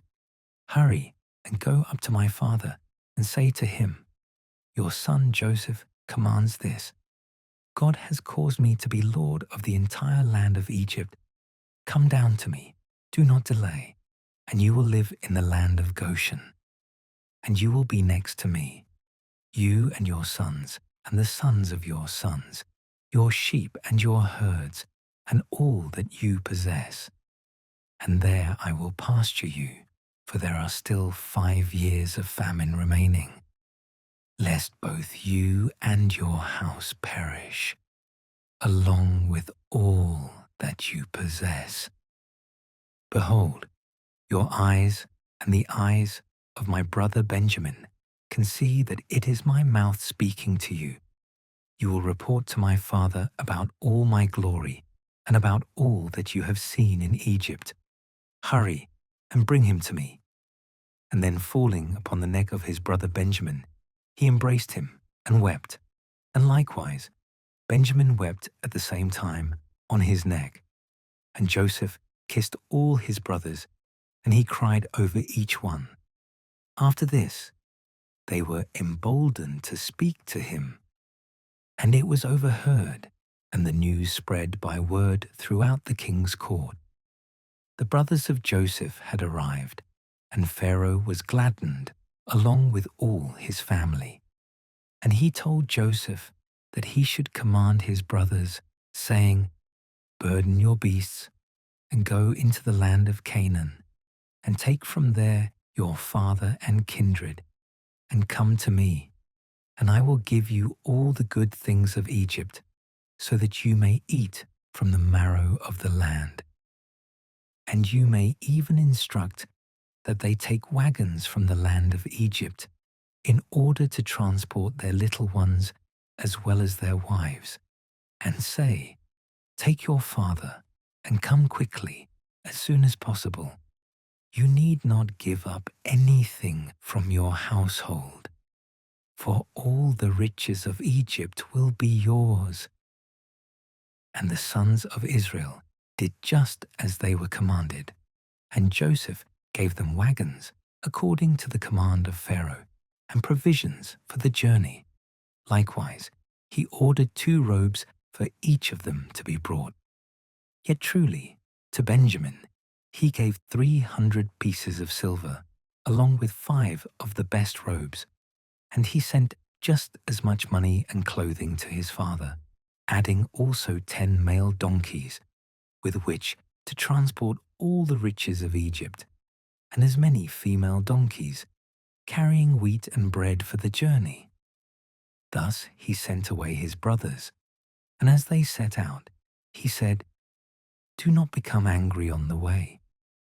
And they ascended out of Egypt, and they arrived in the land of Canaan, to their father Jacob. And they reported to him, saying, "Your son Joseph is alive, and he is ruler throughout all the land of Egypt." When Jacob heard this, he was stirred up, as if from a deep sleep, yet he did not believe them. To the contrary, they explained the entire matter in order, and when he had seen the wagons and all that he had sent, his spirit revived, and he said, "It is enough for me, if my son Joseph is still alive. I will go and see him before I die." And Israel, setting out with all that he had, arrived at the well of the oath, and sacrificing victims there to the God of his father Isaac, he heard him by a vision in the night, calling him and saying to him, "Jacob, Jacob." And he answered him, "Behold, here I am." God said to him, "I am the most strong God of your father. Do not be afraid. Descend into Egypt, for there I will make of you a great nation. I will descend with you to that place, and I will lead you back from there. Returning, also Joseph will place his hands over your eyes." Then Jacob rose up from the well of the oath, and his sons took him, with their little ones and wives, in the wagons that Pharaoh had sent to carry the old man, along with all that he possessed in the land of Canaan. And he arrived in Egypt with all his offspring, his sons and his grandsons, his daughters and all his progeny together. Now these are the names of the sons of Israel, who entered into Egypt, he with his children. The firstborn is Reuben. The sons of Reuben, Hanok and Palu, and Hezron and Carmi. The sons of Simeon, Jemuel and Jamin and Ohad, and Jachin and Zohar, and Shaul, the son of a Canaanite woman. The sons of Levi, Gershon and Kohath, and Merari. The sons of Judah, and Onan, and Shelah, and Perez, and Zerah. Now and Onan died in the land of Canaan, and sons were born to Perez, Hezron and Hamul. The sons of Issachar, Tola and Puvah, and Job and Shimron. The sons of Zebulun, Sered and Elon and Jalil. These are the sons of Leah, whom she bore, along with his daughter Dinah, in Mesopotamia of Syria. All the souls of her sons and daughters are 33. The sons of Gad, Ziphion and Hagi, and Shuni and Esbon, and Eri and Arodi and Areli. The sons of Asher, Imnah and Jezua, and Jesui and Beriah, and also their sister Sarah. The sons of Beriah, Heber and Malchil. These are the sons of Zilpah, whom Laban gave to his daughter Leah, and these she bore to Jacob, 16 souls. The sons of Rachel, the wife of Jacob, Joseph and Benjamin. And sons were born to Joseph in the land of Egypt, whom Asenath, the daughter of Potipharah, priest of Heliopolis, bore for him, Manasseh and Ephraim. The sons of Benjamin, Bela and Becher, and Ashbel and Gera, and Naaman and Ehi, and Rosh and Moppim, and Huppim and Ard. These are the sons of Rachel, whom she bore to Jacob. All these souls are 14. The sons of Dan, Hushim. The sons of Naphtali, Jazeel and Guni, and Jazer and Shillam. These are the sons of Bilhah, whom Laban gave to his daughter Rachel. And these she bore to Jacob. All these souls are 7. all the souls who went into Egypt with Jacob and who went out from his thigh, besides the wives of his sons, were 66. Now the sons of Joseph, who were born to him in the land of Egypt, were 2 souls. All the souls of the house of Jacob who went into Egypt were 70. Then he sent Judah ahead of himself to Joseph in order to report to him, and so that he would meet him in Goshen. And when he had arrived there, Joseph harnessed his chariot, and he went up to meet his father at the same place. And seeing him, he fell upon his neck, and amid embraces he wept. And the father said to Joseph, "Now I will die happy, because I have seen your face, and I am leaving you behind alive." And he said to his brothers and to all his father's house, "I will go up and report to Pharaoh, and I will say to him, my brothers and my father's house, who are in the land of Canaan, have come to me. And these honorable men are pastors of sheep, and they have the task of feeding the flock, their cattle and herds, and all that they were able to hold, they have brought with them. And when he will call you and will say, 'What is your work?' you will respond, 'Your servants are pastors of honor, from our infancy even to the present time, both we and our fathers.' Now you will say this, so that you may be able to live in the land of Goshen, because the Egyptians detest all pastors of sheep."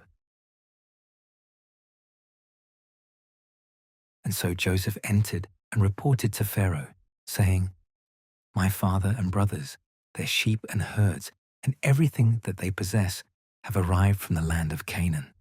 And behold, they stand together in the land of Goshen."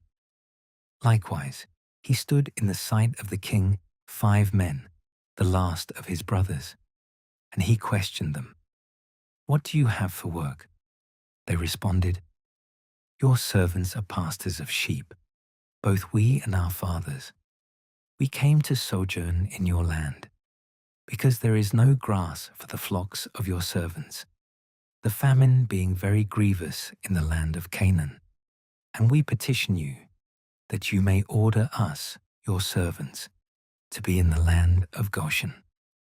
And so the king said to Joseph, "Your father and brothers have come to you. The land of Egypt is in your sight. Cause them to live in the best place, and deliver to them the land of Goshen. And if you know there to be industrious men among them, appoint these as foremen over my cattle." After this, Joseph brought in his father to the king, and he stood him in his sight. He blessed him, and he questioned him, "How many are the days of the years of your life?" He responded, "The days of my sojourn are 130 years, few and unworthy, and they do not reach even to the days of the sojourning of my fathers." And blessing the king, he went outside. Truly, Joseph gave his father and brothers a possession in Egypt, in the best place of the land, in Ramesses, as Pharaoh had instructed. And he fed them, along with all his father's house, providing portions of food to each one. For in the whole world there was a lack of bread, and a famine had oppressed the land, most of all Egypt and Canaan, from which he gathered together all the money for the grain that they bought, and he took it into the treasury of the king. And when the buyers had run out of money, all Egypt came to Joseph, saying, "Give us bread. Why should we die in your sight, lacking money?" And he responded to them, "Bring me your cattle, and I will give food to you in exchange for them, if you do not have money."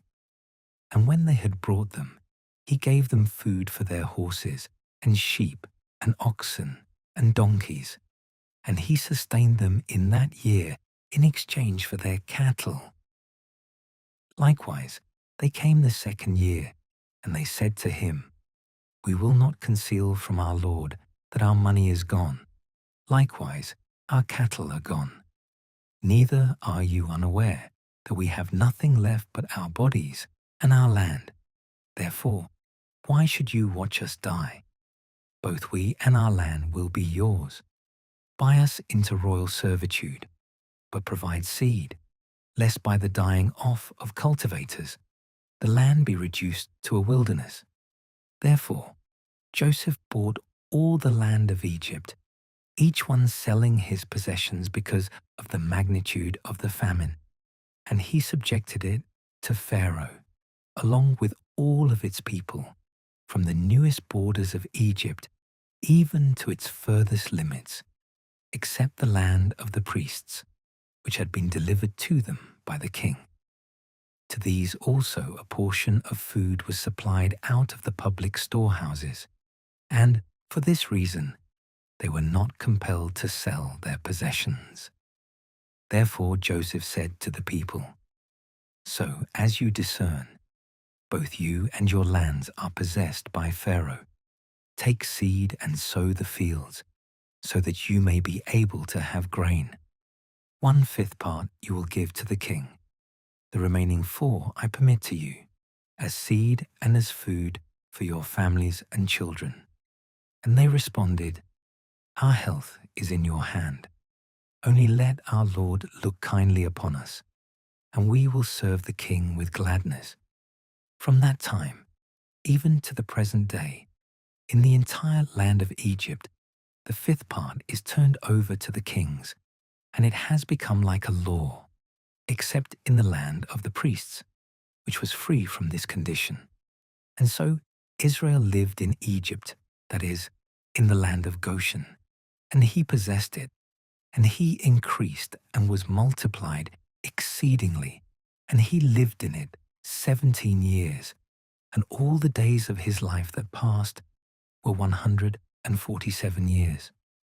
And when he discerned that the day of his death was approaching, he called his son Joseph, and he said to him, "If I have found favor in your sight, place your hand under my thigh, and you shall show me mercy and truth, not to bury me in Egypt, but I shall sleep with my fathers, and you will carry me from this land and bury me in the sepulchre of my ancestors."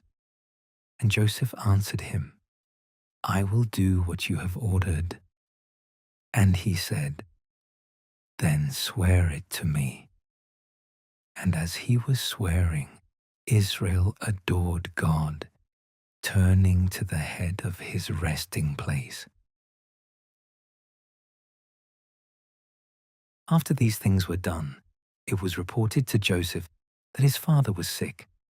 And taking his 2 sons Manasseh and Ephraim, he went directly to him. And it was told to the old man, "Behold, your son Joseph is coming to you." And being strengthened, he sat up in bed. And when he had entered to him, he said, "Almighty God appeared to me at Luz, which is in the land of Canaan, and he blessed me. And he said, I will increase and multiply you, and I will make you influential among the people. And I will give this land to you, and to your offspring after you, as an everlasting possession. Therefore, your 2 sons, who were born to you in the land of Egypt before I came here to you, will be mine. Ephraim and Manasseh will be treated by me just like Reuben and Simeon. But the remainder, whom you will conceive after them, will be yours, and they will be called by the name of their brothers among their possessions. As for me, when I came from Mesopotamia, Rachel died in the land of Canaan on the very journey, and it was springtime. And I entered Ephrath and buried her next to the way of Ephrath, which by another name is called Bethlehem. Then, seeing his sons, he said to him, Who are these? He responded, They are my sons, whom God gave to me as a gift in this place. Bring them to me, he said, so that I may bless them. For Israel's eyes were clouded by reason of his great age, and he was unable to see clearly. And when they were placed up against him, he kissed and embraced them. And he said to his son, I have not been cheated out of seeing you. Moreover, God has shown me your offspring. And when Joseph had taken them from his father's lap, he reverenced prone on the ground. And he placed Ephraim on his right, that is, towards the left hand of Israel. Yet truly Manasseh was on his left, namely, towards his father's right hand. And he placed them both up against him. And he, extending his right hand, placed it over the head of Ephraim, the younger brother. But the left hand was on the head of Manasseh, who was the elder, so that his hands were crossed. And Jacob blessed the sons of Joseph. And he said, God, in whose sight my fathers, Abraham and Isaac, walked, God, who pastured me from my youth until the present day, the angel who rescues me from all evils, bless these boys, and let my name be invoked over them, and also the names of my fathers, Abraham and Isaac, and may they increase into a multitude across the earth. But Joseph, seeing that his father had placed his right hand over the head of Ephraim, took it gravely, and grasping his father's hand, he tried to lift it from Ephraim's head and transfer it onto the head of Manasseh. And he said to his father, It should not have come to pass this way, father, for this one is the firstborn. Place your right hand over his head. But refusing, he said, I know, my son, I know. And this one, indeed, will be among the people and will be multiplied. But his younger brother will be greater than he, and his offspring will increase among the nations. And he blessed them at that time, saying, In you Israel will be blessed, and it will be said, May God treat you like Ephraim and like Manasseh. And he established Ephraim before Manasseh.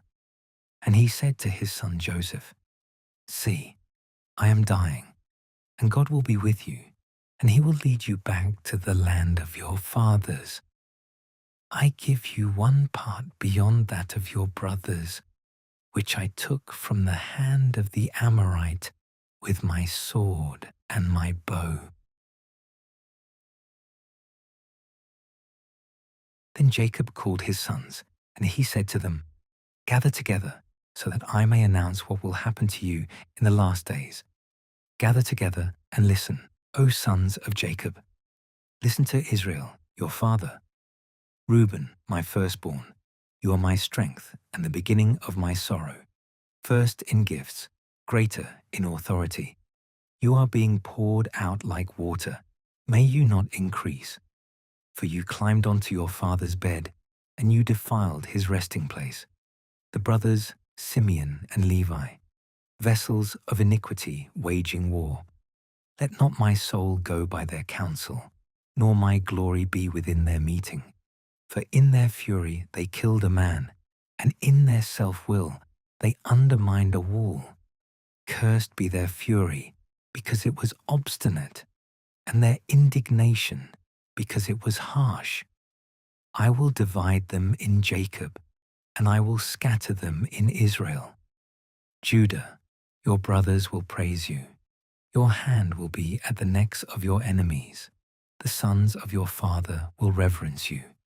Judah is a lion's young. You have gone up to the prey, my son. While resting, you have lain like a lion, and just like a lioness, who would rouse him? The scepter from Judah and the leader from his thigh will not be taken away until he who will be sent arrives, and he will be the expectation of Gentiles. Tying his young colt to the vineyard, and his donkey, O my son, to the vine, he will wash his robe in wine, and his cloak in the blood of the grape. His eyes are more beautiful than wine, and his teeth whiter than milk. Zebulun will live at the seashore and by the outpost of ships, reaching as far as Sidon. Issachar will be a strong donkey, reclining between the borders. He saw that rest would be good, and that the land was excellent. And so he bent his shoulder to carry, and he became a servant under tribute. Dan will judge his people just like any other tribe in Israel. Let Dan be a snake in the way, a viper in the path, biting the hooves of horses, so that his rider may fall backward. I will wait for your salvation, O Lord. Gad, being girded, will fight before him, and he himself will be girded backward. Asher, his bread will be fat, and he will provide delicacies to the kings. Naphtali is a stag sent forth, offering words of eloquent beauty. Joseph is a growing son and stately to behold. The daughters run back and forth on the wall. But those who held darts provoked him, and they contend with him, and they envied him. His bow sits in strength, and the bands of his arms and hands have been let loose by the hands of the mighty one of Jacob. From there he went forth as a pastor, the stone of Israel. The God of your father will be your helper, and the Almighty will bless you with the blessings of heaven above, with the blessings of the abyss that lies beneath, with the blessings of the breasts and of the womb. The blessings of your father are strengthened by the blessings of his fathers, until the desire of the hills of eternity shall arrive. May they be at the head of Joseph, and at the summit of the Nazarite, among his brothers. Benjamin is a ravenous wolf. In the morning he will eat the prey, and in the evening he will divide the spoil. All these are the 12 tribes of Israel. These things their father spoke to them, and he blessed each one with their proper blessings. And he instructed them, saying, I am being gathered to my people. Bury me with my fathers in the double cave, which is in the field of Ephron the Hittite, opposite Mamre, in the land of Canaan, which Abraham bought, along with its field, from Ephron the Hittite, as a possession for burial. There they buried him, with his wife Sarah. And there Isaac was buried with his wife Rebekah. There also Leah lies preserved. And having finished these commands by which he instructed his sons, he drew his feet onto the bed, and he passed away. And he was gathered to his people. Joseph, realizing this, fell upon his father's face, weeping and kissing him. And he instructed his servant physicians to embalm his father with aromatics. And while they were fulfilling his orders, 40 days passed, for this was the method of embalming dead bodies. And Egypt wept for him for 70 days. And when the time for mourning was fulfilled, Joseph spoke to the family of Pharaoh.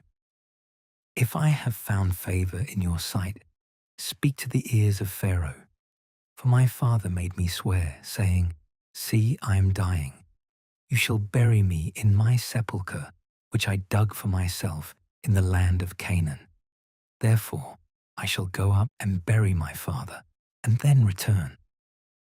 And Pharaoh said to him, Go up and bury your father, just as he made you swear. So as he went up, all the elders of the house of Pharaoh went with him, along with every patriarch in the land of Egypt, and the house of Joseph with his brothers, except their little ones and flocks, and also the herds, which they left behind in the land of Goshen.